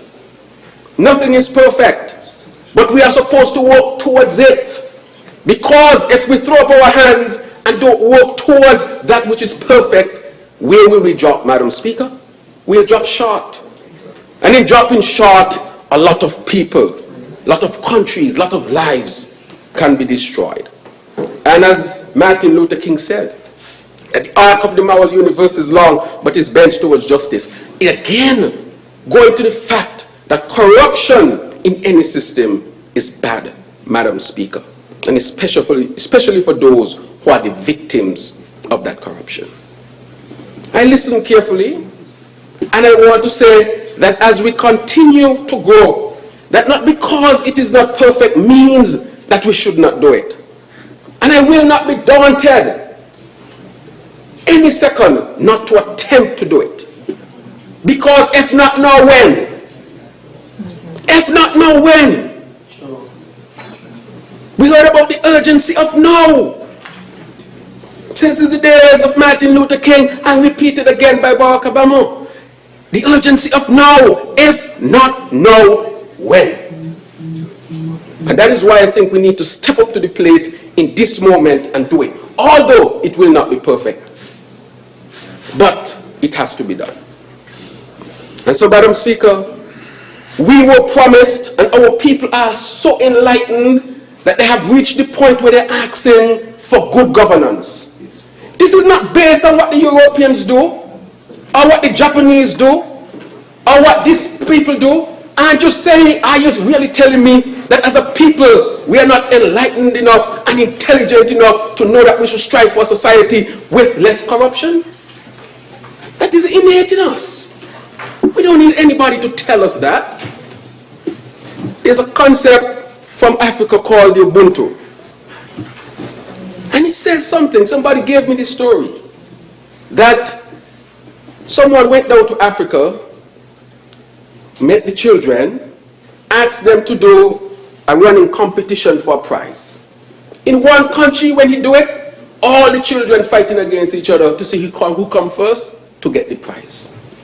When he went to this particular tribe, they all hold hands, run to the prize together, and they shared it. If we used to practice that, Madam Speaker, we would not be in here talking about anti-corruption and integrity in public life. There's nothing more wholesome than that. I wish that is where we were. But because we are not there, it means then therefore we have to create systems and laws sometimes to protect us from ourselves. Sometimes to protect us from ourselves. If you were to read the Federalist Papers, when the founding fathers of the United States, including Hamilton from Nevis, and then the member from number 9 is very proud of that. And if you read what they say, and you understand how they created the system, even though the system had racism in it, I can extract a part of it separate to the racism, just to see a clearer point of where they were going. And when you read the Federalist Papers, even before you get to the Constitution, because these were the debates that were taking place that led to the creation of the Constitution, so that you can understand the mind of those who were putting that Constitution in place. We did not have that opportunity in full because we imported or adopted a Constitution, or a system that was from our colonial masters. They had the opportunity to fight a whole revolution and put in place something that came generically from them. I wish we had that opportunity here in the Caribbean and here in St. Kitts and Nevis. And when you look at the debate and they talk about, and when the essence, that I catch the essence, that what they were really trying to set up is a society built on equity. Sadly enough, they still had slavery. But they wanted to create something for what they perceived to be equity. And in that, they created structures of how you can prevent man from abusing man, and how you can protect man from himself, Madam Speaker. And so we are here now in St. Kitts and Nevis. And this corruption has become wanton in some instances. And we cannot deny that. It is so. We would be foolhardy to think that it is not so. Let me take a couple of examples, Madam Speaker. That 7 years ago, the people had reached the point of maturity that they were speaking to good governance and anti-corruption. Human beings go through different levels of existence. First, you want to survive, so you're scraping for food and all that. You're not thinking about system and good governance and all of that. You just want to survive in the moment. As you satisfy your basic needs, you start to ask the wider questions. And these were the questions of good governance coming. The questions of a better society coming. Better laws. And because our people now would have reached that level of development, it's only natural now that those questions will be asked. And those questions, if frustrated, the people will respond. And the people have been frustrated, Madam Speaker. In 2015, big campaign, good governance. That is what the campaign was premised on. I myself thought it was a brilliant idea because we had gotten there. The people were promised many things, Madam Speaker. They were promised anti-corruption, integrity in public life, anti-nepotism, freedom of information. All these good things they were promised, including anti-victimization rules and laws. And when you look at the 7 years after an election that was premised on good governance, and today you're hearing this and that and all sorts of grandstanding, it leaves me very disappointed, deeply disappointed, embarrassed for my country. And that is why, as the chairman of the St. Kitts Nevis Labour Party, and with the others, my comrades, together, we put in place the code of ethical conduct for our party. It was scoffed at, laughed at, says for political this and for political that. I remember encouraging another chairperson of another political party to adopt the same for his party, so that we can create a system, even on the party level, premised on the ideals of good governance. Again, scoffed at, laughed at, not taken seriously. So when I hear the member from number 7 in here talking about this and that and the other, it leaves me even more disappointed, Madam Speaker. Almost as if people were taken for a ride and a drive. Nothing that was said was taken seriously, and I will make the point further. And so everything that they speak about, hardly anything was passed that really showed that this country was heading to be on good governance. In the first place, the reason why the member from number 7 is over there is because within his own construct that he had to form, there were no rules of good governance except fight for power. Madam Speaker, it's a fact. Give me 2 terms, because nobody should be in office for more than 2 consecutive terms. When you do that, you create dictators. Dr. Douglas was called a dictator compared to Hitler. And then him from number 7 said to the people he wanted a 3rd term. That's a fact. It's a fact. Nothing personal against him. It's a fact. Wanted a 3rd term. That's untrue. You won for a 3rd term. Run for a 3rd term. Hear him over there. You won for a 3rd term. And said that is not true. Wait. Basic fact, Madam Speaker. Basic fact. That even then he practiced good governance. It was an act of deception. Full of Labour, full of PAM, full of CCM. But you can only fool some of the people sometimes. You can't fool all of the people all of the time.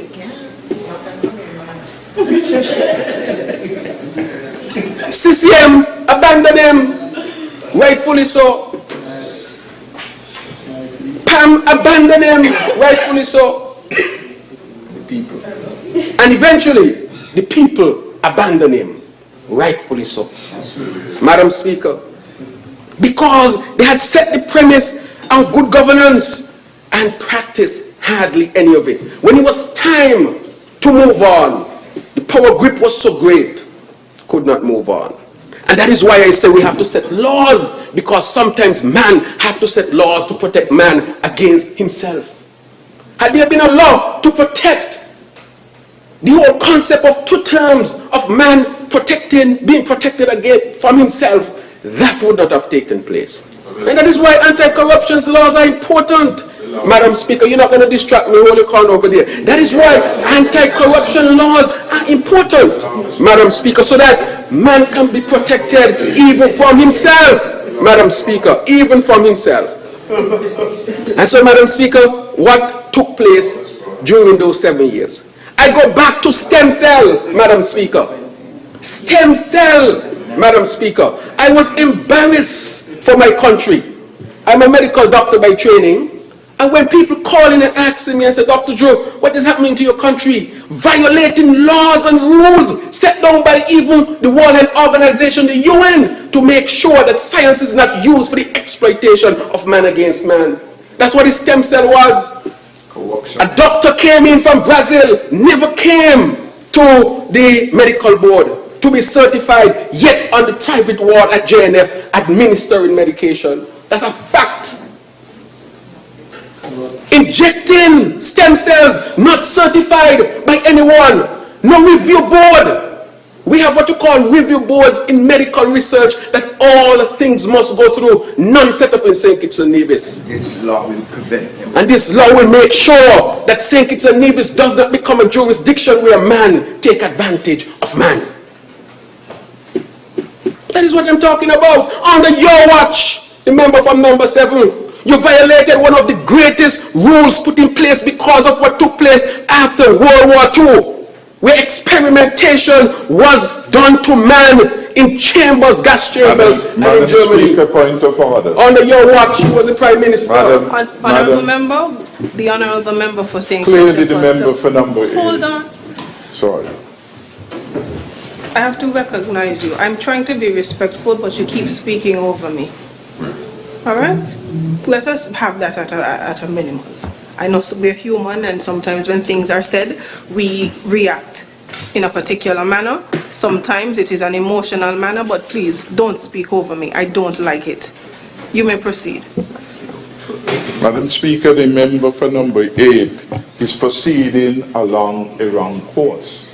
You have heard him impute improper conduct on my part. The rules doesn't allow to that. He cannot stay here and say, a man doing up at hospital and doing surgery, and I am responsible for that. The hospital has its policies, its rules, its regulations, its persons up there to deal with it.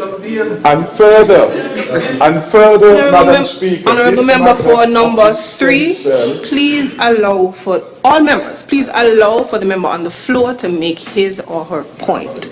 Thank you. And I make the further point, Madam Speaker, that this matter of the stem cell of which he speaks is a matter sub judice. This matter is a matter before the courts. Madam Speaker, the member for number 8 ought to have known that. But that was public knowledge. Thank you, Madam Speaker. I have not divulged anything, you know. Honourable member, Madam Speaker. Honourable member, I need to rule on this. Okay. As it relates to your latter point, which is the only point that I agree is against the rules, specifically Rule 43(5), if my memory serves me correctly. I would wish for you to refrain from your imputation as it relates to whom you think is responsible for a particular action. Can you kindly move on from that point? Thank you, Madam Speaker. Thank you. Point taken. I will say in the last administration, there was an illegal, immoral stem cell operation that took place at JNF. Fact number 1. Fact number 2, as a result of the CMO going to the hospital and unearthing what took place, the CMO himself said that he thought that was his basis for his firing. Fact number 2. Fact number 3, the CMO himself acknowledged. Fact number 3, at that time.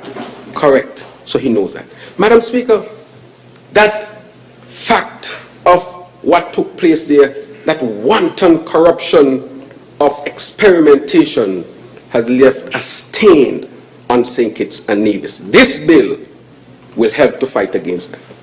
Madam Speaker, we all know about the herpes. Oh, I finish here. Herpes. And what one of the principal investigators of the herpes experiment said, he said St. Kitts is a progressive jurisdiction, meaning we're not going to lie down here, do what you want. How can we become a progressive jurisdiction for things like this? Madam Speaker, he couldn't do what he did here in the United States of America. We have become a safe haven, again, Madam Speaker, because of corruption. This law will seek to stop that. Madam Speaker, I can go on and speak about the issue of Verdi.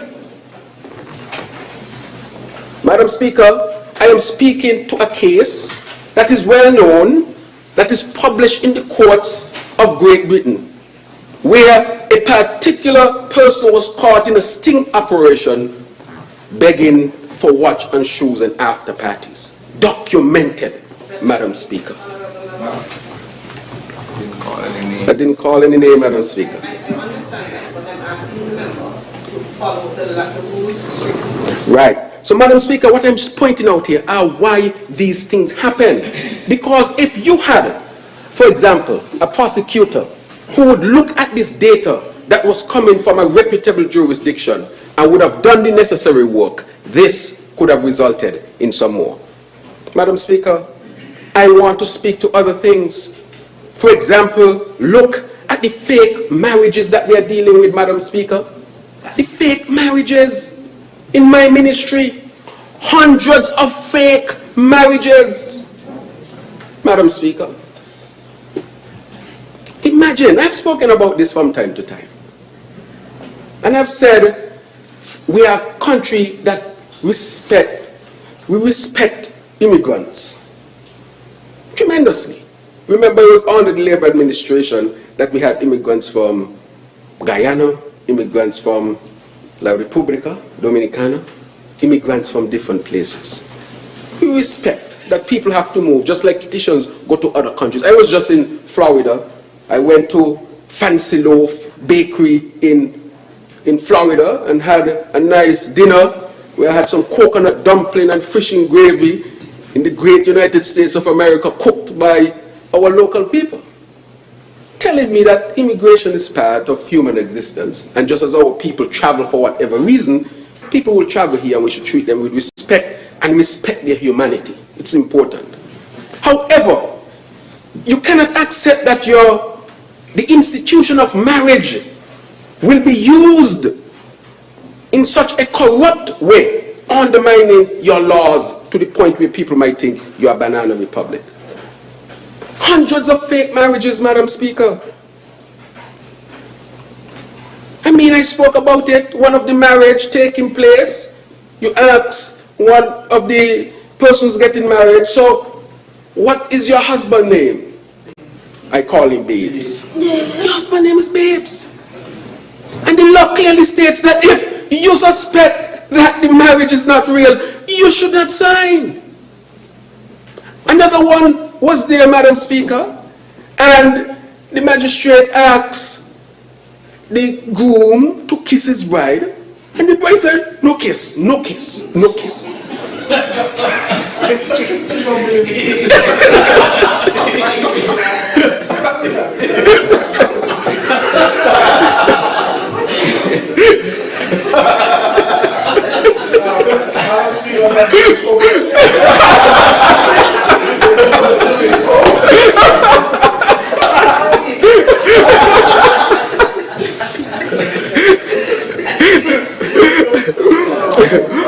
Madam Speaker, a lighter moment is good. I should have the...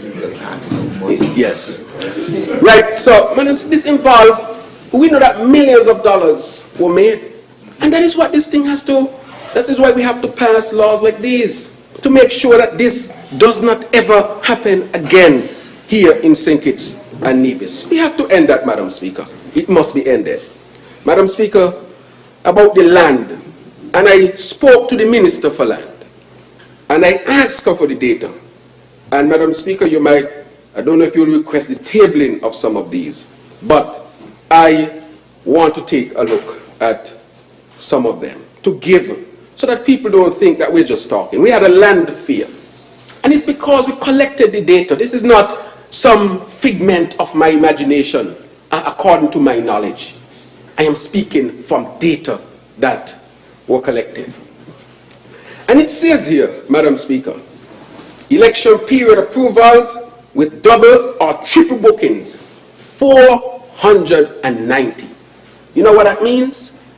490 during that election period. 3 months before the elections. Yeah. 3 names attached to 1 lot of land.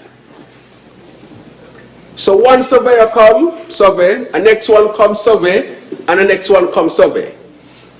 And those 3 names, they got their issuance of the proper documentation. They got the land certificate. 3 names. We had 490 instances of that. Presently, that is what has happened in St. Kitts and Nevis. So who are you going to give the land to?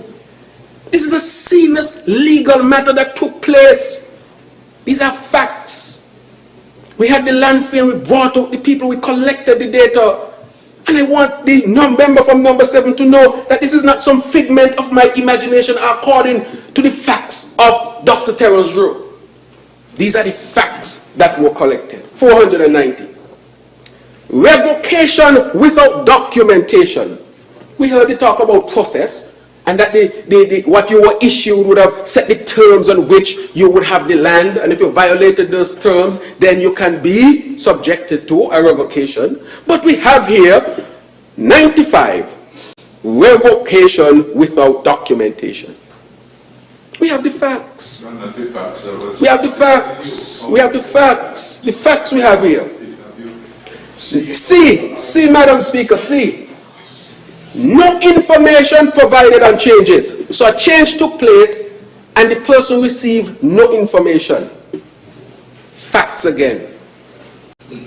181. These are real people, Madam Speaker. Real people out there who thought they had a piece of land. Maybe saving the dollar to buy 2 pallet of blocks here, 2 pallet there to see what they can do, or apply for a loan, or go to NHC, whatever mechanism they use to get a structure on their property. No information provided on changes. 181. And we're talking about documentation. Applicants with no response, 650. And that is why we have moved to digitize the whole process. But when you look at these facts, Madam Speaker, during the election period, 490 double and triple bookings. I mean, what does that tell you? In a small period? In a very small period of time.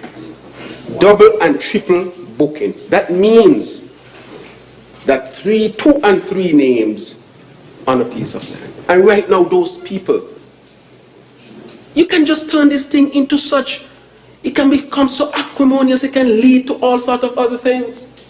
Because somebody convinced them finally the owner of a piece of the rock, only to hear 2 other people own it with you.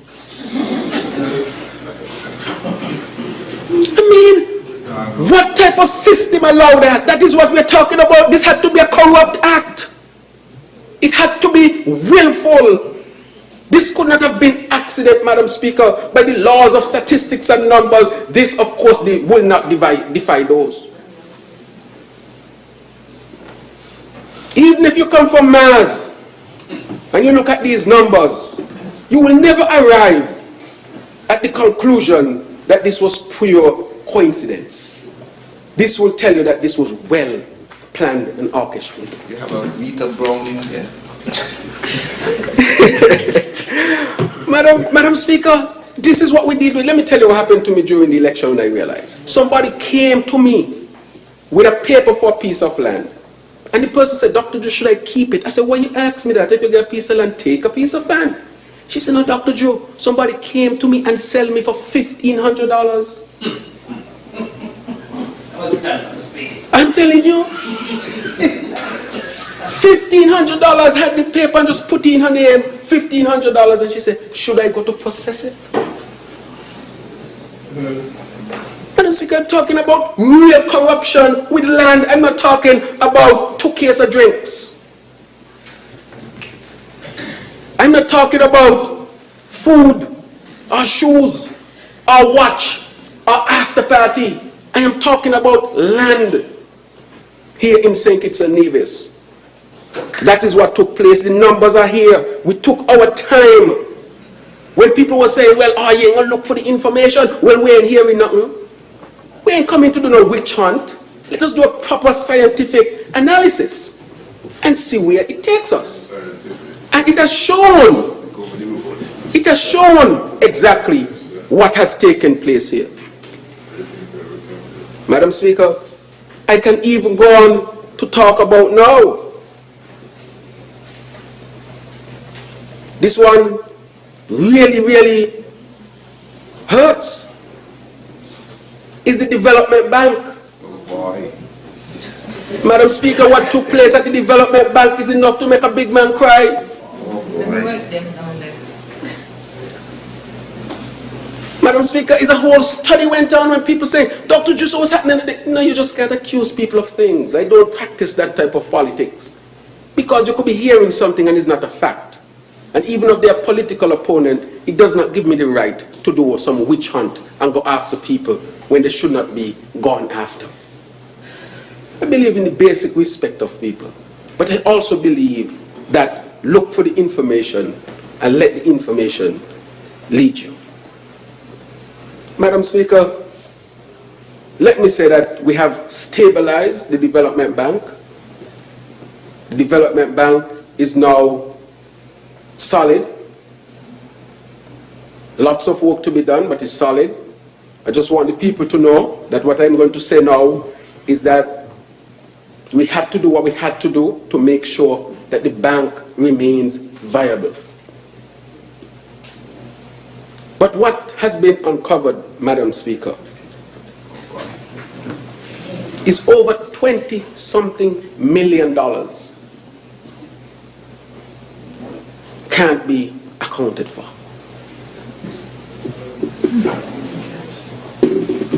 In cash.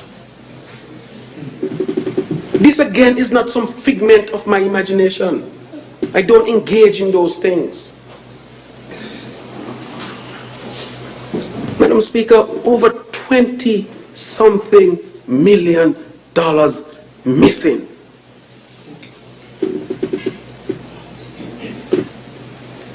I mean, how does one explain this?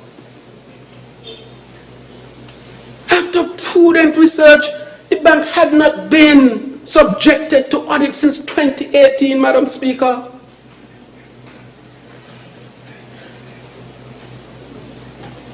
I mean, really? And then you hear an excuse of COVID? COVID do everything. So COVID thief $20-something million? I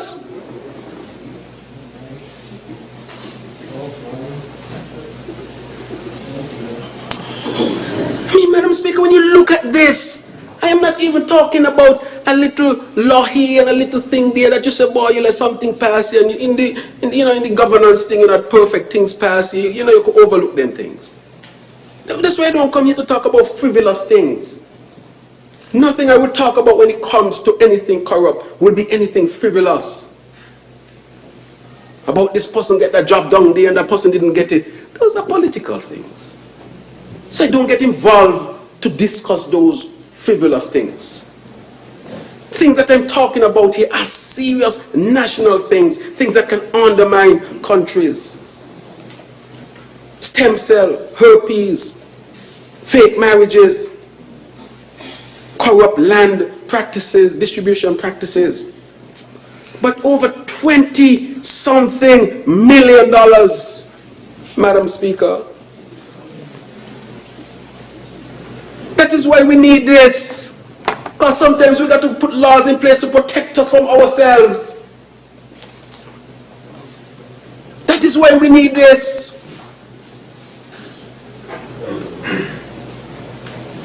That is why I believe that there should be a limited time for people to be in office. That's my personal belief. The more I say, the more I believe it.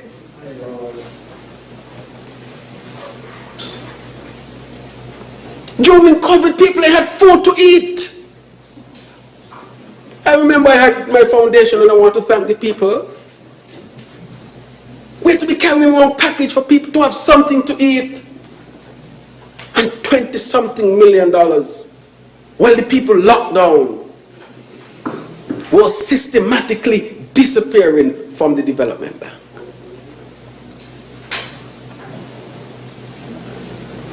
All people who had to choose between food and medicine.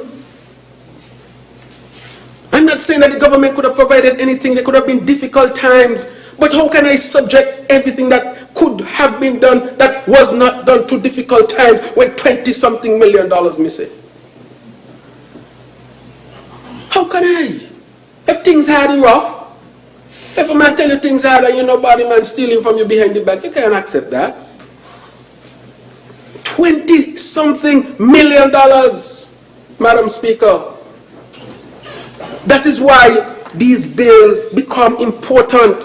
Because as we talk about this coming here and coming there, you don't need nobody to come from Europe to examine the bill to see if it's appropriate to tell you to leave the people $20-something million. I need a man from Europe to tell me that. You can't have that, Madam Speaker. I know I'm a bit emotional, but it's hard. It's hard, you know. $20-something million. Cash. Cash. I ain't even talking about the other things that took place there. That's just the cash. Just that alone I'm touching on. You have students that to pay 9% student loans, which we are trying now to bring down to 5%, Madam Speaker. Some of the students have not gone back as yet because we are sourcing new funding to make sure we can fund the student loans so they can go away to study. People with their house, they steal up and they want the mortgage money and you're trying to find new money to put in there so they can finish their houses. This was a systemic. This had to be a plan put in place. A man could one day just pick up a little thing and make a run. You say, body man, thief the thing. Come in, thief it and gone. But this was systemic, planned. This was mafia at its highest level. Had to be, Madam Speaker. How can you account for $20-something million missing in cash? And then tell me, may I need this? I hope it's strong enough. I hope it's strong enough. I ain't even talking about if somebody should have get a loan and you ain't give them and you give somebody else. Those can be political questions. But I don't think any politician can agree that $20-something million missing, that somehow can be justified in any other way.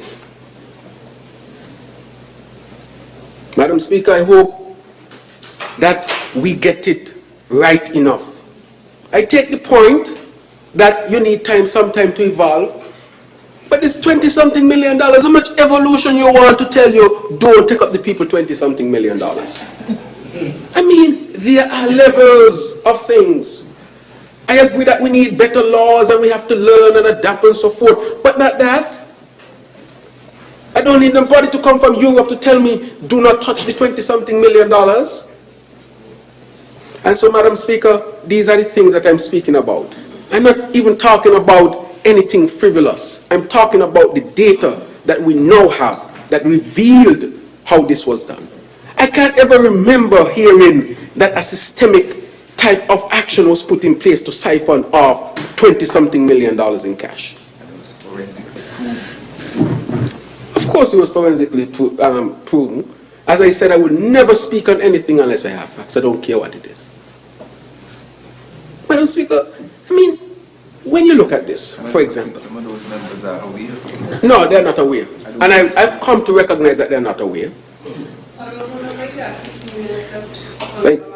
Yes, thank you very much, Madam Speaker. And that is why I would always say that we need to put good governance agenda in place. Somebody might ask, why is it you're not pursuing this or pursuing that? But if you have these opportunities that can take place, everything else you start to put in place can be frustrated. If the system is still set up where man think he could just set up a system and siphon off $20-something million, you put in a whole grand plan in place, next thing you look no money there for it. That is why you have to make sure that you create the proper foundation on which you can build a modern society. Madam Speaker, I want to make the point further that we see other countries and we admire them. Many of the countries that the honorable member from number 3 called out are from Western Europe, Scandinavian countries. We admire them. We say, look how happy the people be, look at the health system, the education system, this system, that system, and this. We admire those things.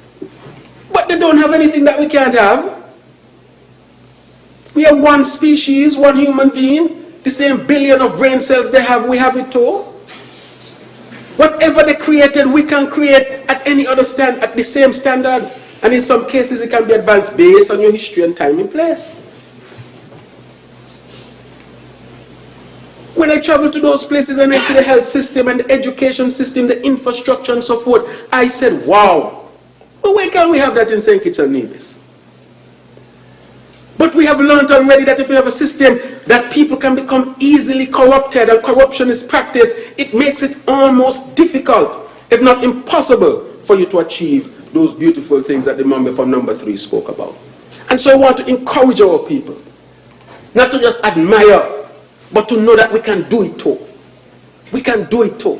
But we have to have the right laws in place, the foundation in place, and the structures in place.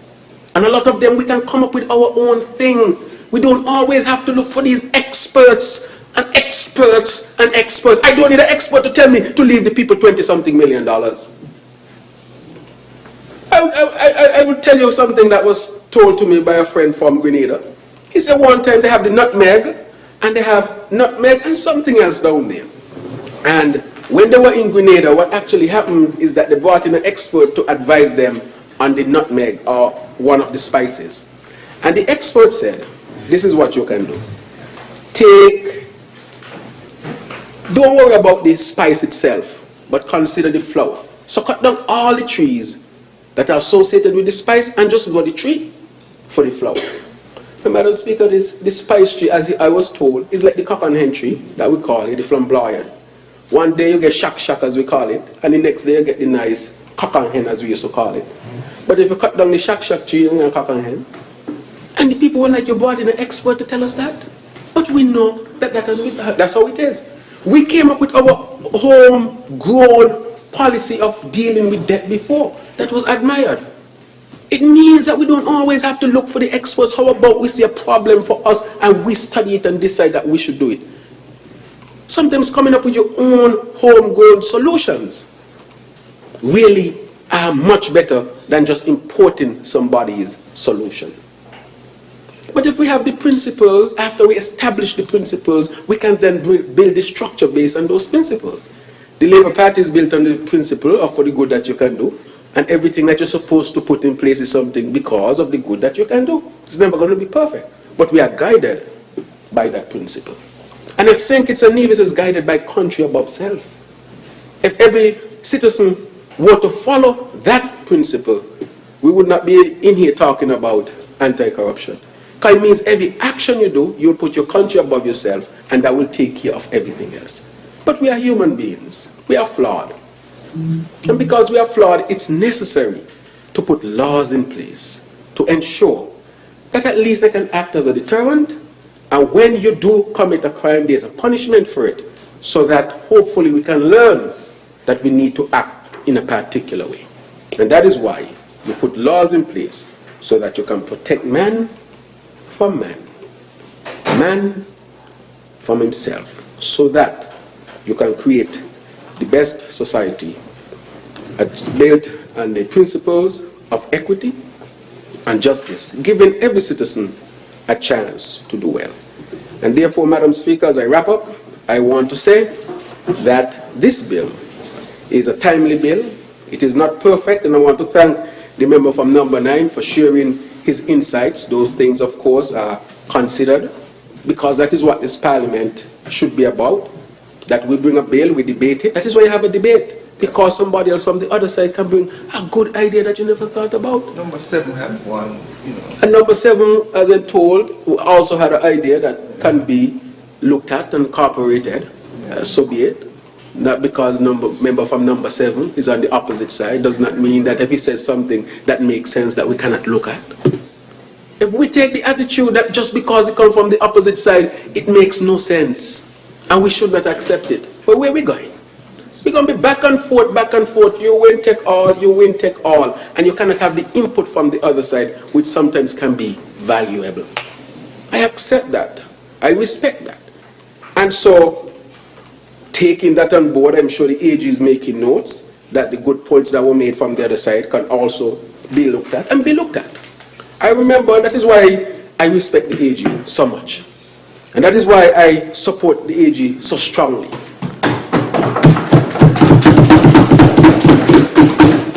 The AG has been doing excellent work in establishing the good governance.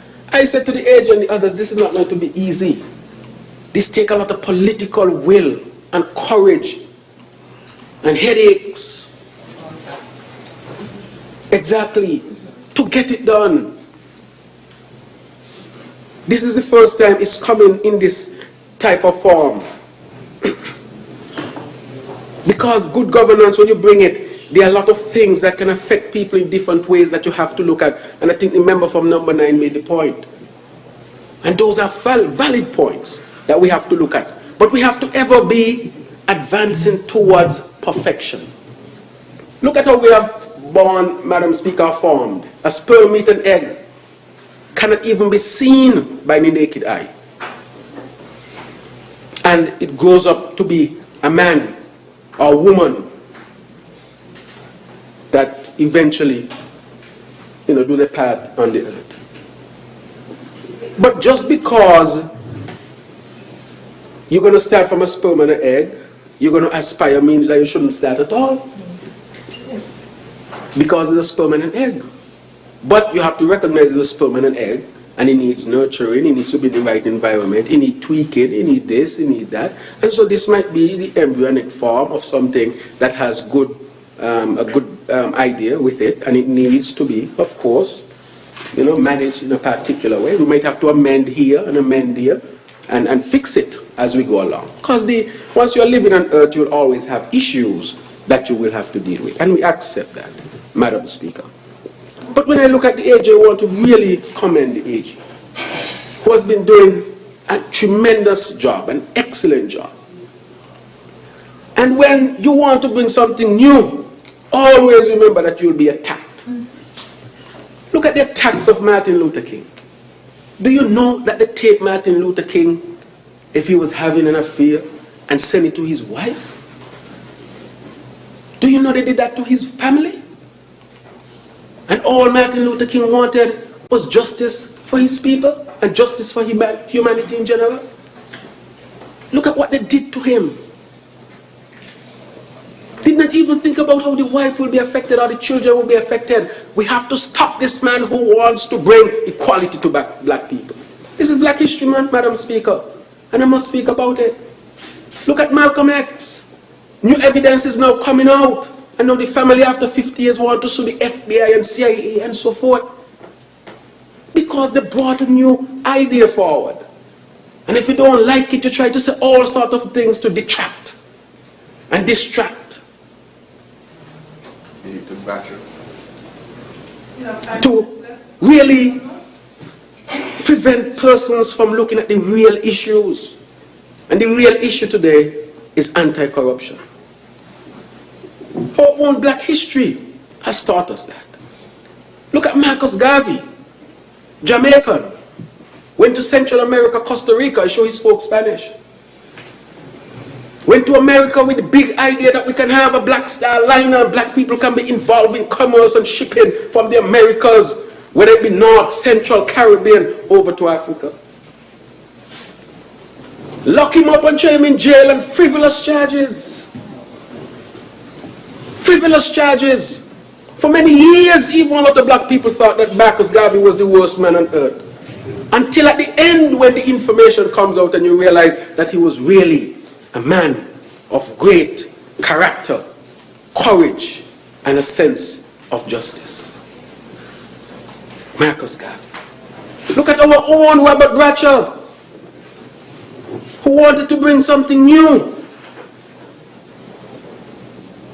That the underprivileged ones should have the right to vote, and not only the right to vote, but should have equal stake in the country where their forefathers worked as slaves. You see what happened to Robert Bratcher? All sorts of things were said about him, and I was glad to visit his home, because now and then I want to pass there to get some inspiration, because I know it was not easy. Mr. Blanchard said, and I think what his book is called, The Real Robert Bratcher, or what is it called? I can't remember the name of Blanchard's book. The True Story of Robert Bratcher? Something like that. Because in speaking to him, he said he had heard all kinds of things about Robert Bratcher until he decided to research it for himself. And realize what a great man Robert Bratcher was. The truth about Robert Bratcher, and that's a former PAM candidate. Father of independence. So sometimes when you want to bring something, they're going to look for all kinds of frivolous things. And when you expose them, and you have information to expose them, you know. And that is why sometimes I listen to a lot of reggae music growing up, you know, Madam Speaker. Because I learned when you live in a glass house, don't throw stones. Don't throw stones if you live in a glass house. Peter Tosh sing that. If I could have sing like the Honorable from number 3, I might have dropped a tune here. But I'll talk it for today. Don't throw stones. I said you could scan. I could scan. Madam Speaker, I'm addressing the time. You know what has happened. You know that we have access to the information. And I see that they're leveraging these type of attacks of the worst kind and type. Madam Speaker, sometimes when I see somebody coming at me, I say, oh, who they talking about, boy? I say, who that they talking about? You can't even recognize yourself in it. Because they're so reckless. Want to distract and detract today from this that is coming forward. But they want to say to us, all of us in here, even if you're on the opposite side, that if you know that your cause is noble, we will have debates and discussion and differences of opinion. But if your cause is noble, not perfect, but noble, that you should keep on your path. And as a member from number 9 like to say, I think he said, ignore the noise, keep the momentum. Increase the momentum. On that side. On that side. But Madam Speaker, I'm simply saying that these attacks that are coming, when you see the frivolousness of them, you ask yourself sometimes, should I even address that? Come down to march. Honorable Member for St. Christopher 8, you are out of time. Thank you very much, Madam Speaker. I ask for 1 minute to wrap up. Take 5. Okay, take 5 more minutes. Honorable members, the Honorable Member for St. Christopher 8 has asked to speak for a further few minutes. The question, those in favor? Aye. Those against? Maximum that he has is 30. But I wouldn't take all of that. I wouldn't take all of that, Madam Speaker. I didn't ask the latter question. Yes. Those against? The ayes have it. Proceed, Honorable Member. And I want to thank all the members for, giving me a few extra minutes, even those from the opposite side for not opposing. I think that's the good spirit of which the Parliament should be conducted. I want to say, Madam Speaker, because I was speaking to the matter with respect to these nasty attacks that have no foundation in them. And the reason why I'm going there is to speak to the point that when you are bringing things to advance people and to get corruption out, you can have all sort of attacks from all sort of different places. And I would like to say to those whose causes are noble to continue fighting, because sometimes it's challenging, it's tough. But if you don't do it, who? If not you, who will do it, Madam Speaker? Who? Barack Obama said you have to be the change that you are looking for. You have to be the change. You can't be looking outside for change. You have to be the change that you're looking for. And when history has so designed it, and God has put his blessings on it, that you are the one who is supposed to carry that cross, don't look for nobody else. You carry it because that is your lot. Your people need you. They're depending on you. And that is why I'm proud of the AG to bring this anti-corruption bill to the House today. That's why I support the AG. Madam Speaker, frivolousness. And they go to these fake pages, you know. If they got facts, bring facts now. They go to these fake pages. Corruption, anti-corruption. And I'm also, I'm saying that because the AG has brought the anti-corruption bill. You know, I like the Madam Speaker, she's balanced, you know, she's balanced, very balanced. So I take your warning, Madam Speaker. Thank you. Thank you very much. And so, I want to say that this bill will never be perfect, but is an excellent first attempt. And as I said, I thank the input from the members from the other side, member number 9, member from number 7, member from number 11, a member from number 10. And I also took his note when the member from number 10 said that Nevis already has something where they have to declare. I want to commend the Nevis end that you, from the Nevis Island administration, that they would have gone and put that. So declaring is already happening in the Federation, and I think it's time that we bring it to the federal aspect so that we can all be on the same page.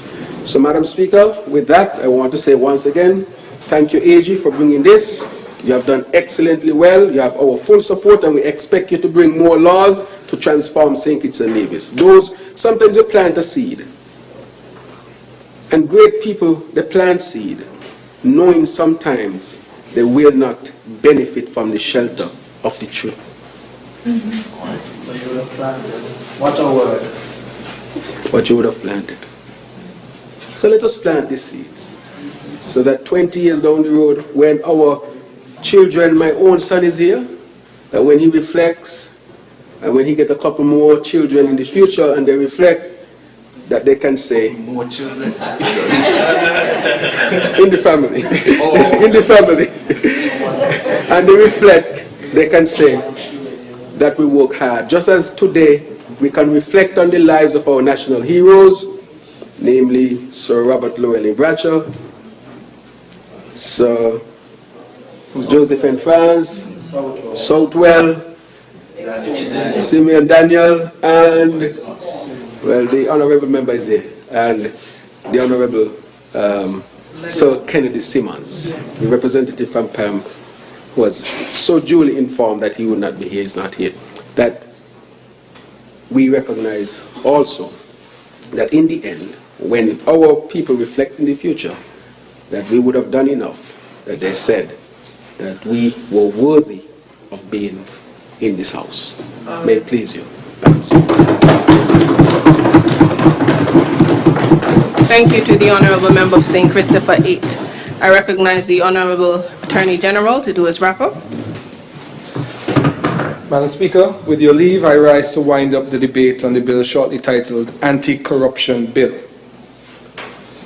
Madam Speaker, I was reflecting on something said by the member from number 7 when he spoke about the systematic way, quote, end quote, of how you're supposed to do things.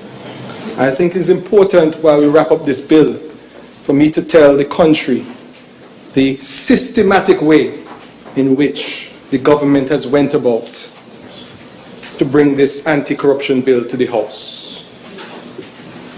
consultations with the Integrity Commissions, that is the Integrity Commission in St. Kitts and the Integrity Commission in Nevis, started in August 2022 and continued until October 2022. They had lots to say about the Integrity in Public Life Act and what they hope to see from the Anti-Corruption Act. Cabinet approved the first draft of the Anti-Corruption Bill in October 2022, after it was drafted with consultation from the Integrity Commissions.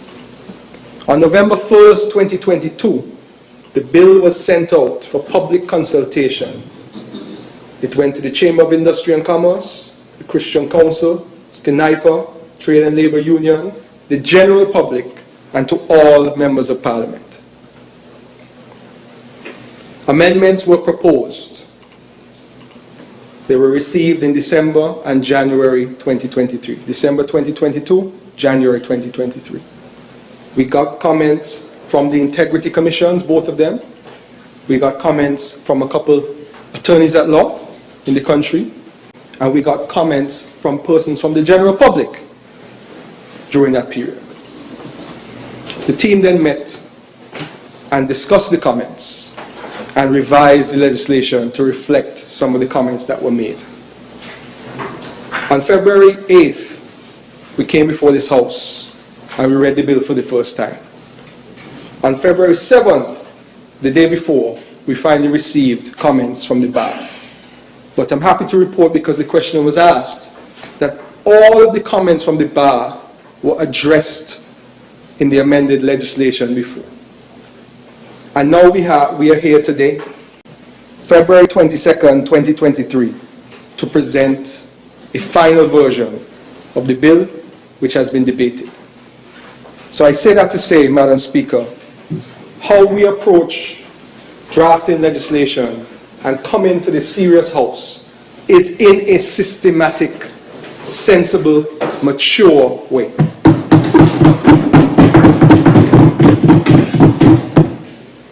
Madam Speaker, I want to respond to the member for number 9 saying that there could have been a cheaper, cleaner way.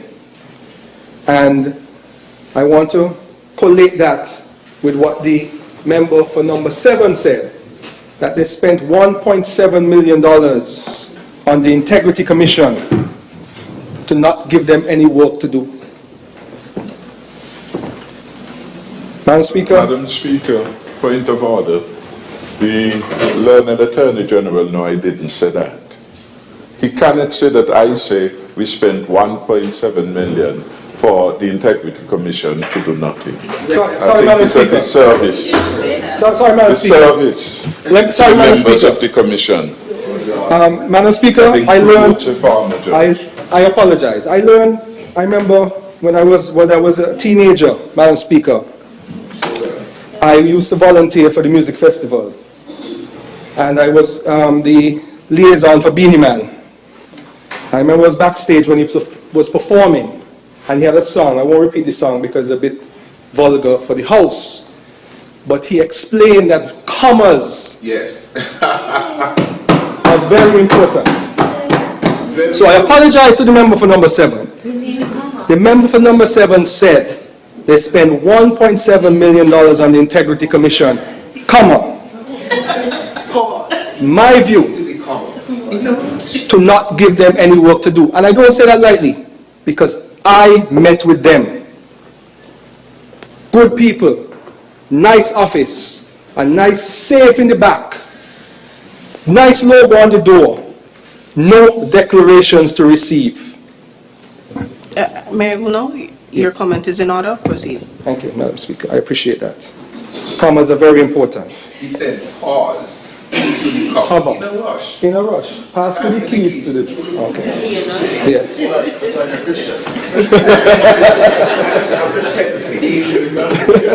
were there. You were there. I hear about it. Madam Speaker, I said something... I was trying to remember where I said it. But good governance costs money. And I don't understand why there's an issue being taken with there being one human being being engaged to specifically deal with corruption-related matters and to support the work of the Integrity Commission, which is what the special prosecutor is envisioned to do. And to give some context, as the Minister with responsibility for legal affairs and justice, the DPP's office is overburdened. We just recently interviewed persons for the office of the DPP, and a new DPP will be in place very shortly. We also increased the number of lawyers to be hired in the DPP's office to manage the caseload. And it is a pragmatic and practical decision to have a special prosecutor dedicated to deal with corruption-related matters. But I think the point that was lost on my friend from number 9, and he's right to ask the question. I'm not saying it's wrong to ask the question, but I think the point was lost that the special prosecutor, by this legislation, does not only prosecute. The special prosecutor receives complaints. The special prosecutor investigates. The legislation provides an opportunity for the special prosecutor to communicate with the Commissioner of Police, to get police officers to help to investigate. And the most important point, and I think what might actually be the most pragmatic point to support the office of the special prosecutor and how we've proposed this act to work, is that the special prosecutor can proceed to file civil suits to recover money that may have been siphoned off in relation to offenses under related acts. And I think that is important to note. It's not just prosecution. It's also collection and seeking to obtain, to get back the money that may have been siphoned off by particular acts within the legislation reference in the bill. So I think that's an important point to note. Madam Speaker, in relation to the question raised by the member from number 11, Nevis 11, about whistleblowers, as part of our systematic way of doing things, the first tranche of the good governance legislation is the Anti-Corruption Act, the Integrity in Public Life Amendment Act, the Freedom of Information Act, and the second tranche is intended to be the Procurement Act, which is greatly flawed. Whistleblower legislation, which will deal with what the member from number 11 spoke about, which is when persons go to the special prosecutor to report what they have seen, they have certain protections in place, as well as the Public Accounts Committee Act, and giving all three of those pieces of legislation teeth. We are doing this in a systematic way. We cannot bring everything at one time. I told you on the last sitting, Madam Speaker, that the Official Gazette Act was part of our good governance agenda as well. Transparency, openness, the ability for the public to have access to laws, etc., etc. Madam Speaker. And the last thing that I've noted to address, Madam Speaker, is the question by, can I call you my learned friend, member from number 9? You said that you left your legal brain behind, is that true? The member for number 9 raised the point about section 32 of the legislation. He wanted me to clarify. The section speaks to purporting to sell or purchase public office, and that is exactly what it is, Madam Speaker. To give you a practical example, if someone wishes to have a particular role in the NIA, for example, if they want their wife to sit in a particular office in the NIA which has a particular salary, and that person, or prestige attached to it, if that person pays certain people who have the power to make the decision to put that person's wife in that position, then this clause or this section of the Act makes that a specific criminal offense. Madam Speaker, as I close, it's important as well for the public to note that this Act, its foundation is in a piece of legislation that was passed in St. Lucia. We also took into consideration provisions from the Cayman Islands We took into consideration provisions from Singapore. We took into consideration provisions from Taiwan, our best friends in the international community. And we, when I say we, the team at the Attorney General's office sat down and looked at all of it and created what we thought and what we consider to be a bespoke anti-corruption act to serve our purposes. And I must point out that the comments, as the Prime Minister and member for number 8 mentioned, were very useful. And this is how democracy is supposed to work. We do not have an exclusivity on this side on intellect or ideas. There are two sides for a reason. And I'm happy that there are certain things that were said today from the other side that can help to shape this legislation when we reach to committee stage, Madam Speaker. And with that said, Madam Speaker, I wish the bill safe passage. As I said, this is a momentous day in the history of our country. It is us telling our people and the international community that we are serious about cutting out corruption from our society. May it please you, Madam Speaker. Thank you to the Honorable Attorney General and mover of the bill.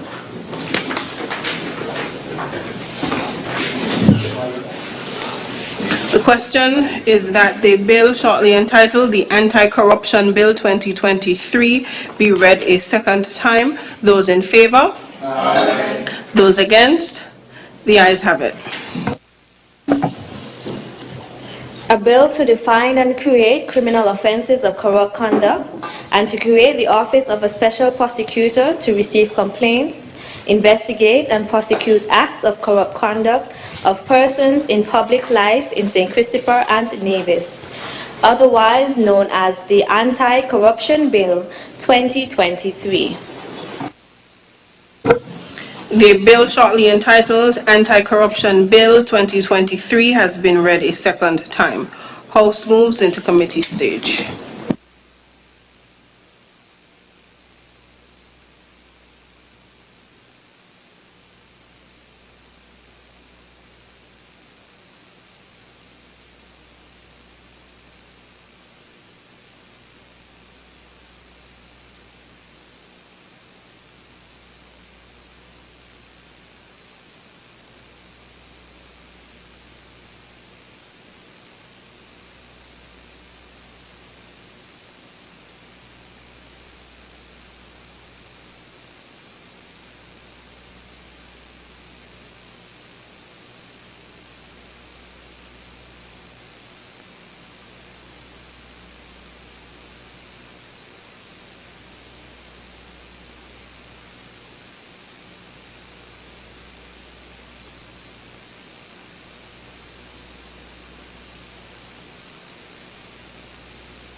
Proceed.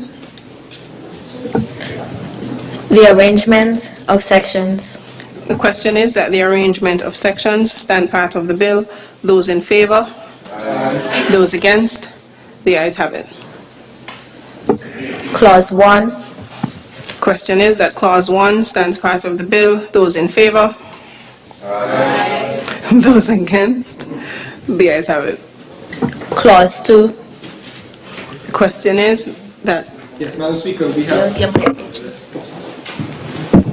Madam Speaker, may I humbly recommend that the amendments contained in the documents circulated to members be adopted in relation to Clause 2. They deal with the definition of ancillary legislation, the Integrity Commission, public officer, and assembly.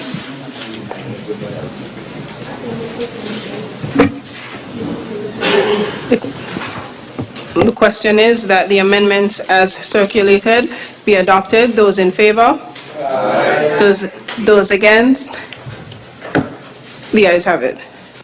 Clauses 1 and 5. The question is clauses 1. Sorry. My apologies. Clauses 4 and 5. The question is clauses 4 and 5 stand part of the bill. Those in favor?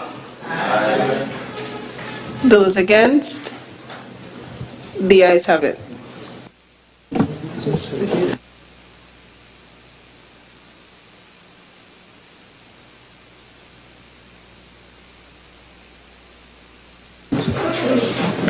Clauses 6 and 7. The question is that clauses 6 and 7 stand part of the bill. Those in favor? Aye. Yeah, we're replacing 6 and 7. Sorry, Madam Speaker, we're replacing 6 and 7. I withdraw that.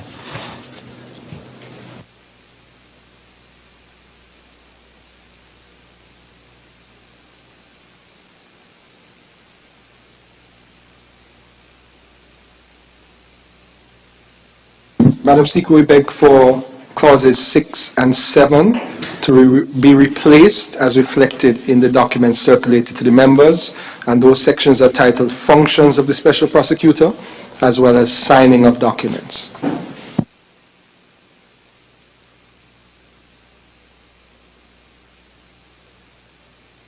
Six and 7 to be replaced with sections in the documents circulated to members, Functions of the Special Prosecutor and Signing of Documents.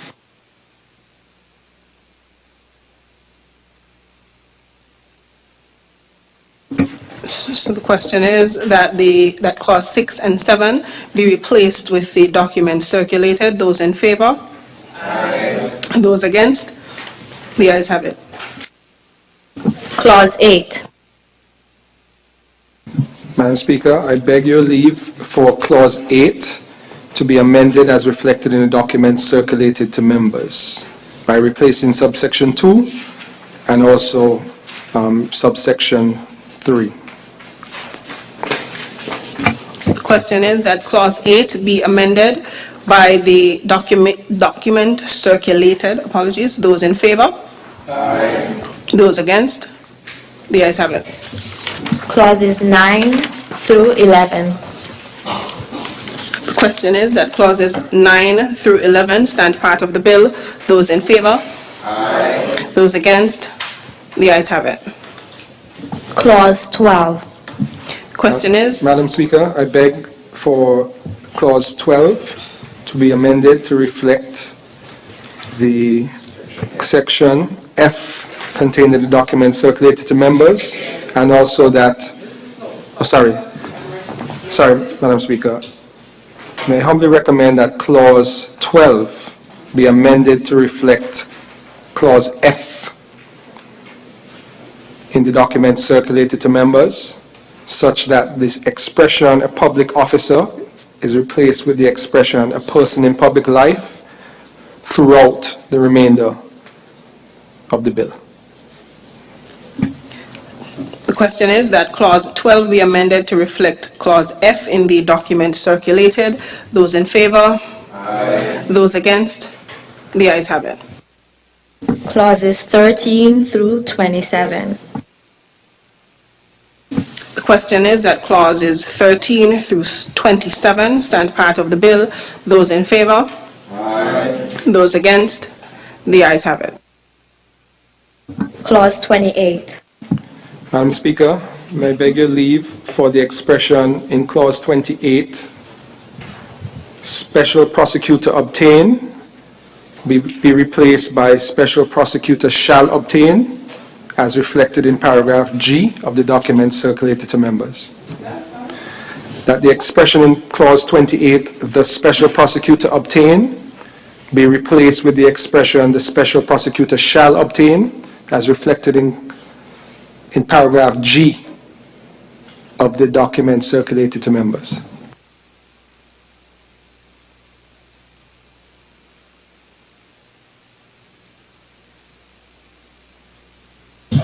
Shall obtain. Madam Speaker, we normally do these amendments afterwards, but because of the substantive amendment in the next section, we have to unfortunately go through this process to be open. So yes. So the question is that clause 28 be replaced by clause 28. Let me read mine.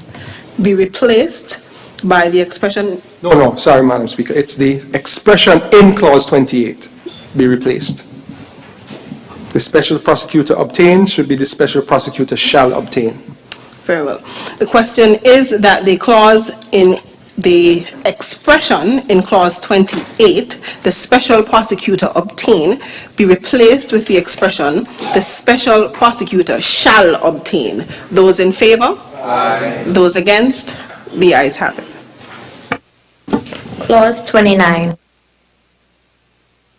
The question is that clause 29 stand part of the bill. Those in favor? Aye. Those against? The ayes have it. Clause 30. Madam Speaker, I beg leave for clause 30, subsection 1, paragraph C, be amended to reflect paragraph H of the document circulated to members, such that being a public officer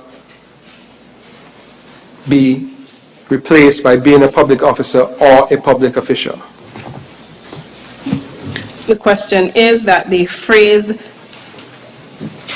being a public officer be replaced by the phrase being a public officer or a public official. Those in favor? Aye. Those against? The ayes have it.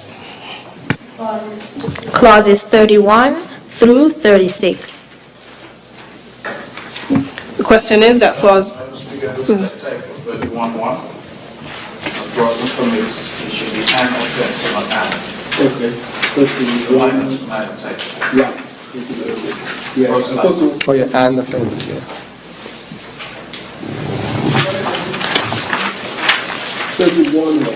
31-1. And this one as well.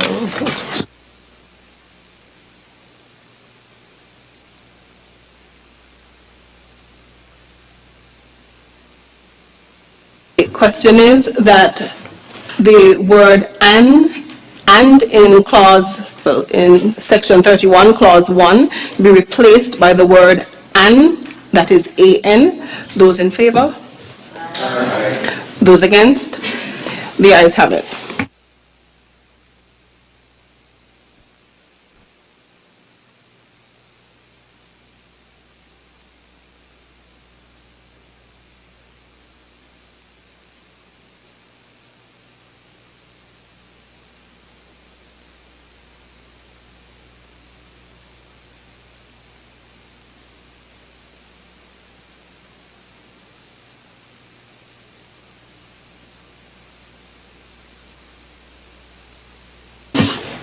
So the question is at this stage that clauses 31 through 36 stand part of the bill.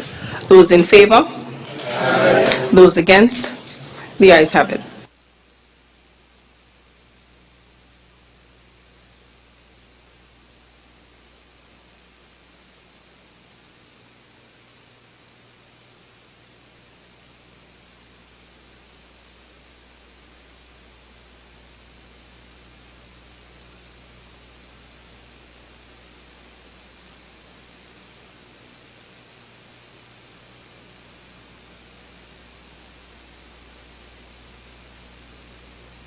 Madam Speaker, the member is right.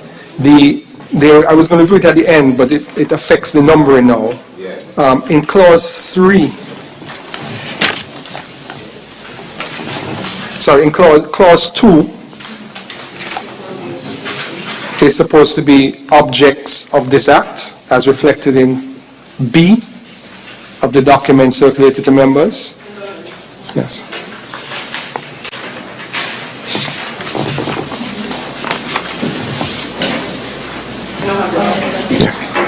Yes, so may I humbly recommend that we insert clause 2, which will change the numbering, which will be the objects of the act. A new clause 3, yes. A new clause 2. A new clause 2 followed by the renumbering, such that all of the numbers that you mentioned would be increased by 1. Yeah. So if we can move an amendment that 2 be added and that all the numbers already mentioned increase by 1.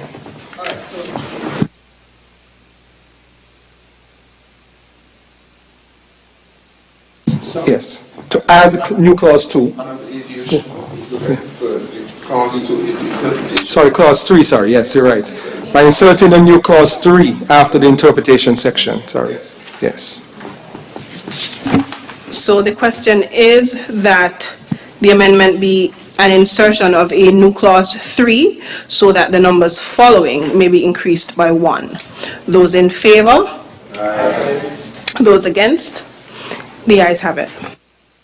Madam Speaker, may I also reference the section mentioned by the member for number 7, which is section 12. No, section 12 should actually, which will now be section 13.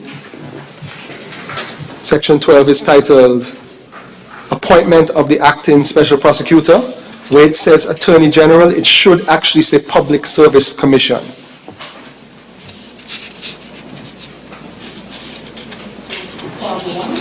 Yes, 12.1, where it says Attorney General, it should say Public Service Commission. That's the new clause 13. Yes, which is new clause 13, but clause 12 on the paper that you have, Madam Speaker. I understand that the appointment of an acting special prosecutor will now be done by the Judicial and Legal Services Commission after consultation with the Public Service Commission? Yes, because the original is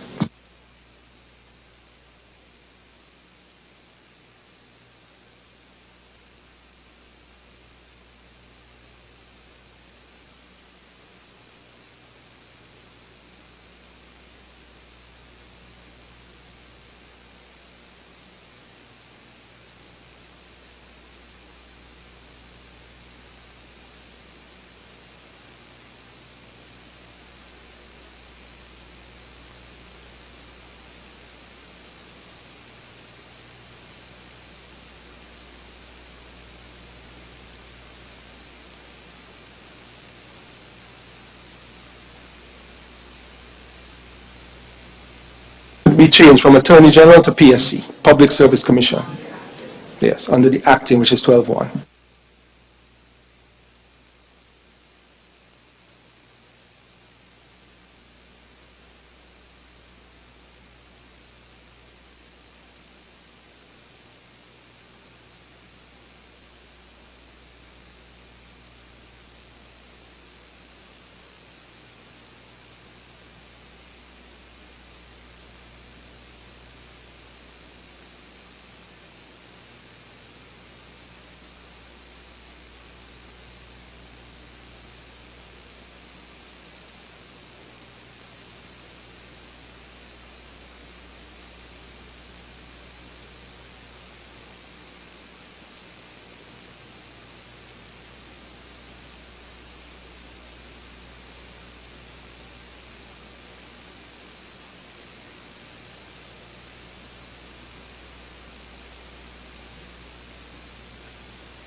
Yeah, go ahead.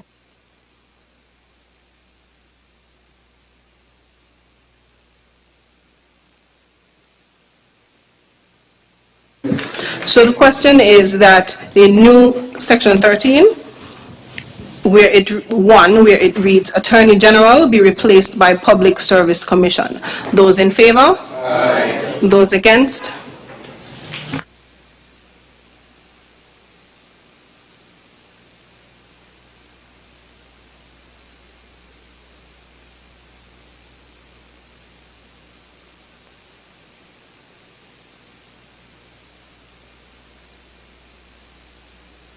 Madam Speaker, I may move for section 17.2, which used to be 16.2.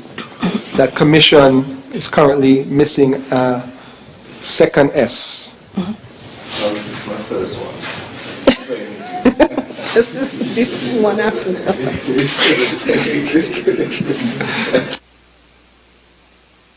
So the question is, section 17.2, where it reads the public service, it should be commission. There is an S missing. To insert the S to have commission properly spelled. Those in favor?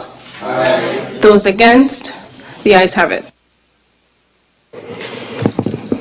AG, in relation to section 22, now 23, the timing issue. I think 4 months after the calendar year, that seems fine to me.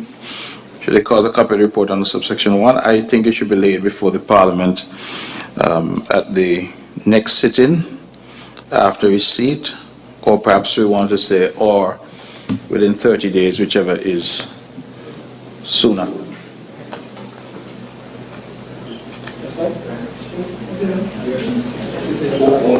Only thing, 30 days of forces a parliament at 4 months after the year is... If there's a parliament, so in other words, We anticipate having a parliament. We're just saying we may not have a parliament once a month, or within a month. So for instance, this is April, what did it say? It's 4 months, so that's April 13th. So it forces you to have a parliament in May, even if you didn't plan to. Gotcha. So, Well, I would say then, if that is the case, what in the anticipation of Parliament? It's every 2 months at least. I think we have been meeting quite regularly. Well, the only concern I have about the next sitting is if the report is tabled, if the report comes to the minister today, and you had a sitting scheduled for Monday of next week, the minister may not even have had a chance to peruse the report before having to lay. you should have a parliament within 90 days always. 60 days. 60 or 90 days. 60, I think, is reasonable. So, Madam Speaker, the proposal is that the section 23.2, which used to be 22.2, should read, the Attorney General shall cause a copy of the report under section 1 to be laid before the Parliament within 60 days of receipt.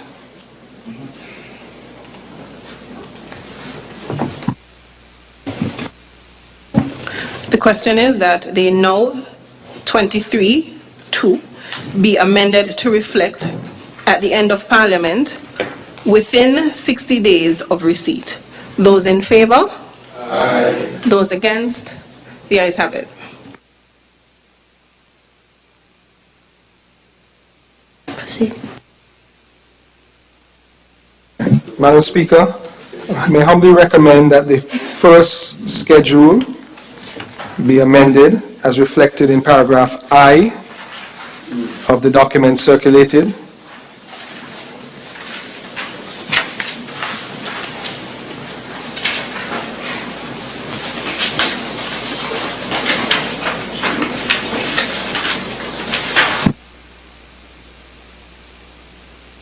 Madam Speaker, that is the list of public officials. Yes, please, Madam Speaker. The question is that the first schedule be amended as circulated. Those in favor? Aye. Those against? The ayes have it. The second schedule. Madam Speaker, may I humbly ask for your permission for the last time to amend the second schedule, part 2, paragraph I, by replacing the expression public office with public officer, as reflected in paragraph J of the document circulated.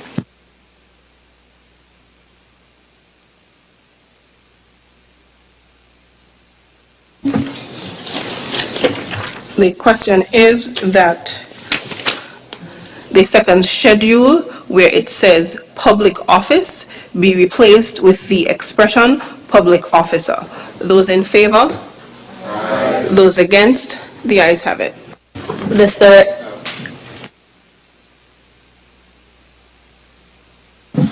Yes, sorry, Madam Speaker. The last one is in relation to the second schedule, which is now the third schedule, corrupt conduct part 1, based on the matters raised by the member for number 9. If we could strike 1A and renumber the remaining sections.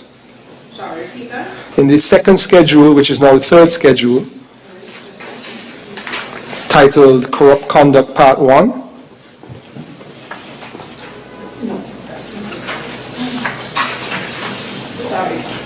yes. In the bill, yes. Sorry, in the bill, yes. Second schedule, which is now the third schedule, labeled Corrupt Conduct, Part 1. That 1A, which is the matter that relating to gifts, be removed. And the remaining sections be renumbered accordingly. So you want to remove? Just 1A completely.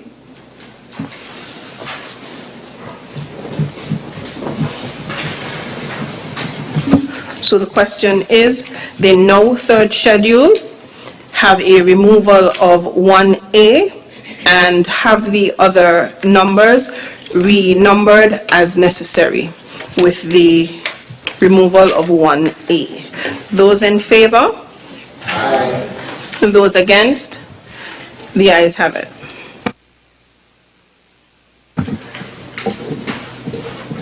The third schedule. Question is that the third schedule stand part of the bill. Those in favor? Aye. Those against? The ayes have it. The enacting clause. The question is that the enacting clause stands part of the bill. Those in favor? Aye. Those against? The ayes have it. The title. The question is that the title stands part of the bill. Those in favor?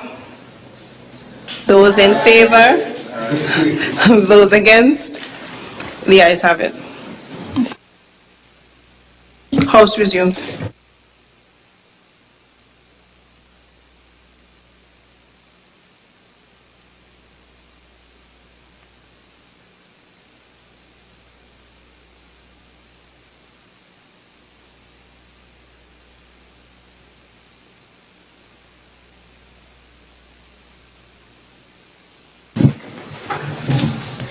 Madam Speaker. Recognize the Honorable Attorney General. Madam Speaker, I rise to report that the bill shortly titled Anti-Corruption Bill 2023 has passed through committee stage with amendments.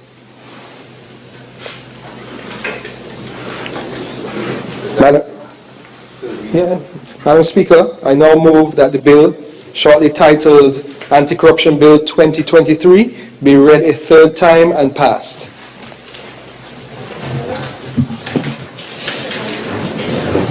I second that, Madam Speaker.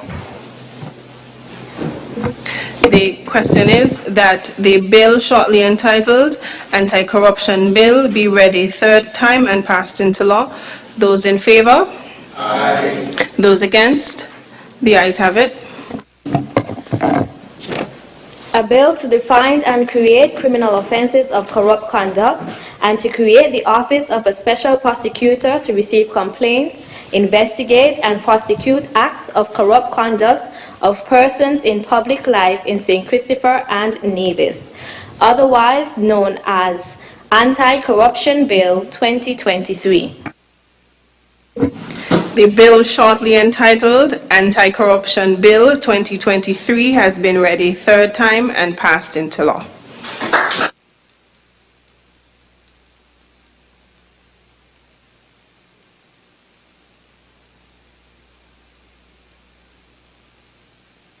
Honorable members, are we prepared to proceed, or would no comfort break necessary?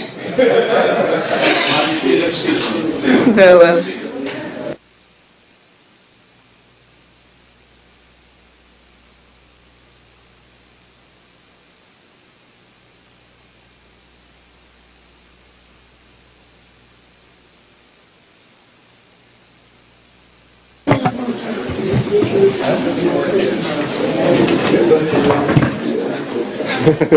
Madam Speaker. I recognize the Honorable Attorney General. Madam Speaker, I do not plan to keep you too late.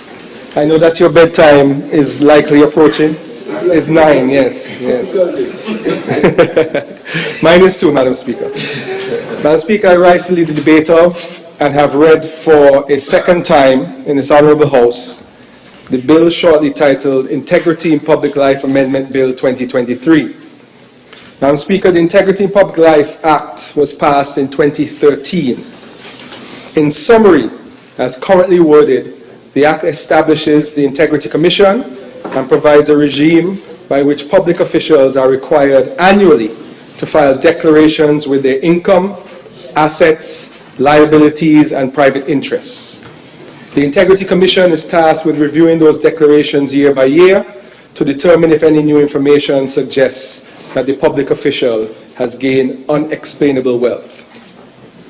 Madam Speaker, I feel it necessary to clarify what unexplainable wealth is.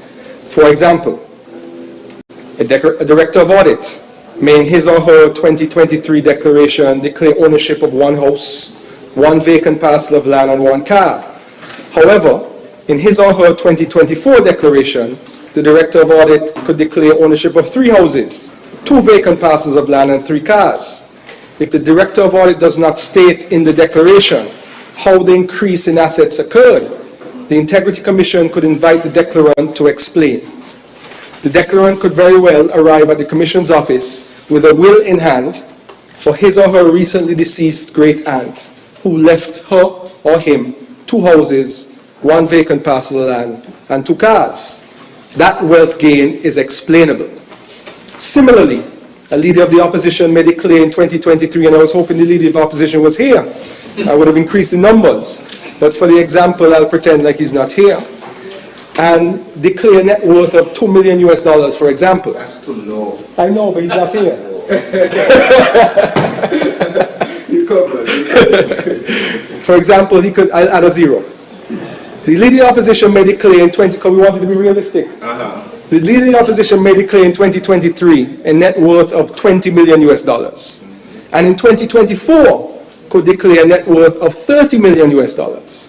But that gain could be gains from the stock market, profits from shares owned in a business that has no business dealings with the government, or proceeds from a sale of land. The point of the Commission is to ensure that those gains are not from corrupt activity. That is why the Commission has the authority to investigate, inquire as to the accuracy of declarations, summons and examine witnesses, and refer to the Director of Public Prosecutions or the Special Prosecutor now any activity they consider amounts to an offense. The Act also contains a code of conduct for public officials. Currently, the Integrity in Public Life Act remains without teeth, as even though the Integrity Commission is set up and they have an office with requisite staff and funding, no date has yet been set for declarations to be filed by public officials. The aim of the Integrity in Public Life Amendment Bill 2023 is to set the initial date for declarations to be submitted by high-level public officials, being July 31st, 2023, and to provide for other amendments made at the request, I want to make this clear, at the request of the Integrity Commission. Madam Speaker, I say high-level public officials because the bill reduces the number of persons who are required to file declarations. With the original Act, the Integrity Commission estimated that approximately 1,400 people would be caught in the net. Now that number should be less than 200 people. The bill also amends the definitions of children and spouses whose financial information also forms part of the declarations. For example, Madam Speaker, a child is amended, and these were recommendations from the Integrity Commission, and we will hear today another view as to the definition of child, which I have had discussions with a member from the other side for, but will not steal that person's thunder. But they were very good points, and I think it's important. This is true democracy at work. Parliament has a break. Members from the other side have a conversation about a clause in a potential bill and work it out. I don't know what is a greater example of democracy than that. The recommendation from the Integrity Commission that child is to mean a child of a public official, including a stepchild, an adopted child, or a child born out of wedlock, of whom the father has been adjudged the father by a court of competent jurisdiction, or of whom the father has acknowledged to be his own child, who, A, is under the age of 18 years and is not married, or B, is under the age of 25 and not married, and is pursuing a course of higher education at an accredited university or college. That was the language proposed by the Integrity Commission, but we'll hear more on that later, Madam Speaker. With respect to the definition of spouse, it was amended to mean a person to whom the person in public life is married or living with in a common law relationship for a period of 5 years immediately preceding the period that a declaration is required to be filed, but does not include a spouse living separate and apart from the person in public life for a period exceeding 3 years. So if you break up, 3 years, more than 3 years has gone, your spouse or your common law wife does not have to be part of your declaration. And a spouse who ceased to live with the person in public life and proceedings have been instituted for divorce or judicial separation during the period in which a declaration is required to be filed. So you get a divorce, you no longer have to include your wife who you're divorcing or your husband who you're divorcing. The amendment also provides for further professional qualifications required for a person to sit on the Integrity Commission. This is something that the government thought was very important because, Madam Speaker, the Integrity Commissioners have all of your business. They know what's in your bank accounts at a particular time of year. They know what properties are in your name. They know what vehicles are in your name. If you have stocks, if you have this, you have that. Very, very confidential information the Integrity Commission has. So what we want to ensure is that the persons who are chosen to be Integrity Commissioners have integrity and have practiced for a significant amount of time in a profession in which they were bound by confidentiality and ethical principles. So the proposed amendment recommends that those types of persons be appointed to the Integrity Commission, and so that they can continue in the way that they have been practicing in their professional career to be able to keep information confidential. The amendment proposes that one member be appointed on the recommendation of the Prime Minister, who must be a person who practices or has retired from practicing as a lawfully licensed professional, subject to a code of confidentiality, code of conduct, code of ethics, or other similar regulations for at least a period of 15 years, including a medical doctor licensed to practice medicine in a Commonwealth jurisdiction, Canada or the United States, an attorney at law licensed to practice in the same places, a chartered public accountant, a banker recognized as a finance industry professional, or a professional engineer licensed to practice engineering. And one member appointed on the recommendation of the leader of the opposition, who must be a person with the same qualifications listed above. Madam Speaker, confidentiality is key. This is a fear of many persons, particularly non-public servants, like chairpersons of statutory corporations. However, and this is also important to note, Madam Speaker, the bill provides that the declaration filed with the Commission and the records of the Commission in respect of those declarations are secret and confidential and shall not be made public. When I spoke earlier, Madam Speaker, I spoke to you about visiting the Integrity Commission. The Prime Minister visited with me. I think it was in September 2022. They have a safe room with a fingerprint code to get in and a passcode, which will be the filing place for these declarations. Because, Madam Speaker, you are on the list. And I'm sure you don't want the newspapers and the gossip blogs and the fake profiles to have your information, even though your information is probably in the great green, like the member for number 3. Some of us might have declarations that might be in the red, and we might not.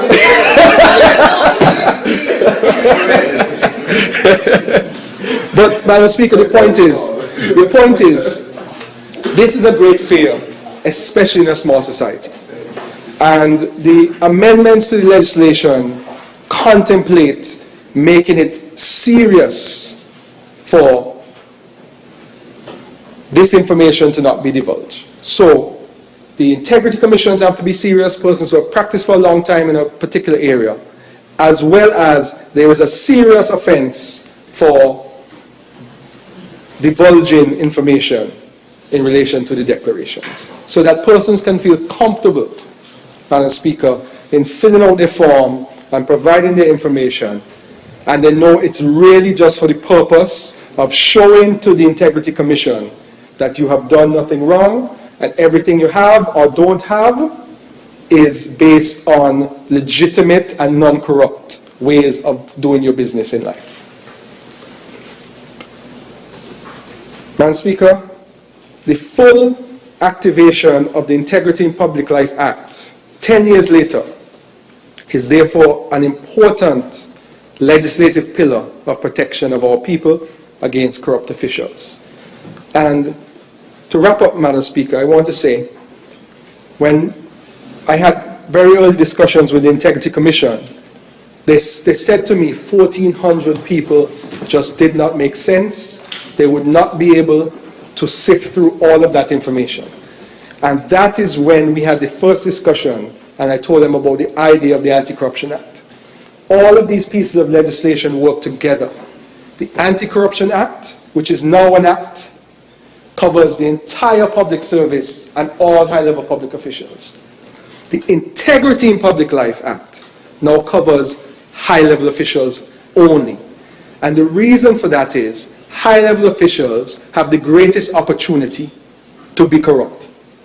They are the ultimate decision makers. They are the ones who could potentially take bribes and act in corrupt ways.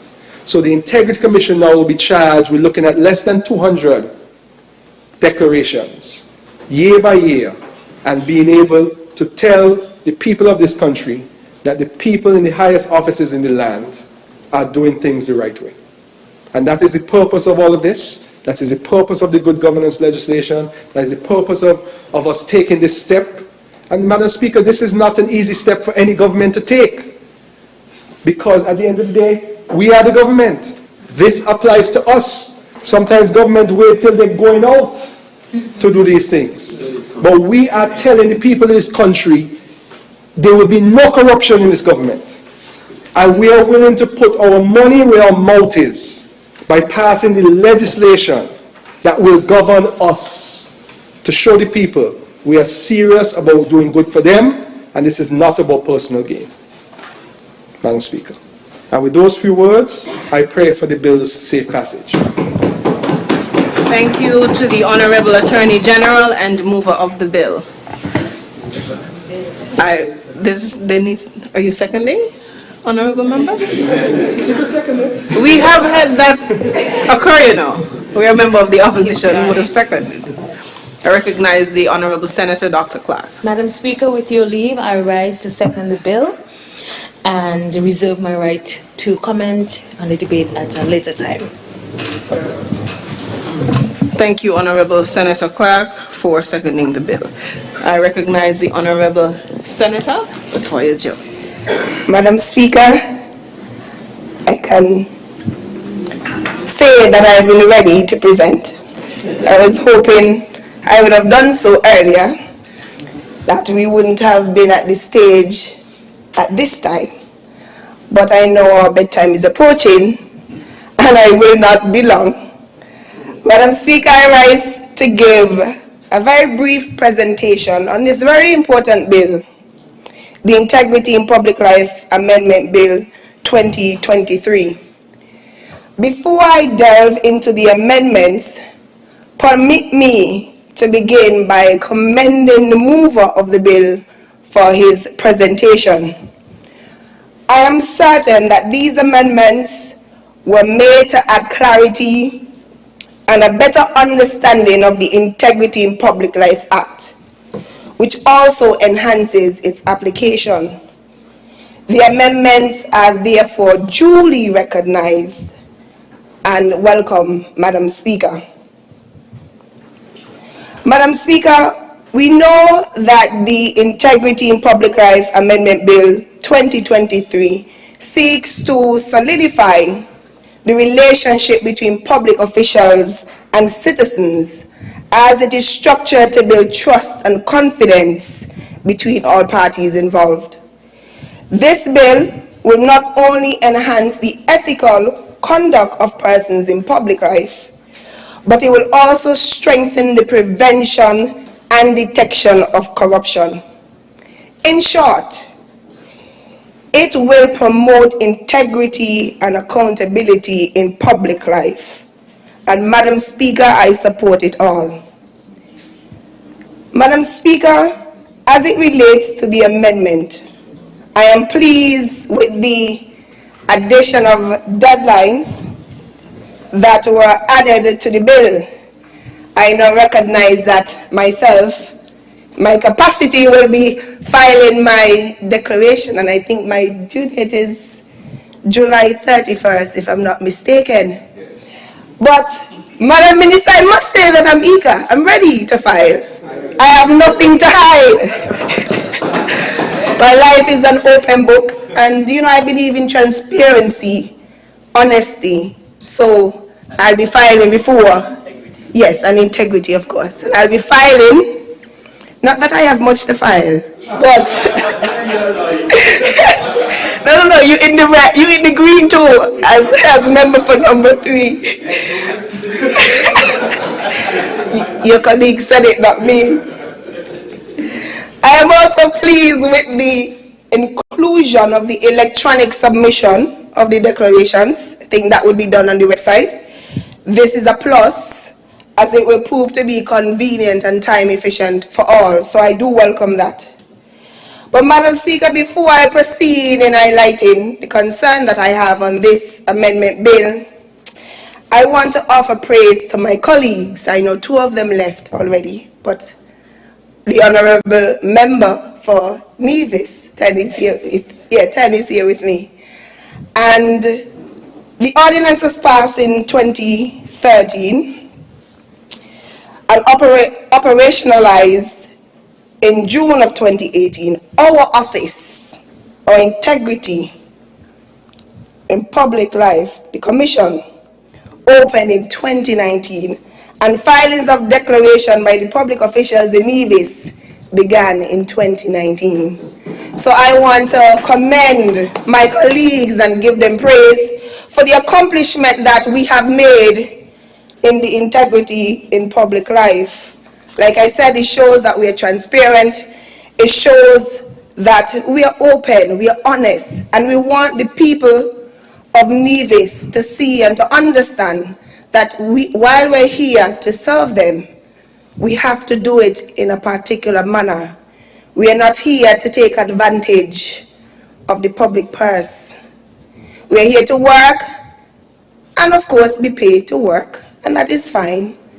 But anything outside of that, Madam Speaker, we definitely will not support. Madam Speaker, please allow me now to share my concern with the Integrity in Public Life Amendment Bill 2023. And this is in the amendment of Section 2, the definition of a child. I was the one who... Section 2? Yes, amendment of Section 2.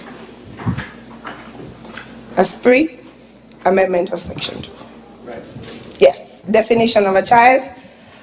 I was the one who met with the Honorable AG during the break and brought this to his attention, and we had a discussion about it. And I must say that I'm happy that even though I'm on the opposition side, that you're on the government side and you're open to ideas from us on this side. While I do understand the reason for public officials to file their child's or children's information, there are still some complexities that exist. While I see no issue with children under the age of 18 being included, because the responsibility of the child lies with the parents until the child is at legal age, which is 18. That of children at legal age strikes me differently. How does one compel their child who is of legal age and considered an adult to share their information? Madam Speaker, I think of a child, I can't say my child because I have no children as yet, but in time. I think of children who are probably at the age of 21, 22, let's say 23.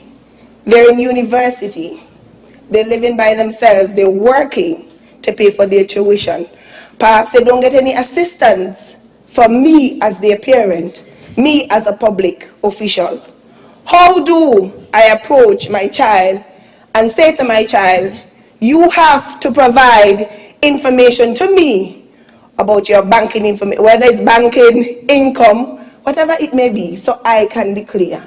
My child will probably watch me and ask me if I'm crazy. They may say, but you are the public official, I am not.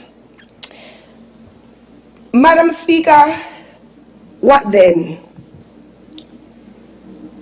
Perhaps the definition, as I discussed with the Attorney General, can be changed to reflect children who are pursuing tertiary education and are fully supported by a public official to declare their information.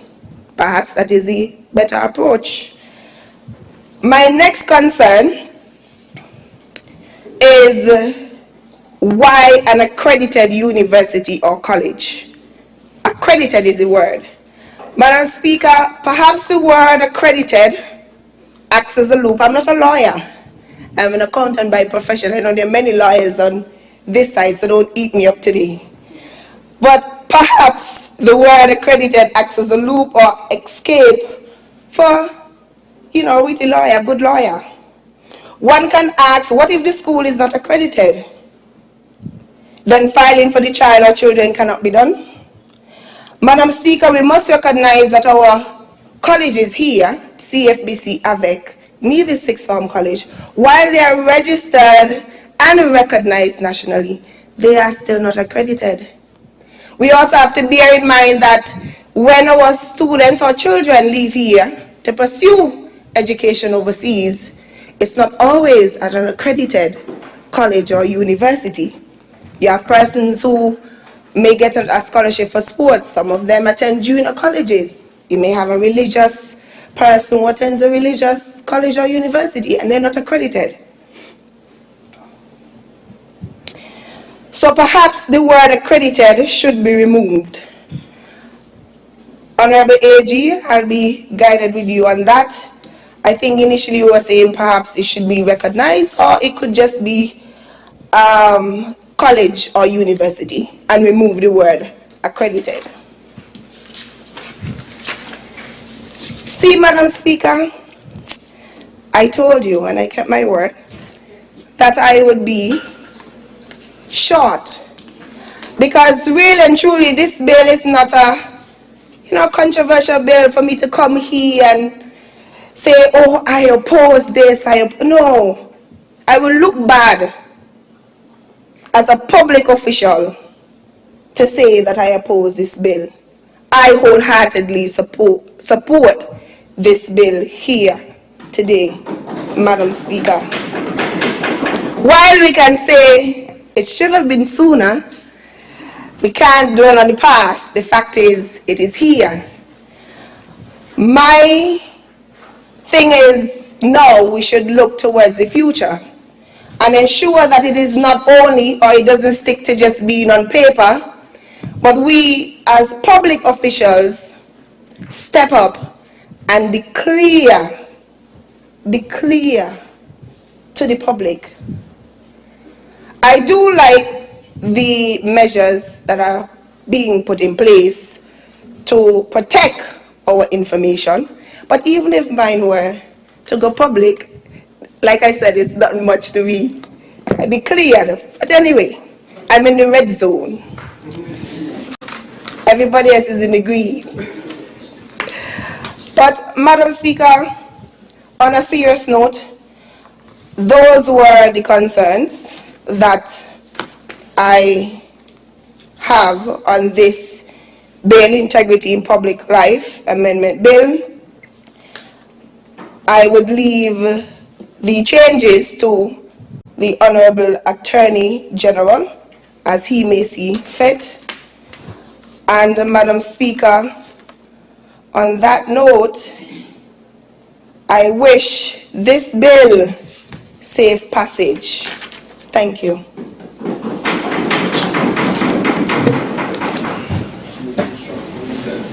Thank you to the Honorable Senator Jones. I recognize the Honorable Member for St. Christopher 3.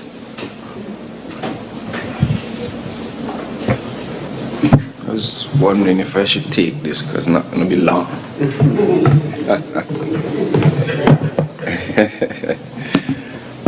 Madam Speaker, with your leave, I rise to make what would be a short presentation on this because we've elaborated already in this session the importance of the good governance agenda.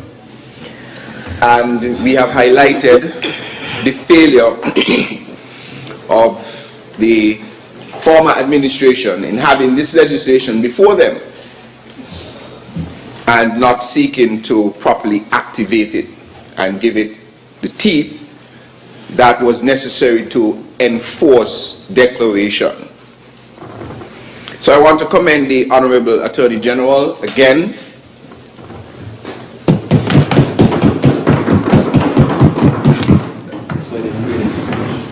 I want to thank the Honorable Attorney General again for taking up the mantle to carry the charge on this. I remember it was probably one of our first meetings, official meetings, where the Attorney General walked with the manifesto. You guys remember? Walked with the manifesto and said, this is what we promise and this is what we got to deliver. And so we have started that journey. Earlier we passed the anti-corruption legislation. We're now making an amendment to a bill that already exists and fine-tune it, falling into the same discussion made prior, that there will be incremental steps, tweaking. We're going to consult. There are going to be further amendments to this legislation as we develop as a democracy. And so I want to commend the AG on his leadership on this matter, and also the entire cabinet for, as we're not supposed to say how people vote and so on, but you can say unanimous support, open public support for this good governance agenda and bringing this legislation to life. I want to quote from the Organization for Economic Cooperation and Development, OECD, where it provided this synopsis of sorts for the importance of integrity in public life. It reads, corruption hinders both public and private sector productivity. It perpetuates inequality and poverty, impacting well-being and the distribution of income, and undermining opportunities to participate equally in social, economic, and political life. Integrity is essential for building strong institutions and assures citizens that the government is working in their interests, not just for the select few. Integrity is not just a moral issue. It is also about making economies more productive, public sectors more efficient, societies and economies more inclusive. It goes on. It is about restoring trust, not just trust in government, but trust in public institutions, regulators, banks, and corporations. I think that's a good synopsis of the importance of integrity in public life. We as public officials, we have a job to do. And the public needs to be assured that we are focused on our job to do right by them and not focused on ourselves or those close to us. And so this is about bringing back trust in an institution such as politics that always gets the broad brush, as mentioned by the member for number 10 some times ago, that all politicians corrupt.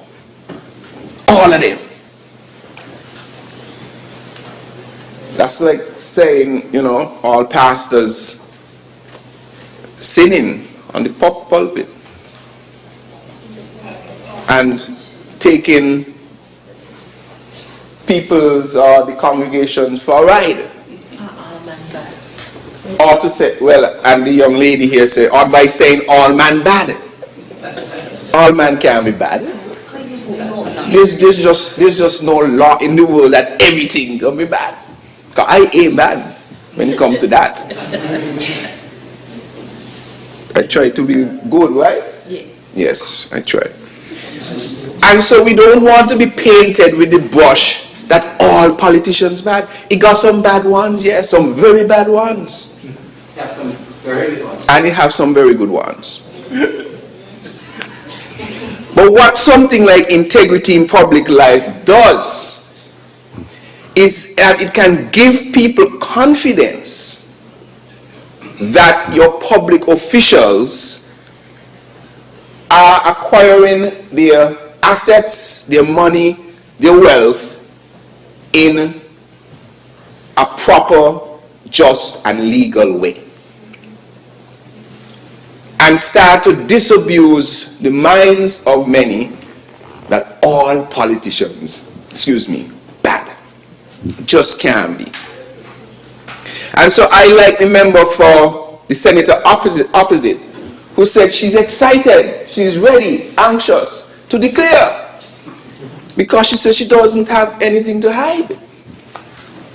And any public official who reads this legislation should not be frightened about this at all.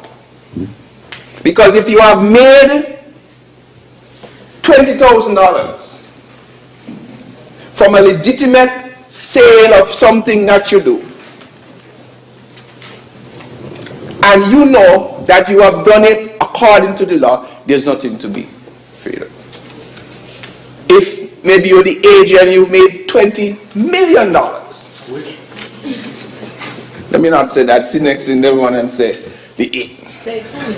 Oh, okay. If the senator makes $20 million from consulting, and it is done in the right way, then people must have the confidence to know that that was accrued legally and not on the backs of the public purse or public influence. So any public official, wherever they serve, must be happy for this, because they will be able to say, once the commission is established, where you have these people of high repute who have a legal obligation to be confidential, a legal obligation to be men and women of integrity, a legal obligation to be fair. A public official must be able to say, I have submitted or I have filed my information to the commission, and they will evaluate it and determine that there are no questions there when you do not have anything that you wish to hide. And so I too am looking forward to it, because there are a lot of rumors that go on. You get this, you ain't get that. I can't wait for the commission to have a look and see how my wife and I have legally and morally gone about making a living for ourselves. I know that other members can't wait. My husband and I. Your husband and I did not know that. We got news today. Soon to be. Soon to be. Somebody. Remember the senator, remember there are some people out there wishing, you're breaking the heart now. But, Madam Speaker, this is an opportunity. It's like, for instance, when you're in business and you want to open a new bank account, you have to provide so much information to the bank. You have to show how you make all your money. You have to even give them bank statements. As PEPs, they got to check and do due diligence on us. And so these are things we have to do all the time. But if you're clean, you're going to be more than willing to provide it to an institution that you can trust. And what this seeks to do is to establish that institution that you can trust in the commissioners, that they will have an objective look at what is before them to signal to the country and to the people that your public officials are conducting their work with the highest amount of morals and integrity. And so, what this commission does in real terms for those listening, I think the AG mentioned it. If the Honorable Senator, because she says she doesn't mind me using her as an example, the Honorable Senator happens to win the lottery by a stroke of luck, and she provides the ticket or the payment, where I don't know how the list is going to look yet, but it's going to be noted payment from, what's the name of the lottery? Caribbean Lotto? Caribbean Lotto, $1.6 million. 10 million dollars. The commission will see that once she has declared. And so it justifies why her national bank account moved from 5 million to 15 million.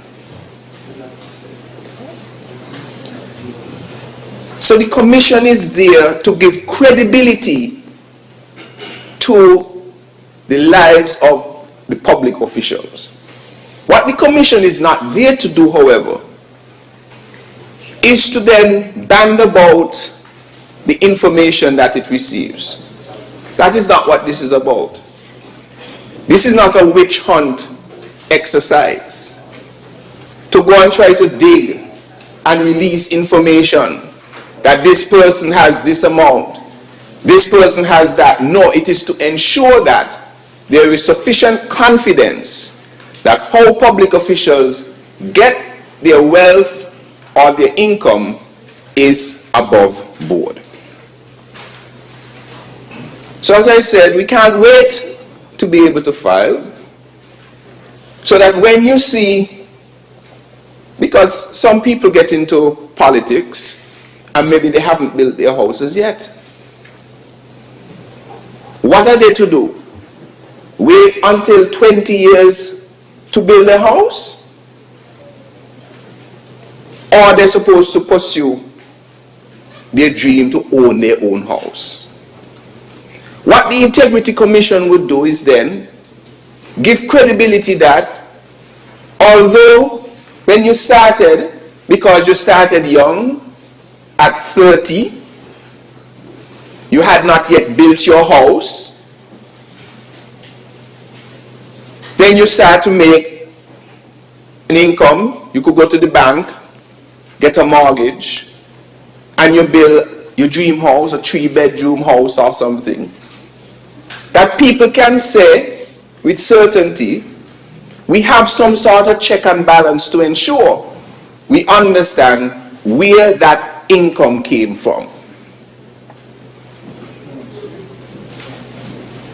And so the Commission offers that protection of people who are doing the right thing. But the Commission will also detect those who get ungainly gains. So if, for instance, you have a public institution that in a short space of time is missing $20 million, and people associated with that institution, their bank accounts are increasing by a cumulative amount of $20 million, the Commission is designed to pick up those things. And so it begs the question, why wasn't an administration who came in on the coattails of a good governance agenda, why wouldn't they want to at the very least say, I have submitted, I have filed my claims, I have nothing to hide? Legislation which they did not even change a comma. Never brought it to the Parliament for amendment as far as I can remember. Never set a date for them to file and say to the public that my information is there and you can be rest assured that we are credible and honest people. So, Madam Speaker, this is an excellent step in the right direction. By this piece of legislation, by July 31st of this year, we will all be required, there is a list, the AG mentioned that there's an amendment, section 21, who are the persons who now fall under the requirement to file. Before now, it was about 1,400 people estimated, because the original legislation included, I think, all directors on boards, all their family members, and so on, etc. So it was very, very wide. That was one of the complaints. And so it has now been reduced to the following persons. Obviously, the representatives of the National Parliament, senators, of course, the Speaker of the National Assembly, Madam Speaker, I'm sure you're ready. Deputy Speaker in the National Assembly, members of the Constituency Boundaries Commission, Supervisor of Election, Electoral Commissions, Commissioners, Clerk of the House, obviously the Prime Minister, the Leader of the Opposition, Ministers in Cabinet, Parliamentary Secretaries, Attorney General, Solicitor General, all of the senior people in government, Senior Legal Officer, Director of Public Prosecutions, Director of Audit, Public Service Commission, Commissioners, members of the Public Service Board of Appeal, Police Service Commissioners, Magistrates, Registrars of the High Court, Deputy Registrars of the High Court, Registrars of Land, Deputy Registrar of Land, Head of the Civil Service, Chief Personnel Officer of the Civil Service, Financial Secretary, Permanent Secretaries of the Civil Service, the Ombudsman, the Information Commissioner, Assistant Secretaries at or above a particular grade, K40 in the Civil Service, Chairpersons and Deputy Chairpersons, Managing Directors, Chief Executive Officers, and General Managers of corporations established by the Act of Parliament for a public purpose, or as a subsidiary company of that corporation registered under the Companies Act, including but not limited to, and the first one on that list, chairpersons, deputy chairpersons, managing directors, chief executive officers, and general managers of Development Bank of St. Kitts and Nevis, Social Security Board, and all the different boards that exist. The corporations owned or partly owned by the government of St. Kitts and Nevis, where they have a controlling interest, not limited to National Bank, ZIZ, Urban Development, Skelec, the Cable, the Valley, and so on. Those are the people who will be captured within this bit of legislation, so that you know that the people at the very top are not abusing their position at the top to get personal gain.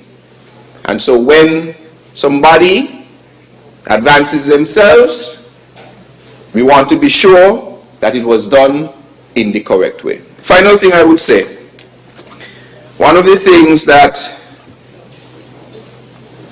we always maintained coming into government and before government is that we believe the way to go about good governance is to make sure that there is accountability and transparency, and that must happen before you can look, for instance, to increase salaries of top public officials. We must be able to have a transparent look. There must be something that can have a transparent look before we go and start talking about increase in salaries for high public officials. I think the member from number 9 alluded to it. In a country like Singapore, where they have arguably some of the most stringent integrity in public life requirements and anti-corruption laws, I was looking, and their salaries, we can't ever get there. What is it? Right, I was reading something here in Singapore. Remuneration of ministers. And it says here, minister may start at the lower end of the MR4 range with a monthly salary of $46,750, and I believe that's US. $46,000. The reason they can do that is because, and so that amounts to almost $1 million a year for a minister in Singapore. Two reasons they can do that. Obviously, the size of their economy. We can never reach there. But importantly, because they have such strict requirements of transparency and exposure of public officials, that they say we have to pay people well for them to be able to do that. Because the point of anti-corruption and integrity in public life legislation is to prevent public officials from wanting to try to seek gain for themselves in unlawful ways. And so the idea is, as you increase your accountability and integrity, then, only then, you can talk about increase. But the former government, although they came in on this idea of good governance, they wanted to do it the other way around.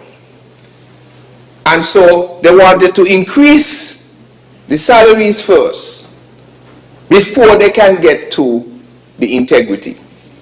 And we're saying no. We have to do it the other way around. Build confidence in people and in the public that there's accountability and transparency before you can talk about adjusting salaries of high public officials. And so again, I want to just wrap this up now and wish this bill safe passage. This amendment bill will go a long way in us moving forward to our goal of good governance. And we look forward to filing. And just one other thing I wanted to add, Madam Speaker, there are significant penalties for persons who either decide not to file, for persons who decide to file incorrect information, and for people who are disclosing information that is supposed to be confidential. And so the legislation is meant to deter anyone from thinking that when they see a particular person has lawfully gained XYZ, that they're just not at free will to expose people's personal information. And so I want to wish this bill safe passage, and we look forward to filing as we continue on our good governance journey. May it please you, Madam Speaker. Thank you to the Honourable Member for St. Christopher 3. I propose to take a 5-minute break. Wish to rise for 5 minutes. House is adjourned for 5 minutes.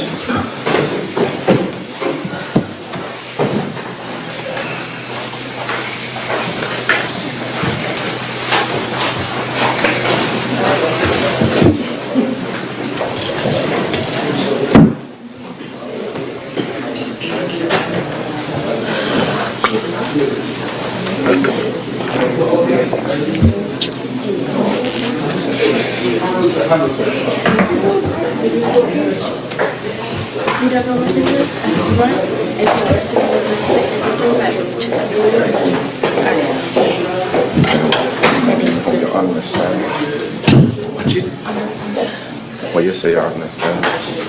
Yesterday. Is yesterday? Is yesterday? No. Yeah, because we know we understand.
please be seated.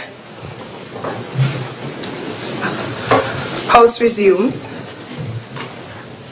Any other presentations on the Integrity in Public Life Amendment Bill?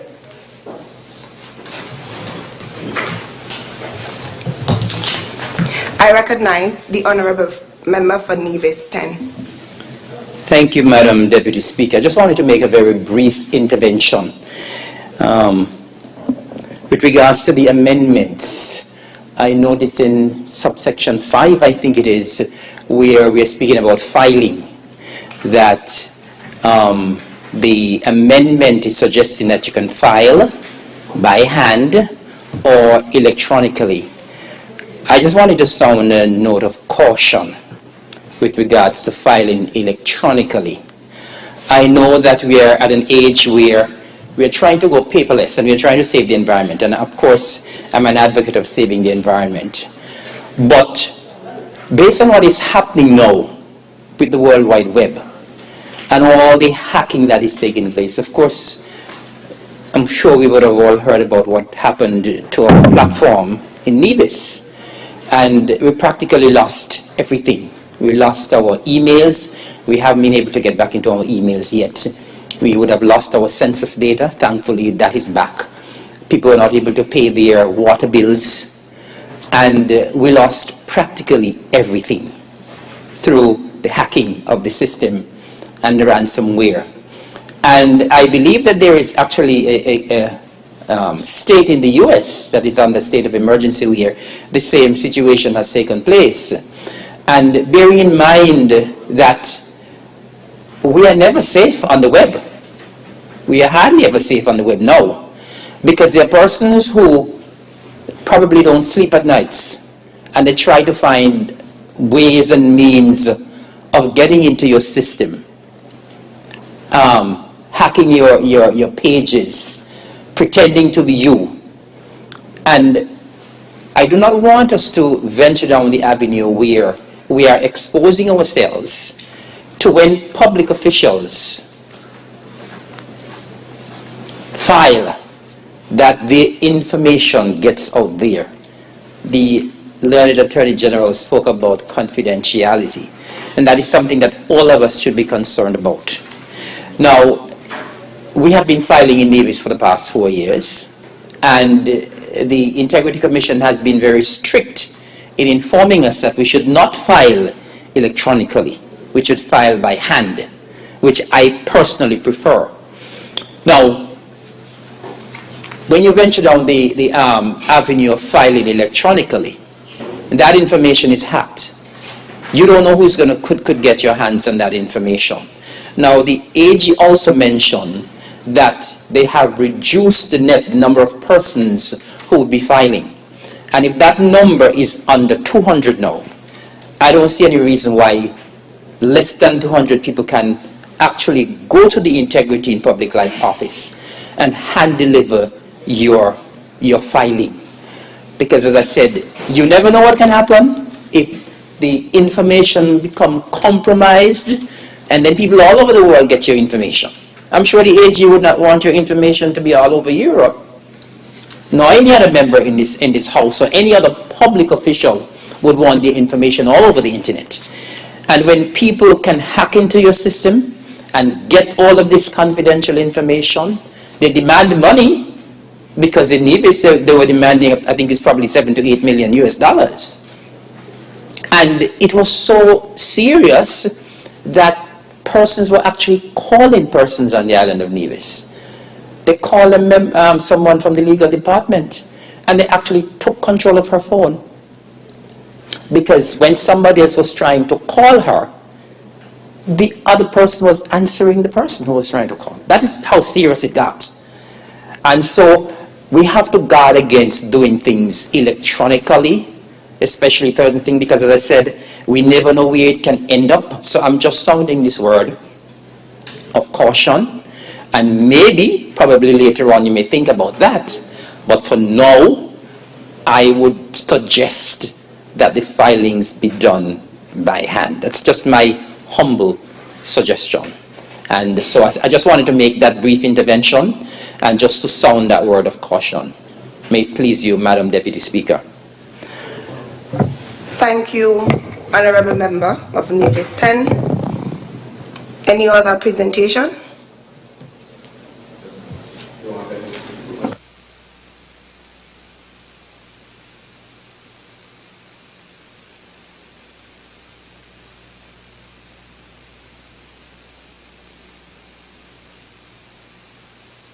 I recognize the Honorable Member for St. Christopher 7. Honorable Member, please give me a few minutes.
My apologies. Honorable Member for St. Christopher 7, you can proceed with your presentation. Thank you, Madam Deputy Speaker. I rise to make my contribution to the bill entitled Integrity in Public Life Amendment Bill 2013. And this bill sets out to make amendments to the Integrity in Public Life Act, Chapter 22.18, which was passed in 2013. Madam Speaker, the bill will make the amendment to this act. This act, of course, has been alive since 2013. You look at the history of events from 1996, when the Inter-American Convention for Corruption was passed, or was signing it some 8 years after, in 2004, and then the signing on the Messisic follow-up committee on that convention, which was really in part an evaluation mechanism to determine how member states within the hemisphere were proceeding with their commitment to that particular piece of legislation. This bill, of course, is related in some measure to the bill that we dealt with before, and it forms part of a suite of legislation which will impact upon the good governance agenda of the country. And we may well ask, Madam Deputy Speaker, what is good governance? It means different things to different people, depending on where they are, depending on what they are doing, depending on which side of the divide they stand, Madam Speaker. We are comforted in the knowledge that our people know good when they see it, and they know bad when they see it. We recall, Madam Speaker, prior to the tenure of the Team Unity government, the people marched in downtown Bastille about the land for debt swap, which was a bad bill, which was passed in haste in around 2012 or thereabout, yielding up over 1,200 acres of land to satisfy a debt with National Bank of $775 million. It was followed later with the acquisition, if you will, the commandeering of another 400 plus acres of land, the Valley Greens, to come under that land for debt swap arrangement. Our people took ants at the passage of the increase in the Senator's bill in this honorable House, Madam Speaker. That went to the court, and the court struck down that particular bill as being unconstitutional. The motion of no confidence was not tabled for 26 months, Madam Speaker. That was the darkest hour in our parliamentary system, and it prompted a book by Charles Wilkin about the 26 months debacle in the country. The court finally dealt with this particular matter. We well know what good governance is because we went through the constituency boundaries debacle here in the House. And that bill, Madam Speaker, reached all the way up to the Privy Council. When the judgment was returned, it was probably 3 or 4 days before the general elections of 2015. We didn't know whether we were going to be in constituency 7 or constituency 8. In fact, the officer held the nomination day event in Keon Police Station, and he gave us 2, remember, forms to sign. 1, if it turned out that it was number 7, then you will be there. And if it turned out to be number 8, we will be there. So we understand what we have lived through, and we understand, therefore, where the country was coming from in relation to the good governance agenda. The point is, Madam Speaker, that we all have accepted that good governance is not an event, but a continuous way of properly conducting the business of state. And we must constantly and consistently work to achieve this goal. So today, we are doing more work on the Integrity in Public Life Act. Maybe next month, next year, we will come back to look at it, because as we become wiser, as we tend to understand how the practical applications of the bill, we may find that we may need again to revisit what we had intended. Nothing is wrong with that, Mr. Speaker. The point is, integrity in public life legislation is not novel, and it has been grounded in treaties and conventions in the international and regional communities.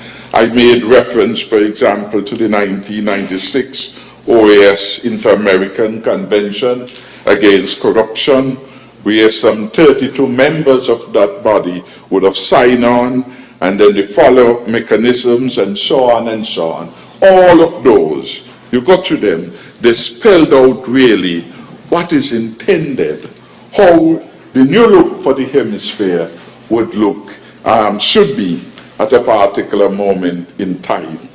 It says, for example, in the Charter, that the member states of the OAS were convinced that corruption undermines the legitimacy of the public institutions, strikes at society, moral order and justice, as well as the comprehensive development of the peoples.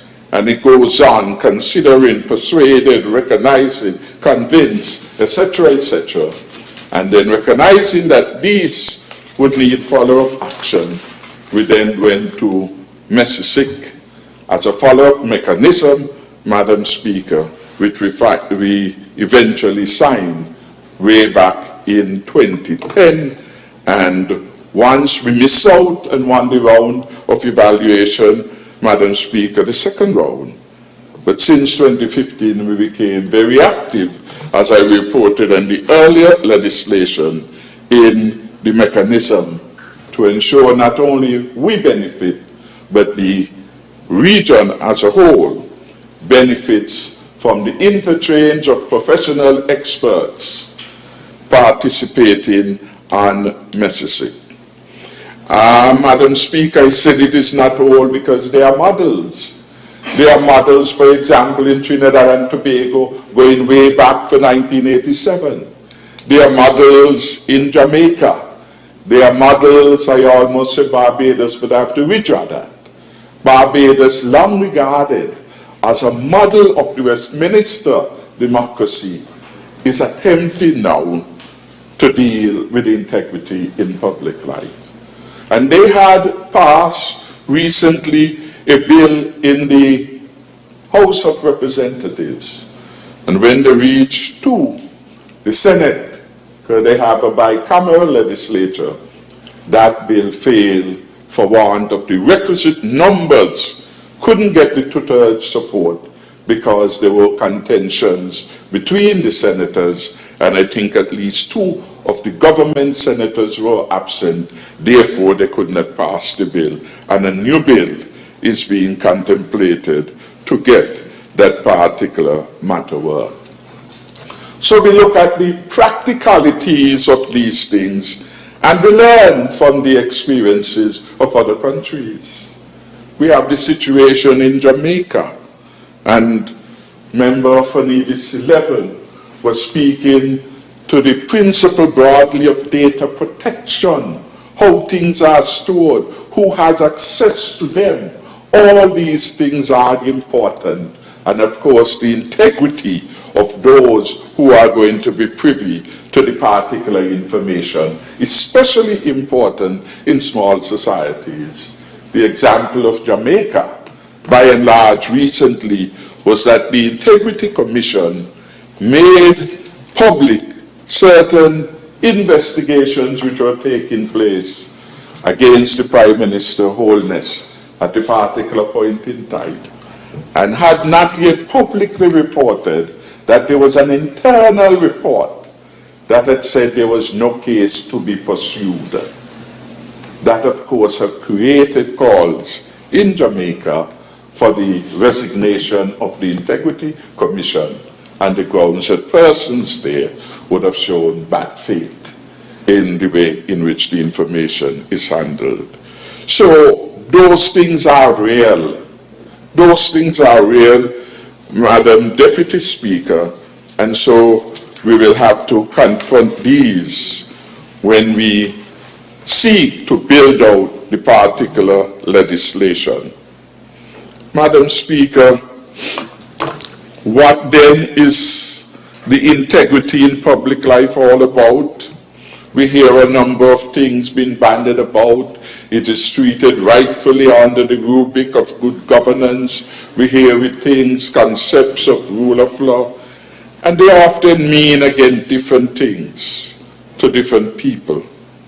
So we go to this particular act for guidance, and this act tells us in the context of St. Kitts and Nevis, and in the context of the Parent Act, this act is to make provision for a code of conduct and declarations of the interests for public officials, for the offenses of abuse of office, misconduct, and neglect of duty, and in that connection to make provision for the establishment of the Integrity Commission, its powers and functions, and to provide for related incidental matters.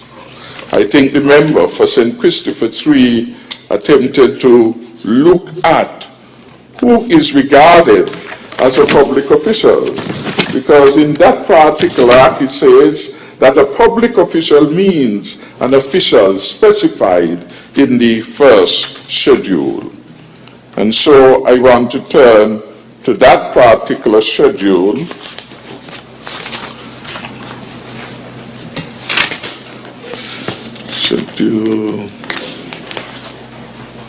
Yes. First schedule lists all who are covered by the Act, and the amendment would have changed some of these persons.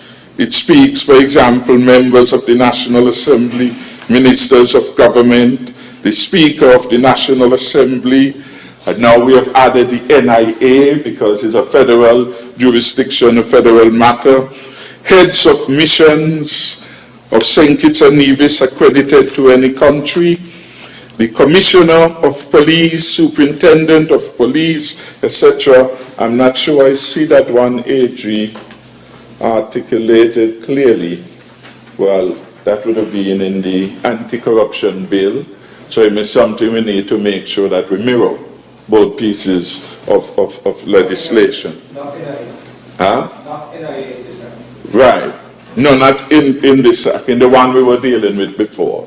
But I'm looking here at the list, and to say that we will get, with respect to the public officials which it speak, it may good to have a mirroring, and this one is an enlargement, and I think move us closer in the right direction in terms of its coverage in that regard.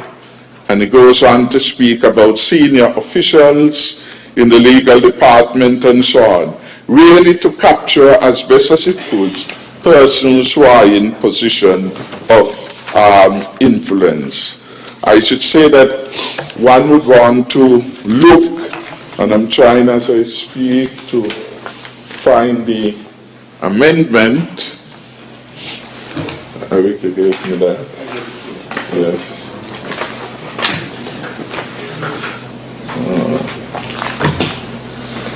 There is the canard, the clerk is not here. Madam Deputy Speaker, could I get a copy of the bill we are now debating? Yeah, the amendment. You just gave me yours, and be somewhere in this bill. Somewhere here is one of those things. There's too many pieces of paper.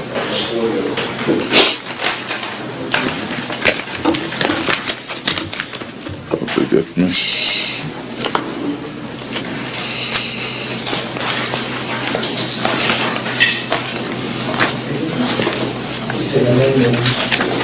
The amendments. The amendment to the bill. Yeah, 2023.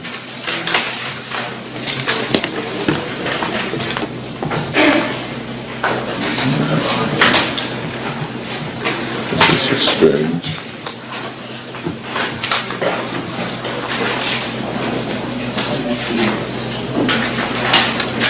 That's so strange.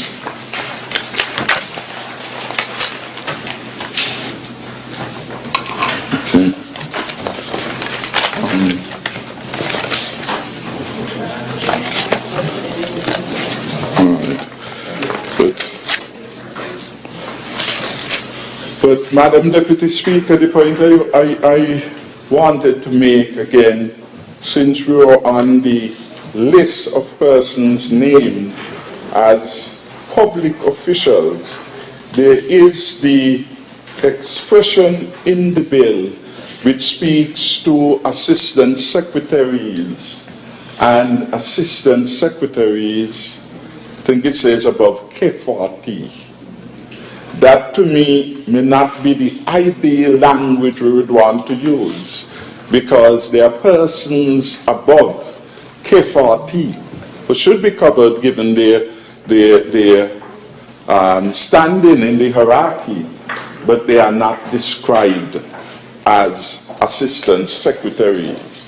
Assistant secretaries have a very special meaning in the context of the civil service. And so AG may want to look at a more generic terminology to the one used where it attempts to capture persons above assistant secretary, where you have the phraseology of assistant secretaries and assistant secretaries above K40, which will perhaps be senior assistant secretary. I'm making the point that they are employees.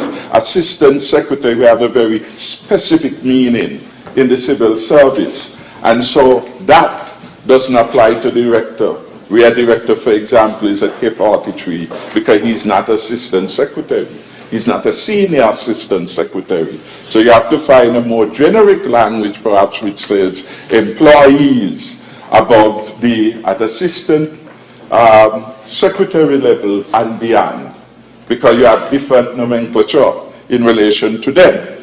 And the assistant secretary is a very specific term with very specific meaning. And that would help us from having to enumerate all the other, because once you are above, for example, the rank of the assistant secretary in the public service, a public official, then you are covered without more. So we would not have to go back and say, wait, is the controller of Inland Revenue part, is he listed? No, where he is not an assistant secretary. So it leads to an ambiguity. Is the controller of customs identified specifically?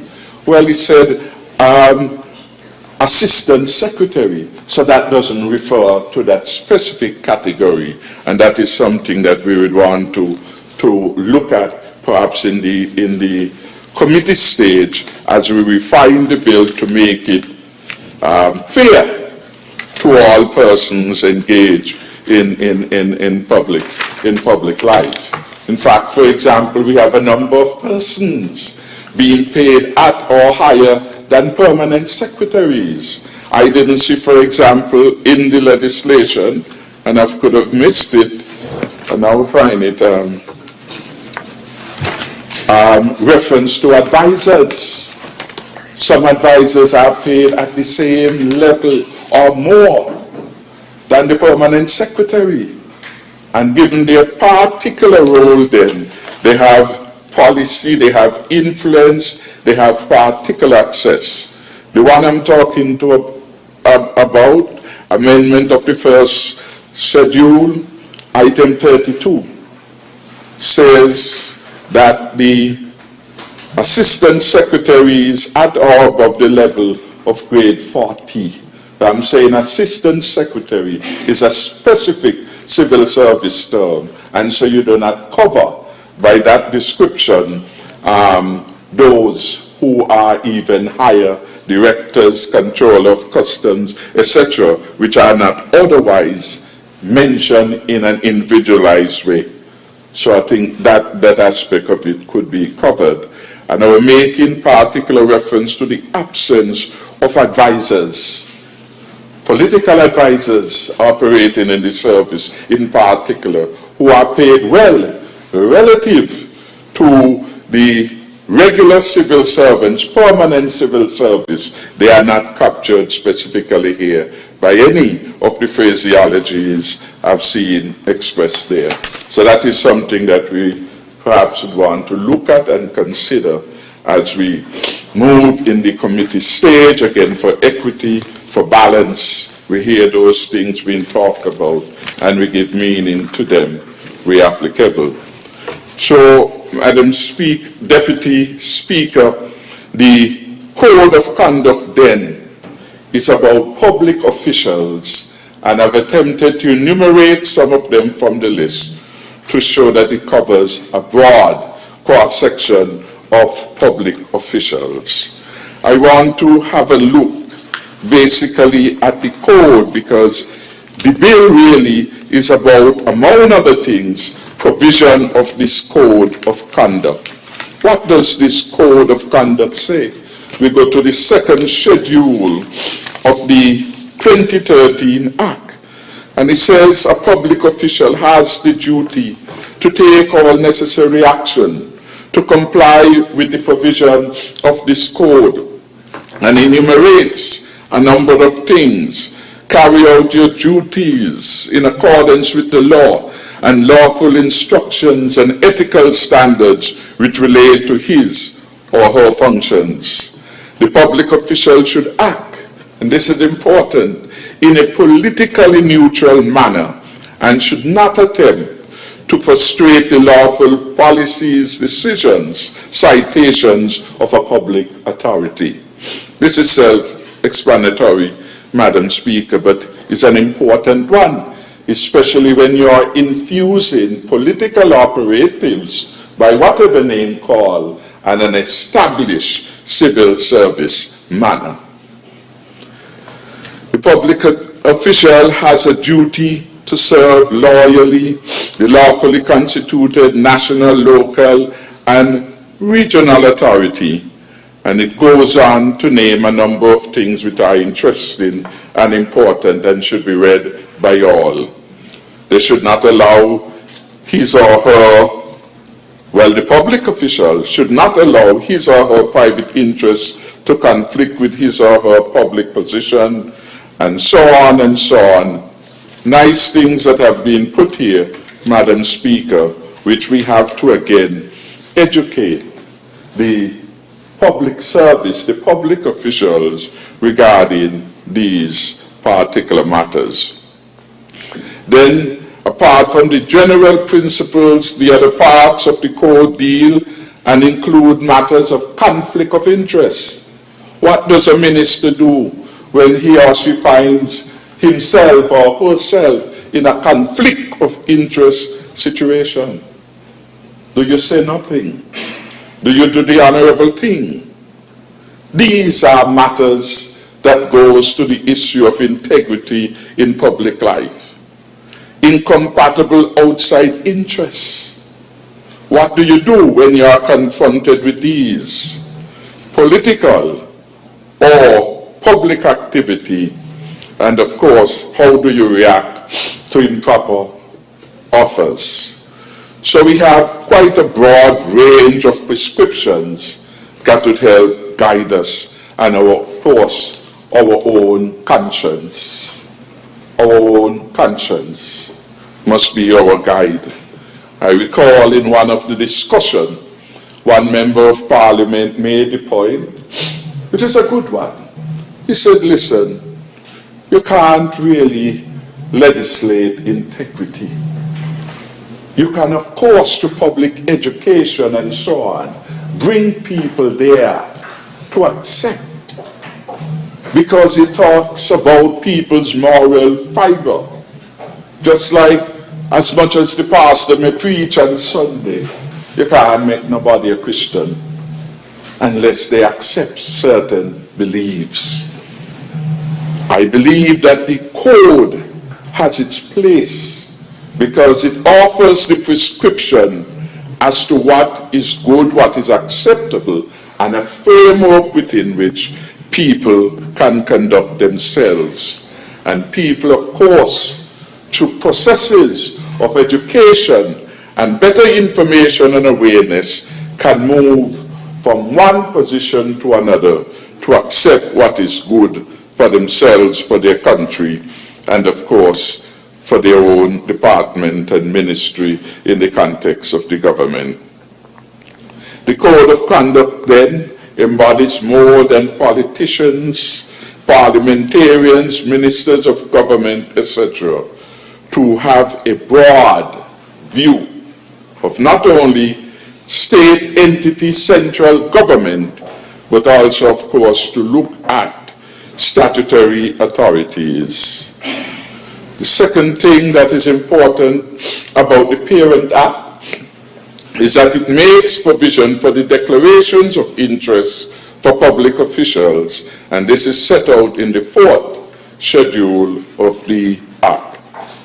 It means that all officials covered by this Act must make a full and truthful statement of their assets, liabilities, private interests, and a specified declaration date, and their income also must be produced. And this is to be done every year, of course, in the context of the timing of this particular bill. The integrity bill points out 100 days, etc., etc. If you became a public official, thereafter you must file, and so on. And it covers not only the individual, but their spouse and children. You could say minor children or children not over the age of 35 who are in university. 25, sorry, who are still in university, they too must be included in the declarations that are filed. Madam Speaker, when we look at the commission itself, the three-member commission, it consists of a chairperson which the Act requires to be a retired judge or an attorney at law with at least 15 years call, appointed by the Governor General, acting in his own advice or deliberate judgment, and two other members, one appointed by the Prime Minister and the other on the recommendation of the Leader of the Opposition. In 2018, I think it was, as we began to operationalize this law, we had the appointment of retired High Court Judge, Madam Justice Pauletta Lance, was appointed as the chairperson of the Integrity Commission, and we had two other members in Freddie Knight and Carol Body being proposed for that commission. The commissioners were in fact appointed in November 2018, and it shows them the ongoing work to give this body, this legislation, life. We heard in another presentation that they had nice offices, they had storage, they were put in a state of readiness to do their work, and there was much work for them to do. The Commission has functioned and it continues to function, and it had cost about $1.7 million to have maintained it. Its office is in the Delisle Walwyn building on Liverpool Road. And they have recruited staff. They had, for example, Albert Edwards as the CEO, and he is a former director of audit here. The Commission had been doing considerable work in helping to craft amendments to the legislation which is now before us. Today, Madam Deputy Speaker, we make further amendments, hopefully, to improve the workings of the Parent Act. I have a few concerns, Madam Speaker, which I hope we will get some clarification where pertinent and some action with respect to them. And one of the concerns relate to changes to Section 11 of the Act. Our Constitution, for example, speaks to commissions such as Boundaries Commission, the Electoral Commission, and so on. And the frame has always been, and generally has been, to achieve a certain independence or balance. And so you have a chairperson who is appointed by the Governor General in his or her deliberate judgment.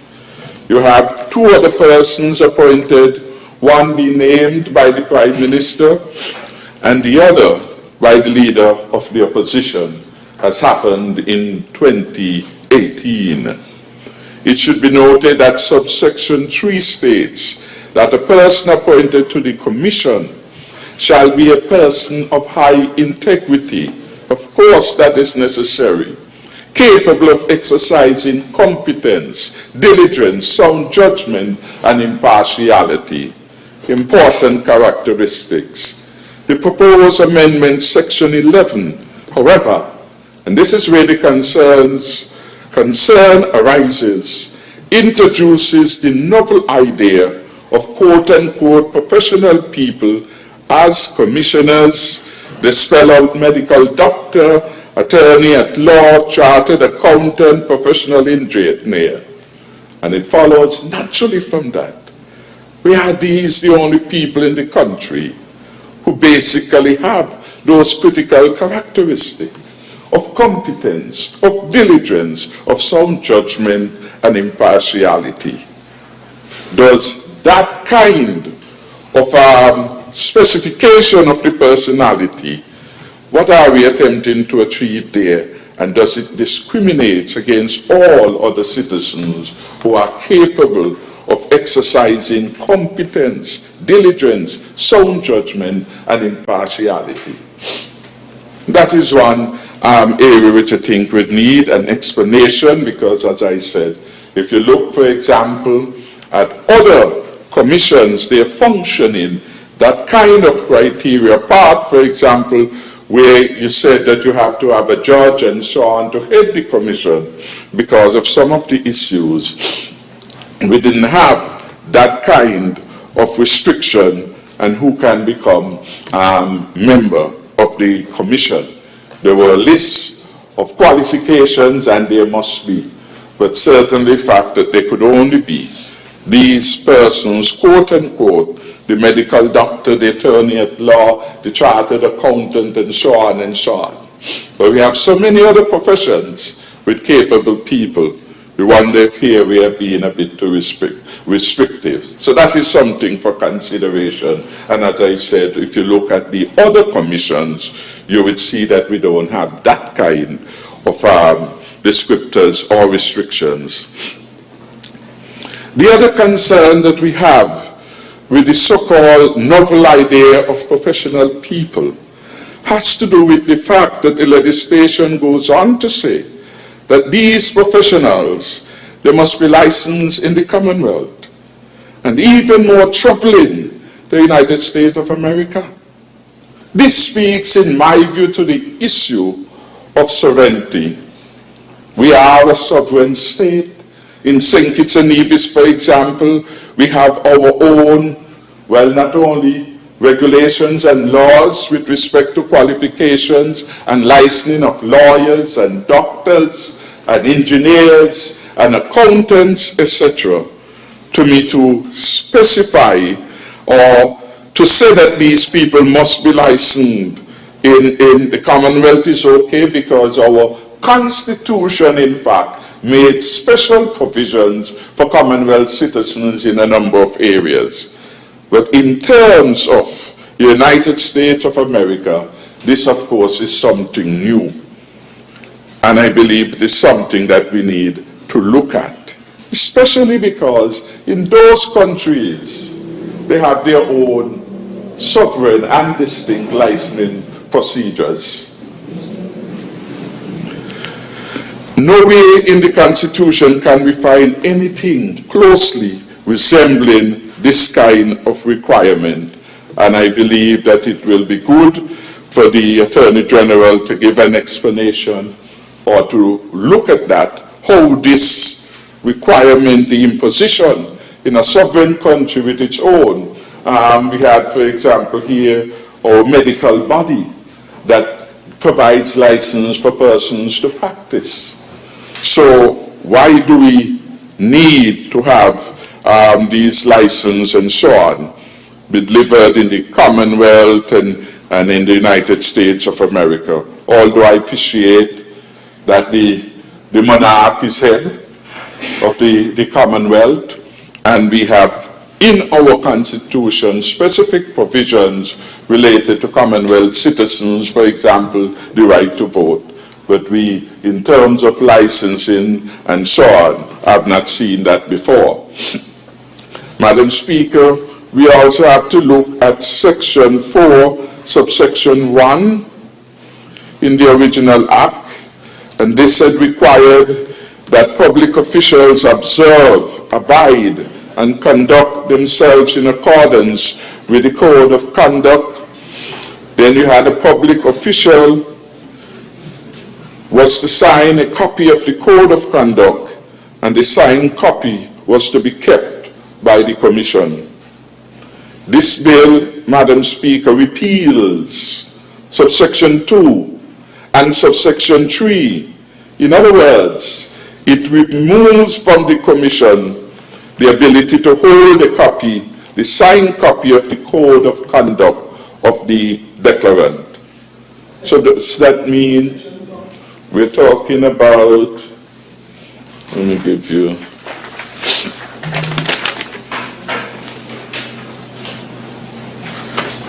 well, it would be Section 5, which is amending Section 4 in the Parent Act.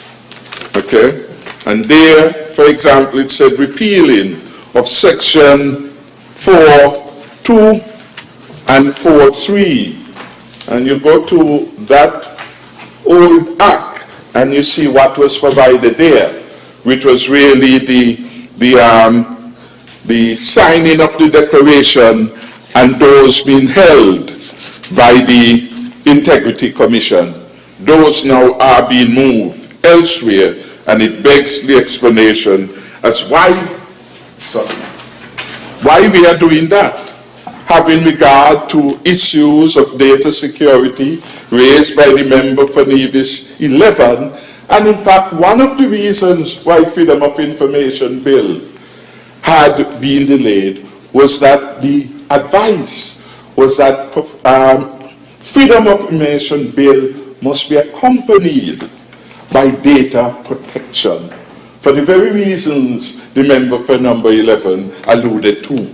You can't have people providing information in good faith, and then that information is being distributed, disseminated in the wrong hands, etc., because it leads to a loss of confidence in the institution and an invasion of the privacy of persons.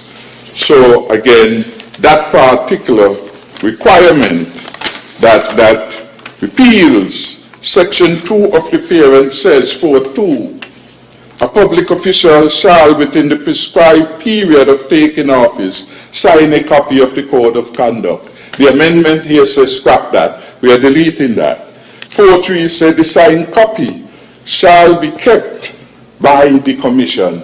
This new bill says that we are deleting that. We are scrapping that. And it begs a question as why? Because they should be the custodian in relation to this matter that we are dealing with, the integrity in public life, receiving declarations. So it could have been an inadvertent error, but in any event, a call for some explanation so that we could have better knowledge, firmer knowledge as to why certain things are being done and are being revisited. And therefore, one would also need to know, if this is being scrapped, taken out, well, who will have these copies? Who will sign them and who will hold them? And what does that say to the integrity of the information? What does that say to the data protection requirements that are being called for and which are necessary? And then, of course, in the bill before, we see inserted now the special prosecutor into this integrity bill in a manner which, in our view, conflicts with or undermines the work of the Integrity Commission. And because the special prosecutor is not reporting, as far as I'm aware, to the Integrity Commission. And we wish that was so. In fact, the member for number 9 alerted to the fact that the special prosecutor could have been working and reporting to the Integrity Commission in that office, doing some of the work that is there. Because here it is. The Integrity Commission is headed by a High Court judge or an attorney with 15 years call. That is a person. That is a standard we are going by for the person to head the Integrity Commission. But we would prefer to give unfettered power of investigation to a special prosecutor with 7 years call. Would the country feel safer knowing that it was a judge or an attorney with 15 years call at the Integrity Commission dealing with their business, or a special prosecutor of 7 years call? That is a matter which we should contemplate as we attempt to get things an even balance. I would hope, Madam Deputy Speaker, that again the issue, and this comes up, it came up, for example, I am advised, reports, discussions at the Bar Association, in all of this mix, and the attempt to create new space, what does that do to the constitutional position of the Director of Public Prosecution that seems, on the face of it, to be replaced by the Special Prosecutor who only needs 7 years' call to deal with these matters? And again, it is a question which must continue to be asked because of the special constitutional standing of the DDP, in particular under Section 65 of the Constitution, and we go back to it again. These mechanisms have been set up and have worked very well, very well. And of course, no one will argue against the DPP getting all the advice and the support that he needs if he is to be more efficient. But Section 65 says, there shall be a Director of Public Prosecution whose office shall be a public office. And that is a special terminology which, as it were, lifts the DPP above other public officials in the ordinary play. The Director of Public Prosecution shall have the power in any case to institute and undertake criminal proceedings against a person before any court of law other than in a court-martial in respect of any offense under a law alleged. This is an important thing. We have allegations of wrongdoing alleged to have been committed by a person. So a lot of time we hear conversation so emotive, so half-sided, never tested against an independent tribunal hearing them. Somebody told me something, so I believe, and that becomes a fact. But has it been tested? Has it been subject to an audit? Have you heard the other party in the spirit of natural justice reflect upon these? No. But it remains a fact in somebody's head because somebody tells me what perhaps they think I want to hear. And that is not tested. Somebody tells me, for example, they ask me to sign. But do you know what the rules say? The rules are clear. That an instruction must be given in writing. And every civil servant will comply with the instruction in writing unless there are two exceptions for it. Two exceptions, one of which is against the law. So when you are in a position and you come and you say, well, somebody tell me, and you expect me to believe without more, when the rule is clear.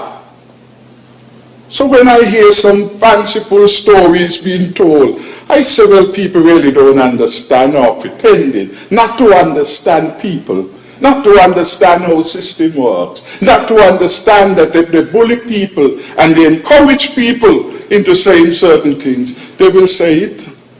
They will say it. And that is why we have to always be careful to be fair, and to test things, and then the spirit of natural justice, so critically important,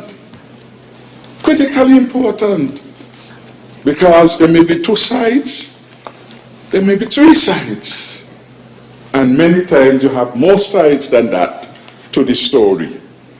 And that is why it is laughable at times what some people come and want sensible people, knowledgeable people who understand the society to believe that they hear these things, and because these were reported, we must accept them as the facts. Doesn't work so.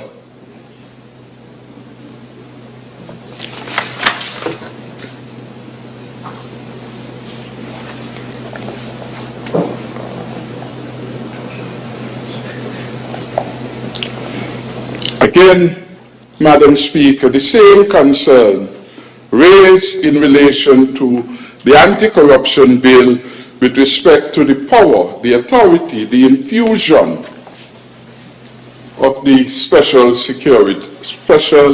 prosecutor lives in relation to the integrity bill. And I would hope, again, Madam Speaker, just as it was raised in several forums before, about the desirability of that and whether there is a better way. The member for number 9 proposed one way. Well, that may not be an acceptable way to some, but is there a better way of achieving things? Always, it is part of the challenge that we find a better way, especially if we say we are in a new day and there is no better way in which we can think and execute things, Madam Deputy Speaker. So we wonder about that. And we have serious concerns regarding to these elements which are troubling. Honorable Member for St. Christopher 7, you have about 10 more minutes for your presentation. Thank you for reminding me. Keep it down, Madam Deputy Speaker. I will wrap up now because night has come. And Madam Deputy Speaker, you may be aware that I have a death in the family. The funeral is on Friday at 1, and therefore have to do some matters in relation to the funeral service of my beloved niece. And so I have to be time conscious, since actually there was a meeting planned for this evening. Never envisaged we'll be here this long. But this is part of the responsibility of being a member. And a member who have served his people so very well. Madam Speaker, if I may say that. Because the people knows best. And that is why for 8 consecutive times that I've been to them, they have returned me successfully back. And so I want to say a thank you to the good people of number 7, from Bellevue to Atlas, who have always done the right thing and treated me better than I deserve, because they know best, Madam Speaker. So, Madam Speaker, in wrapping up within the 10 minutes, which now may be 9, I wish, Madam Speaker, that the Attorney General give considerations to the recommendations, the alternative views that have been put forward, all with a view to advance the agenda of good governance.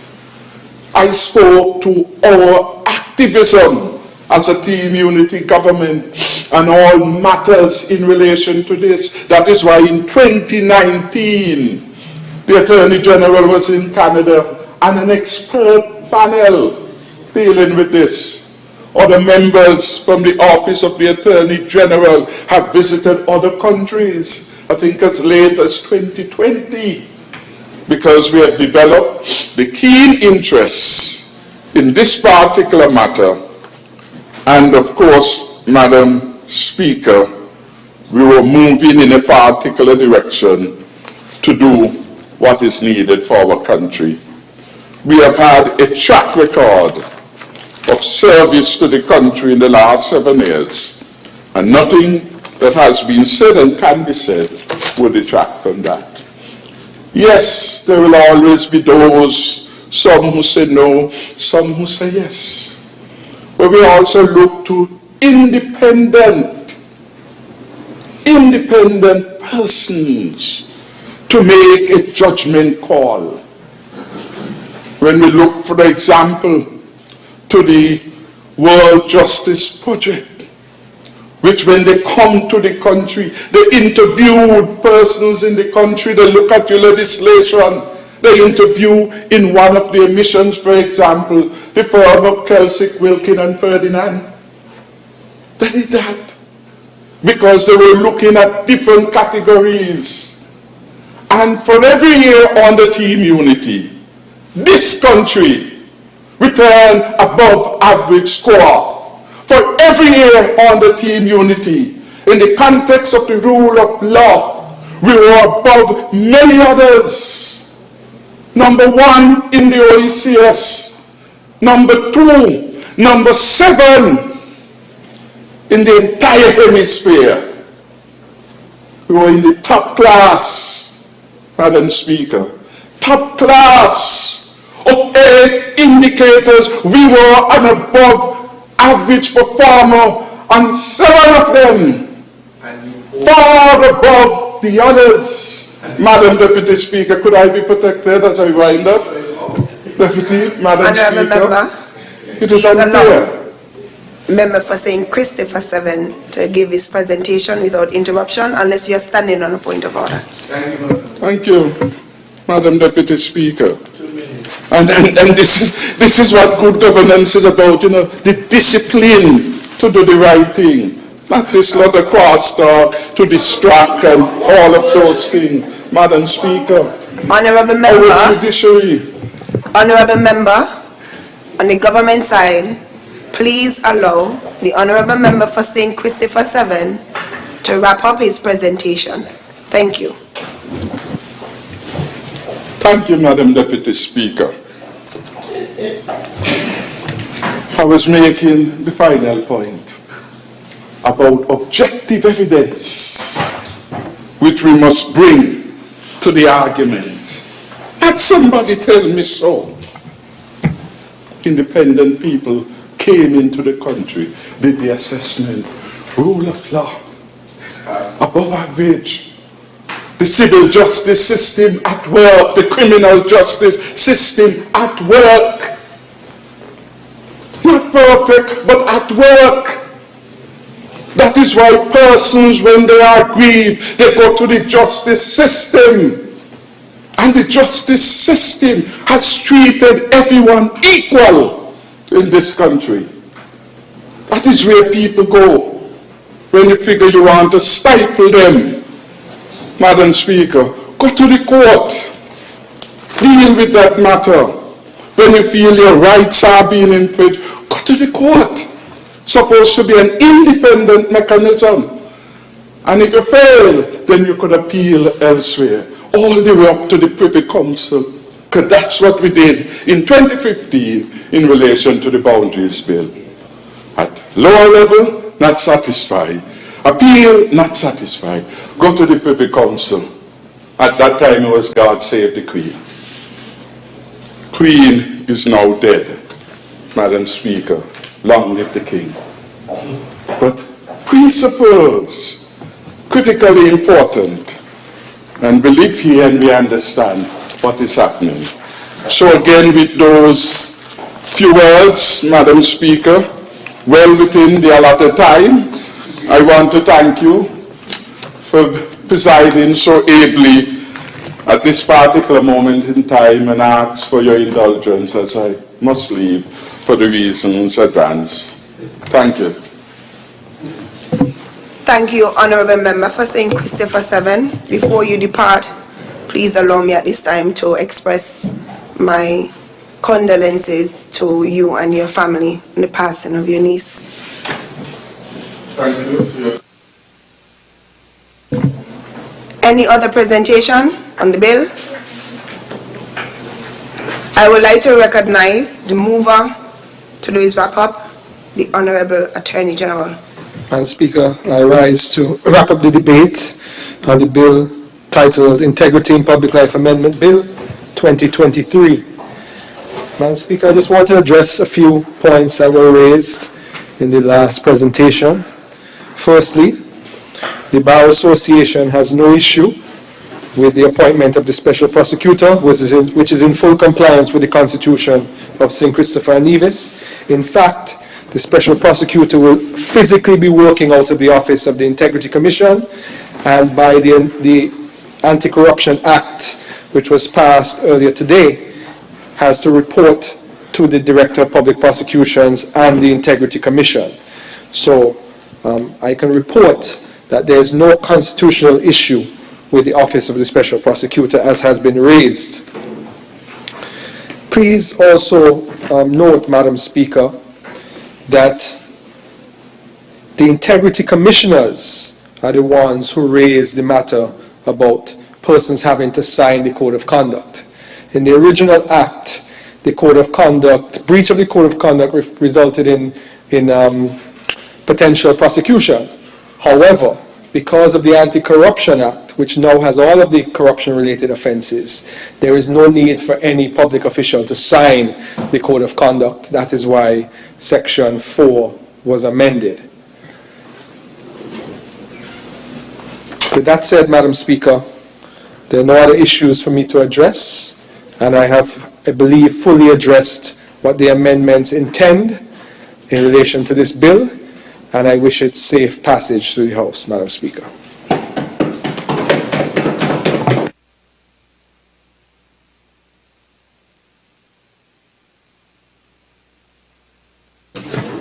Oh, sorry.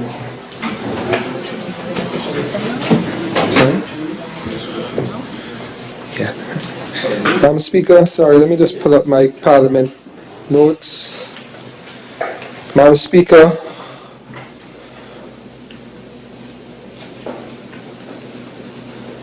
no, Madam Speaker, I think it's your question.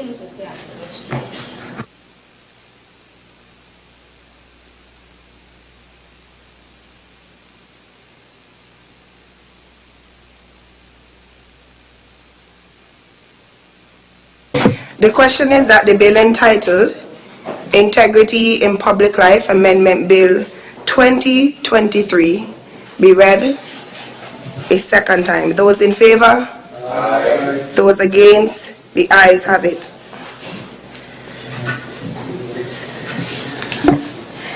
A bill to amend the Integrity in Public Life Act, Cap 22.18. Otherwise known as Integrity in Public Life Amendment Bill 2023. The bill has been read a second time. House moves into committee stage.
Please proceed. Clauses 1 and 2. The question is that clauses 1 and 2 stand part of the bill. Those in favor? Aye. Those against? The ayes have it. Clause 3. Madam Deputy Speaker, with respect to Clause 3 and your intervention when you were wearing your other hat as Senator on the opposition side, I humbly recommend that the definition of child in Clause 3, paragraph B, be amended to read, a child between the age of 18 and 25 years is not married and is in full-time attendance at a recognized institution of higher learning after his or her 18th birthday, and is fully supported by the public official.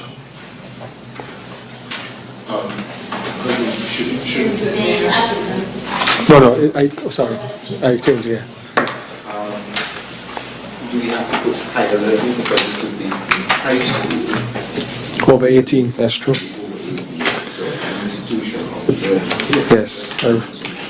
Yes. Is between, Madam Speaker, the recommendation is between the age of 18 and 25 years, is not married, and is in full-time attendance at a recognized institution of learning after his or her 18th birthday, and is fully supported by the public official. Okay, one more, sorry. Full-time as well, because it will be an institution that time, so in attendance. I know where this comes from, I know what it is. Yeah. But it should be in attendance. Madam Speaker, the proposal is between the age of 18 and 25 years, is not married, and is in attendance at a recognized institution of learning after his or her 18th birthday, and is fully supported by the public official. Madam Speaker, as this was the point you raised, I don't know if that amendment reflects what your thoughts were. Yes, it reflects. I know I'm wearing a different hat, but I think I can add to that. The question is that Clause 3, as circulated and amended, do stand part of the bill. All in favor? Aye. Those against? The ayes have it. Speaker, in relation to Part 2, the proposed amendment is that the definition of the word spouse be replaced. Sorry, in the definition of the word spouse, the term person in public life be amended to say public official, wherever it occurs.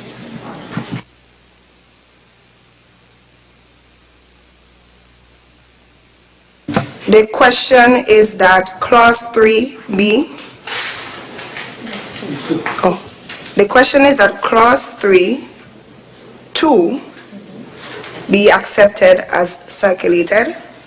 Those in favor? Aye. Well, do stand part of the bill, sorry. Those in favor? Aye. Those against? The ayes have it. Clauses 4 through 16. The question is... Madam Deputy Speaker, I humbly recommend that a new clause 7 be added to the bill as reflected in the document circulated to members, which speaks to the declarant providing copies of pertinent documents as part of his or her declaration, such as land title documents, vehicle ownership documents, copies of insurance policies or certificates, bank statements containing the account holder's name, and at least 2 government-issued identification documents.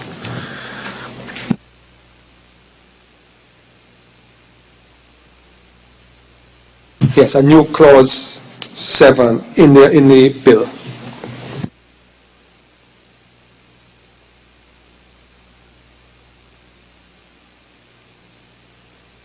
The question is that Clause 7 do stand part of the bill. Those in favor?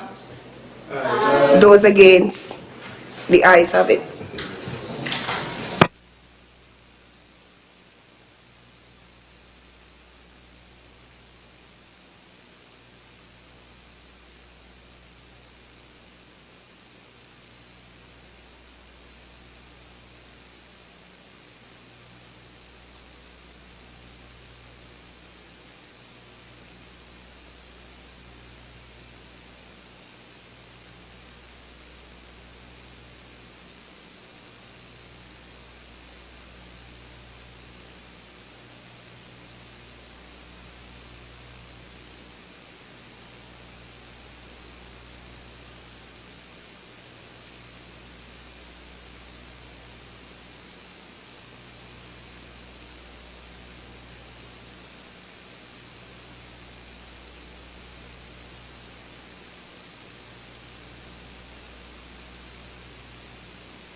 supposed to put this.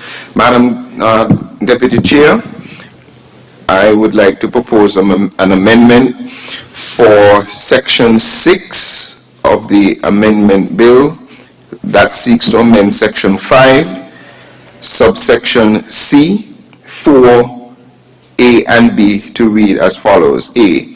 A person who was appointed a public official prior to the 22nd day of April 2023 shall file an initial declaration on or before the 31st day of July 2023. And B, a person who is appointed as a public official on or after the 22nd day of April 2023, in any year. So this doesn't, this one, that's what you're saying, in any year. We have to adjust that date though. Has to be the 22nd, yes. A person who is appointed as a public official on or after, right, the 22nd day of April in any year shall file an initial declaration within 100 days of becoming a public official.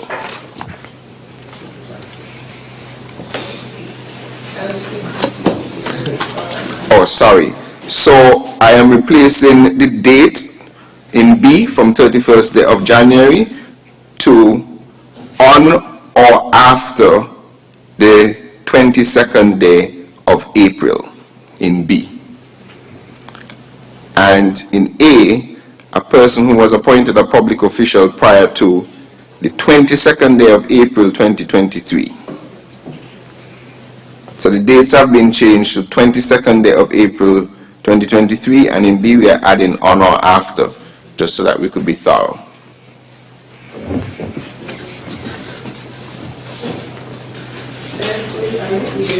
Right, so A now reads, a person who was appointed a public official prior to the 22nd day of April 2023 shall file an initial declaration on or before the 31st day of July 2023.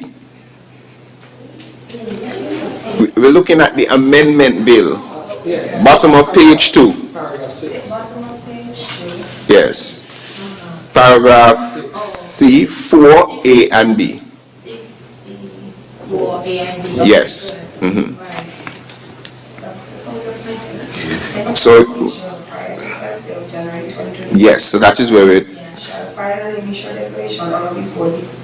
31st day of July 2023. So the date we are changing is the 1st day of January 2023 to the 22nd day of April 2023.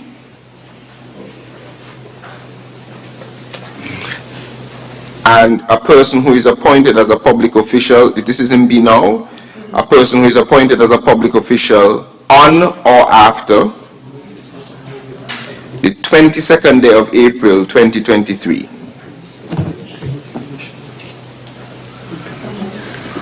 And that's it. In any year it goes on to this same thing.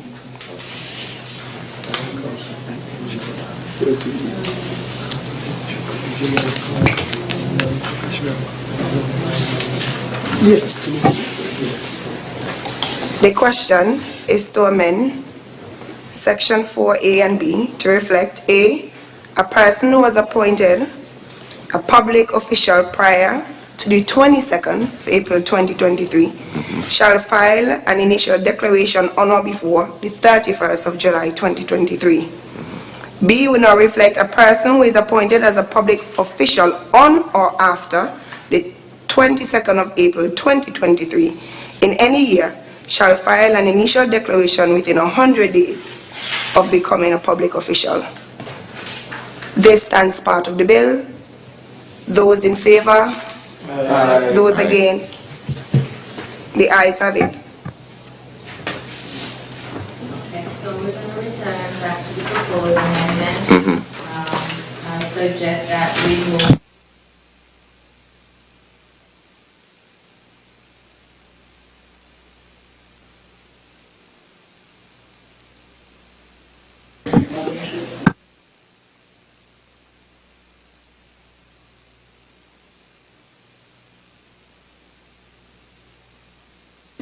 clauses 4 and 4. Clauses 4 through 6. The question is that clauses 4 to 6 do stand part of the bill. Those in favor? Aye. Those against? The ayes have it. Clauses 8 through 16. The question is that clauses... Madam Speaker, I want to refer to the amendment to section 11, which is reflected as number 12 in the bill.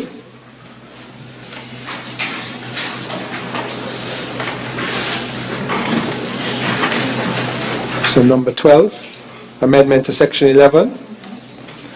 The proposal is that section A, Roman numeral I, read the same thing that it does there, but it leaves out everything after the comma, such that it says one member appointed on the recommendation of the Prime Minister, who must be a person who practices or has retired from practicing as a lawfully licensed professional, subject to a code of confidentiality, code of conduct, code of ethics, or other similar regulations for at least a period of 15 years. Full stop.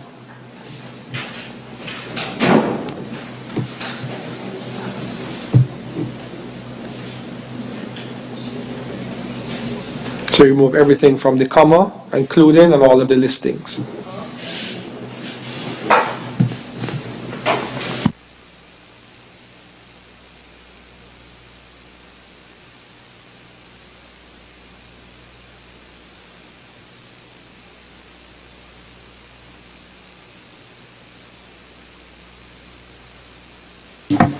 The question is that clause 12, number 1, or A1, as amended recently by the Attorney General, do stand part of the bill. Those in favor? Aye. Those against? The ayes have it.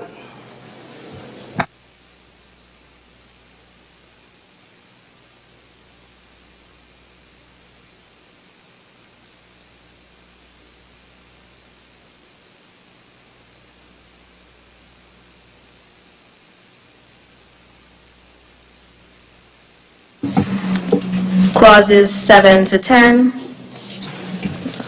The question is that clauses 7 to 10 do stand part of the bill. Those in favor?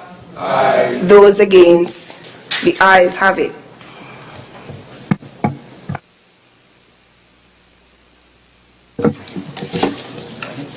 Clauses 12 to 16. The question is that clauses 12 to 16 do stand part of the bill. Those in favor? Aye. Those against? The ayes have it. Clause 17. Madam Deputy Speaker, may I humbly recommend that the phrase $10,000 be replaced in clause 17 to state $20,000, and the expression 1 year be replaced by 2 years.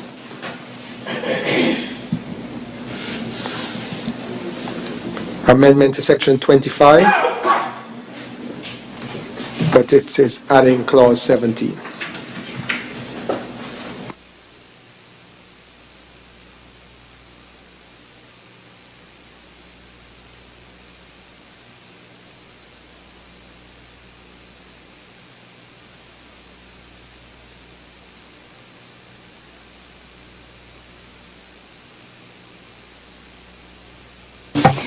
The question is that clause 17, as amended, do stand part of the bill. Those in favor? Aye. Those against? The ayes have it.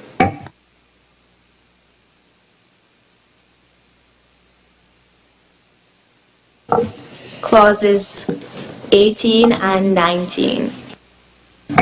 The question is clauses 18 and 19 do stand part of the bill. Those in favor? Aye. Those against?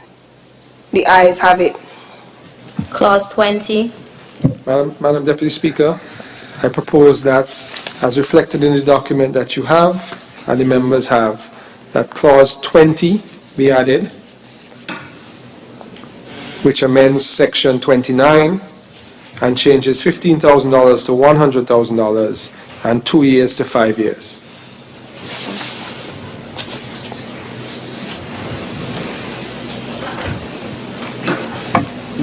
The question is that clause 20, as amended, do stand part of the bill. Those in favor? Aye. Those against? The ayes have it. Clause 21. The question is that clause 21 do stand part of the bill. Madam Deputy Speaker, I beg that clause 21, which is an amendment to section 30, be amended such that 5 years is replaced with the expression 3 years.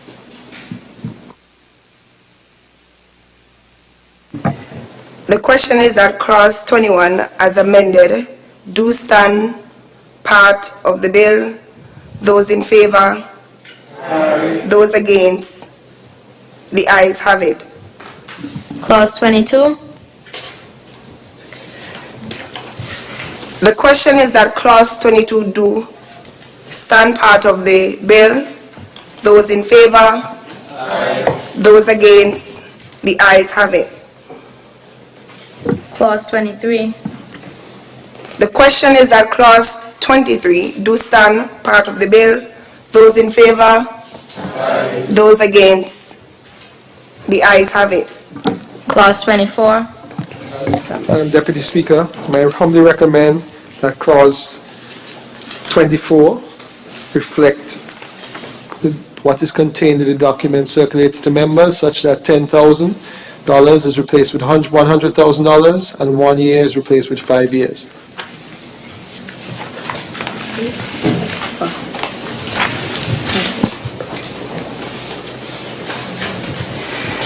The question is that clause 24, as amended, do stand part of the bill. Those in favor? Aye. Those against? The ayes have it. Clause 25.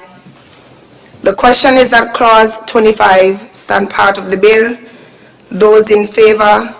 Aye. Those against? The ayes have it.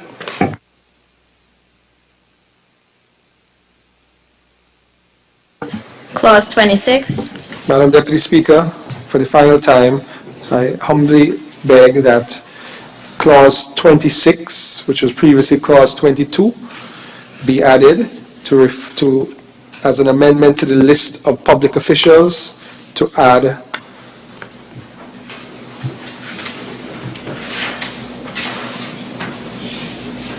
to the list from 38 to 49.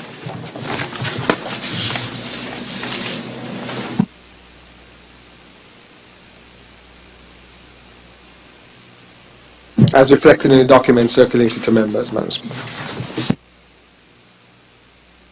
The question is that clause 26, as amended, do stand part of the bill. Those in favor? Aye. Those against? The ayes have it. Clauses 27 and 28. Good. The question is that clauses 27 and 28 do stand part of the bill.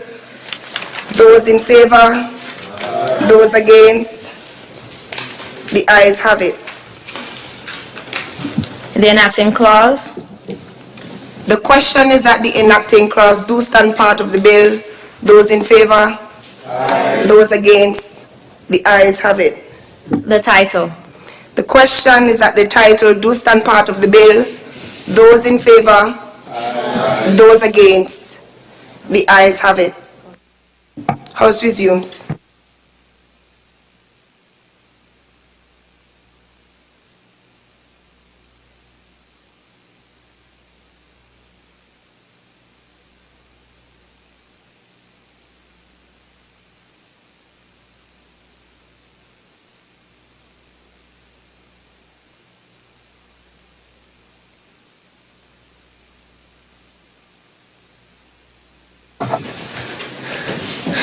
Madam Speaker, I rise to report that the bill shortly titled Integrity in Public Life Amendment Bill 2023 has passed through committee stage with amendments. Madam Speaker, I now move that the bill titled Integrity in Public Life Amendment Bill 2023 be read for a third time and passed.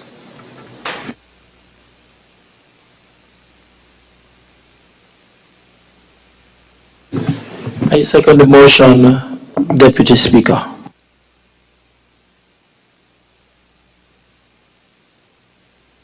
The question is that the bill entitled Integrity in Public Life Amendment Bill 2023 be read a third time and pass.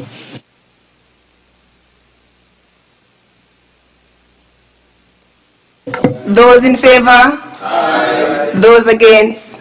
The ayes have it.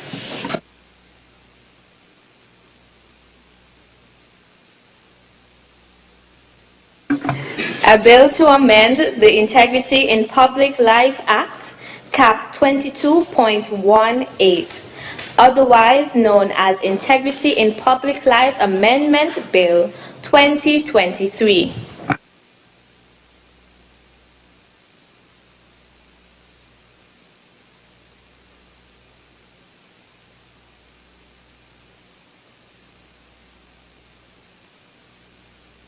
The bill has been read a third time and passed.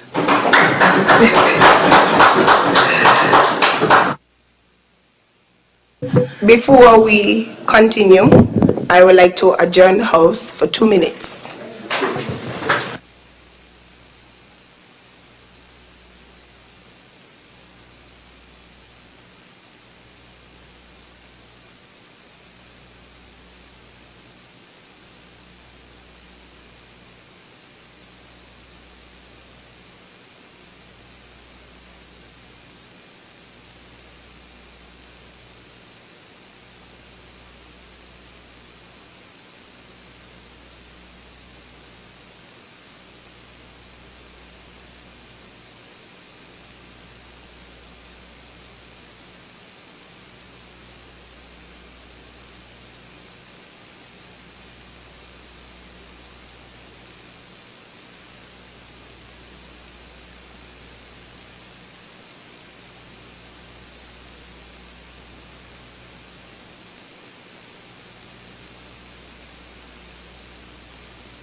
Proceed. Madam Speaker, Recognize the Honorable Attorney General. I rise, Madam Speaker, to lead the debate of and have read for a second time in this Honorable House the bill shortly titled Freedom of Information Amendment Bill 2023. Madam Speaker, I'll be mercifully brief. And there's a reason I can be, even though this is an important bill. In 2018, the Freedom of Information Act was passed in Parliament, but it was never activated. The Act provides a mechanism by which members of the public, particularly the press, can gain access to government information with certain exceptions. Madam Speaker, the bill itself really just cleans up the Act. There is one fundamental change envisioned by the bill, The original act contemplated the engagement of information officers in each ministry, a significant cost. However, we on the government side have the view that the persons already appointed in the public service can be assigned by their respective line ministers after consultation with the respective permanent secretaries to serve as information officers. They can get support from the Information Commissioner to ensure that requests for information can be processed efficiently. If there is a need for persons to be appointed by the Public Service Commission, if there is a need, persons can be appointed by the Public Service Commission to specifically serve as information officers, and the bill allows this option. The bottom line, Madam Speaker, is that each ministry will have an information officer assigned to receive and respond to requests for information.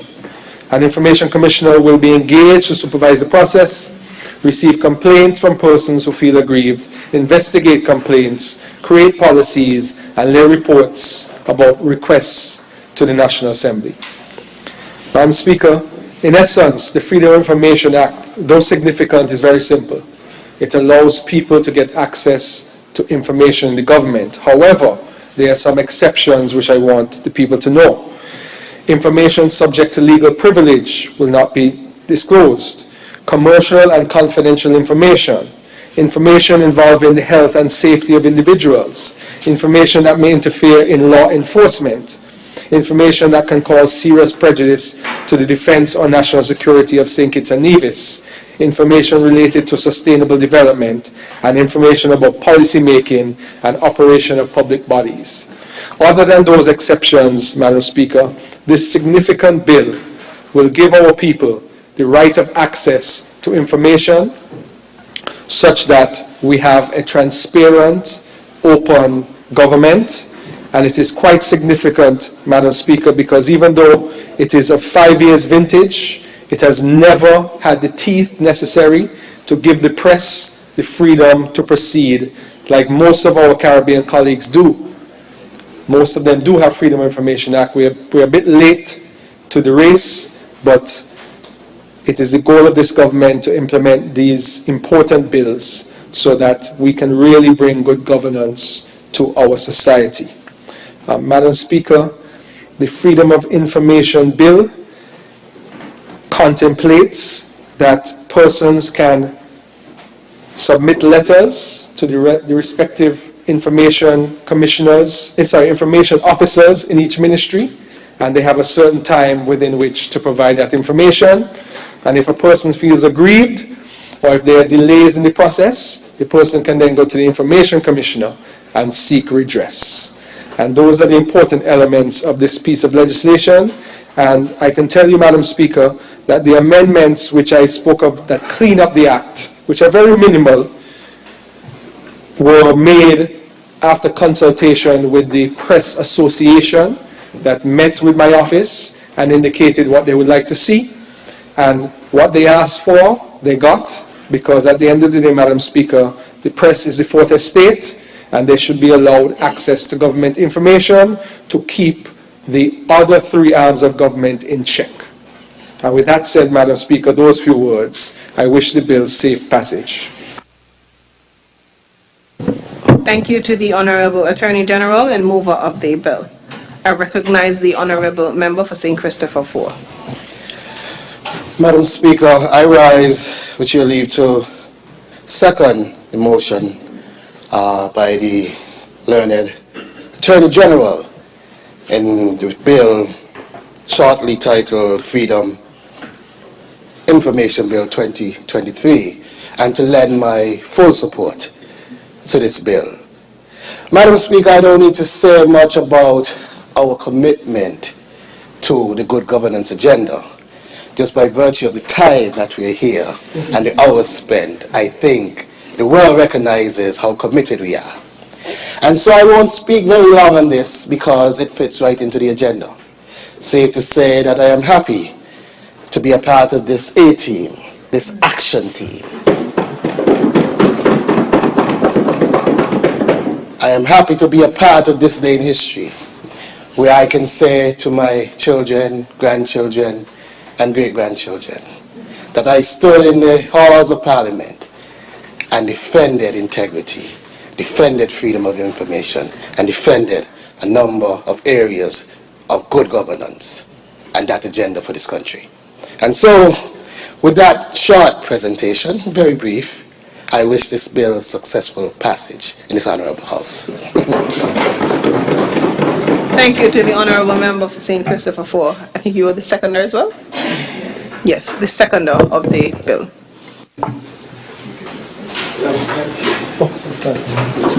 I recognize the honorable member for St. Christopher 8. Thank you, Madam Speaker. With your leave, I would like to just speak for less than 3 minutes. But to say once again and to reiterate what the member from number 4 would have said with respect to the historical nature of what we are doing here. Our people had reached the point where they had asked for integrity in public life to become law. That was frustrated. The people have spoken once again. And we had said, and the member from number 3 would have pointed out, that the Attorney General would have brought the manifesto. And I would have reminded us, if we would have forgotten, but we had not forgotten, that it was time that we do it. But he went to work to ensure that these bills, and some of them, 2 of them which are now law, would have come to the Parliament, and they have come to the Parliament. And so, once again, I want to reiterate the work of the Attorney General and his office in making sure that the bills are here, and to really congratulate each member on the team. These bills would have been brought to Cabinet. We would have discussed them at length, over and over. Of course, behind the doors of the Cabinet, we don't agree with everything. We have meaningful discussion. And the same spirit that we discuss behind the doors of Cabinet, we bring that same spirit here, where no member or nobody feels like he or she has all the answers, but that this is really a work where everybody has input. And so I'm very proud of that. If it's one thing I would say, Madam Speaker, that in my political life, this would be one of the things that I would always remember. I think this would be a lot of fruit in setting the foundation to really create the new St. Kitts and Nevis going forward. There are words on paper, but words on paper mean a lot. The Bible is also words on paper, but those words and those paper mean a lot. This does not equate to that, but we should not take this, even though very simple, even though it looks simple, but it has very tremendous positive impact. And so I want to thank all the members once again, and thank the people of St. Kitts and Nevis for reposing their trust in us and giving us the opportunity to serve them here in this Parliament, and really to deliver to them not only this generation but generations to come who will take the opportunity to perfect this.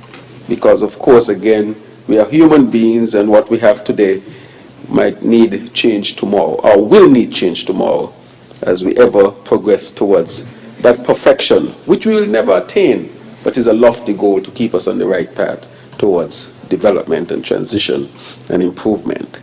And so this will really create the type of society that we envisage, or give us the opportunity to create the type of society that we envision, Madam Speaker.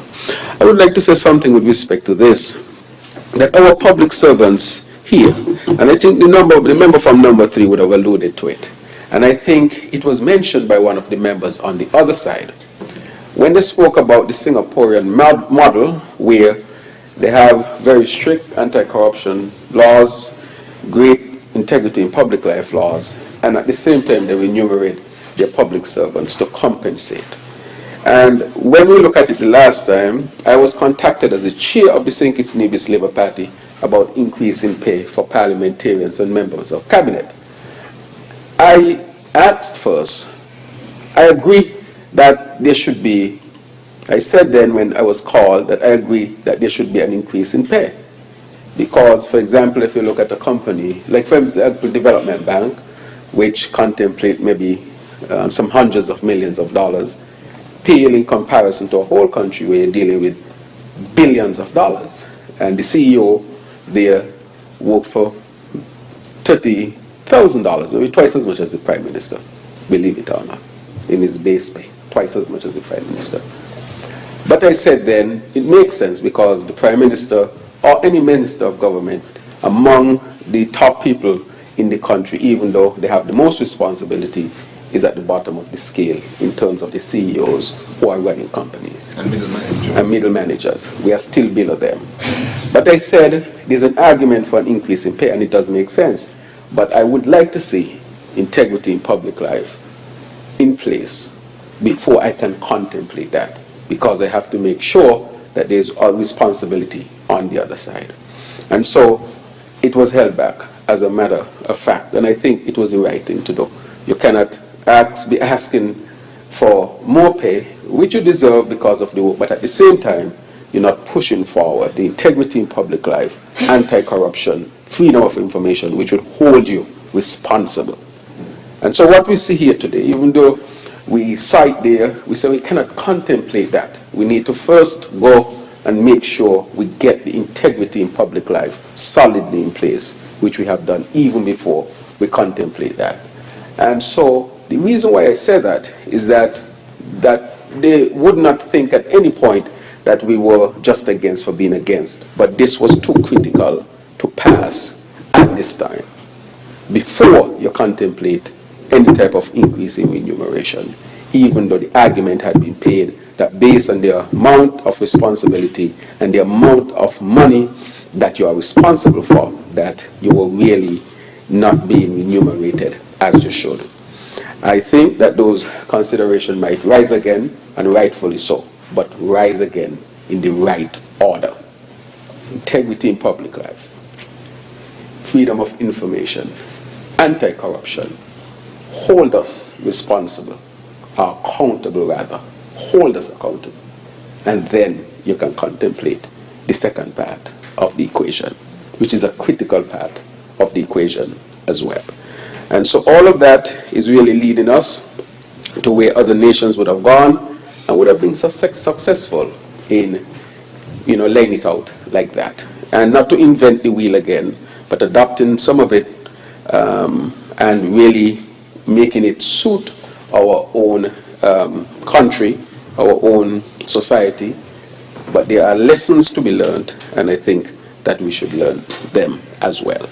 And so I wanted to put that on the floor, because that is something that will come back, and then I will be able to say to the people, we will be able to say to the people that we have done it how it is done. That first I am held accountable, and then after that I can contemplate with all the other members and ministers, should there be an increase in and public servants, should there be an increase in remuneration based on responsibility and the amount of resources that you manage, including monetary resources. And so I want to wrap up by saying, Madam Speaker, that I am very proud of what happened tonight. If it's one thing I think that I would consider a great accomplishment, is that we have accomplished in less than 7 months something that had been contemplated for many, many decades: integrity in public life. That, I think, Madam Speaker, deserves a wow. Thank you very much. Thank you to the Honourable Member for St. Christopher 8, and I recognize the Honourable Attorney General. Madam Speaker, with your leave, I rise to wind up the debate on the bill shortly titled Freedom of Information Amendment Bill 2023. But before I do so, Madam Speaker, I want to inform the persons that are affected by this legislation that the intention of the government is to spend the next 6 weeks educating the general public and public servants about these pieces of legislation before they are actually triggered into operation. We have discussed this, and we know that this is a change in culture, and we do not simply want to force it on persons. We want them to know what the obligations are. We want them to know what their rights are. We want them to know what their responsibilities are, and that comes through education. We'll be creating at the AGO, we'll be creating book leaflets, we'll be having seminars. We're contemplating getting a person specifically to go to the different ministries and explain to them the different corruption offenses, how freedom of information works. We're going to start finding the right people to be information officers. We're going to teach people, the persons who have to file declarations, what they need to start contemplating, what they need to get in order to be able to prepare their declarations for filing on July 31st. We are going to hold everyone's hand, figuratively, and guide them through this process so that by April, latest May, we can then implement all of this legislation with everybody knowing what to expect and knowing what their responsibilities are, so that we can turn the page for a new chapter in St. Kitts and Nevis. And Madam Speaker, with those few words, I wish the bill safe passage to this Honourable House.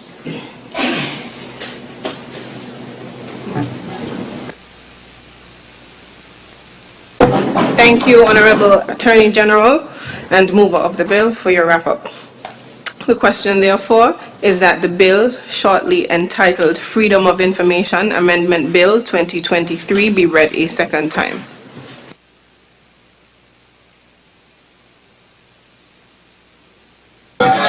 Those against? The ayes have it. A bill to amend the Freedom of Information Act, number 6 of 2018, otherwise known as Freedom of Information Amendment Bill 2023. The bill, shortly entitled Freedom of Information Amendment Bill 2023, has been read a second time. The House moves into committee stage.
May I proceed? Clauses 1 through 26. The question is that clauses 1 through 26 stand part of the bill. Those in favor? Aye. Those against? The ayes have it. The enacting clause. The question is that the enacting clause stand part of the bill. Those in favor? Aye. Those against? The ayes have it. The title. Question is that the title stands part of the bill. Those in favor? Aye. Those against? The ayes have it. House resumes.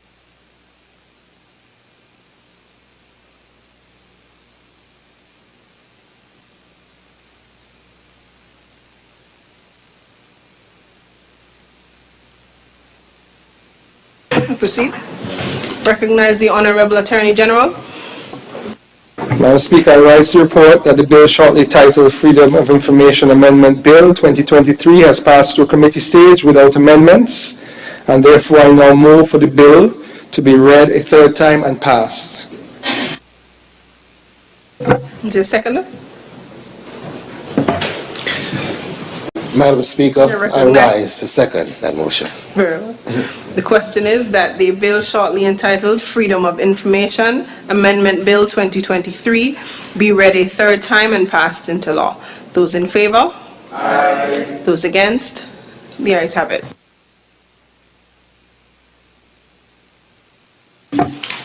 A bill to amend the Freedom of Information Act number 6 of 2018, otherwise known as Freedom of Information Amendment Bill 2023. The bill shortly entitled Freedom of Information Amendment Bill 2023 has been read a third time and passed into law.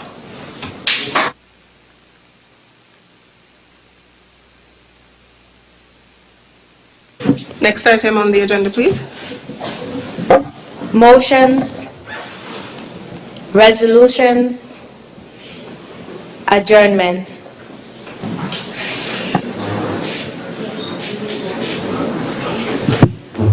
Madam Speaker, this is just on a personal note. Just want to say that my auntie Vivian Madge has passed. She is to be buried on February 28, 2023. A woman of great substance, hard-working, and a woman who was a staunch labor woman. I think most people can almost remember her as that. And so I just want to express condolences to her children and her immediate family, Madam Speaker. I also want to extend condolences on part of the St. Kitts Nevis Labour Party and movement on the passing of Comrade William Doe, OBE, who recently passed as well, where in his 90s. As you know, he was a past Labour candidate, and he was one of our stalwarts and elders. And so we want to express our sincerest condolences to his family and very close friends. I think his funeral service will be on the 2nd of March. I also want to highlight that our senior comrade, Professor Earl Clark, is not doing so well at this time. As you know, he is ill, but as our movement, we want to wish him all the best nonetheless, and to really let the family know that we are supporting them. And to all of our other persons, I know Keynes also is, Sheriff Keynes, yes. She has passed as well, and we want to extend our condolences to the family and to her community. And her funeral service is tomorrow, and we want the family to know that they have our full support. And to all those who are ill or sick, whose name I may not have called, I want to wish them all the best nonetheless. I also want to take the opportunity to say that tomorrow is the installation of the new Commissioner of Police. I want to thank the outgoing Commissioner for his service that he would have rendered to his country. And the new Commissioner, as is known, is Superintendent Sutton, who would be installed at the football field at the Warner Park tomorrow as well. And so I also wanted to announce that. So with your leave, Madam Speaker, thank you very much. Madam Speaker, I'd like to move a motion to have this Parliament adjourned, sign and die. Is there a seconder? Madam Speaker, I beg to second that motion. Before I place the question, I'd like to formally express condolences as well to the Honourable Member for St. Christopher 8, as you would have mentioned that your aunt passed. The question is that the House be adjourned, sign and die. Those in favour? Aye. Those against? The ayes have it.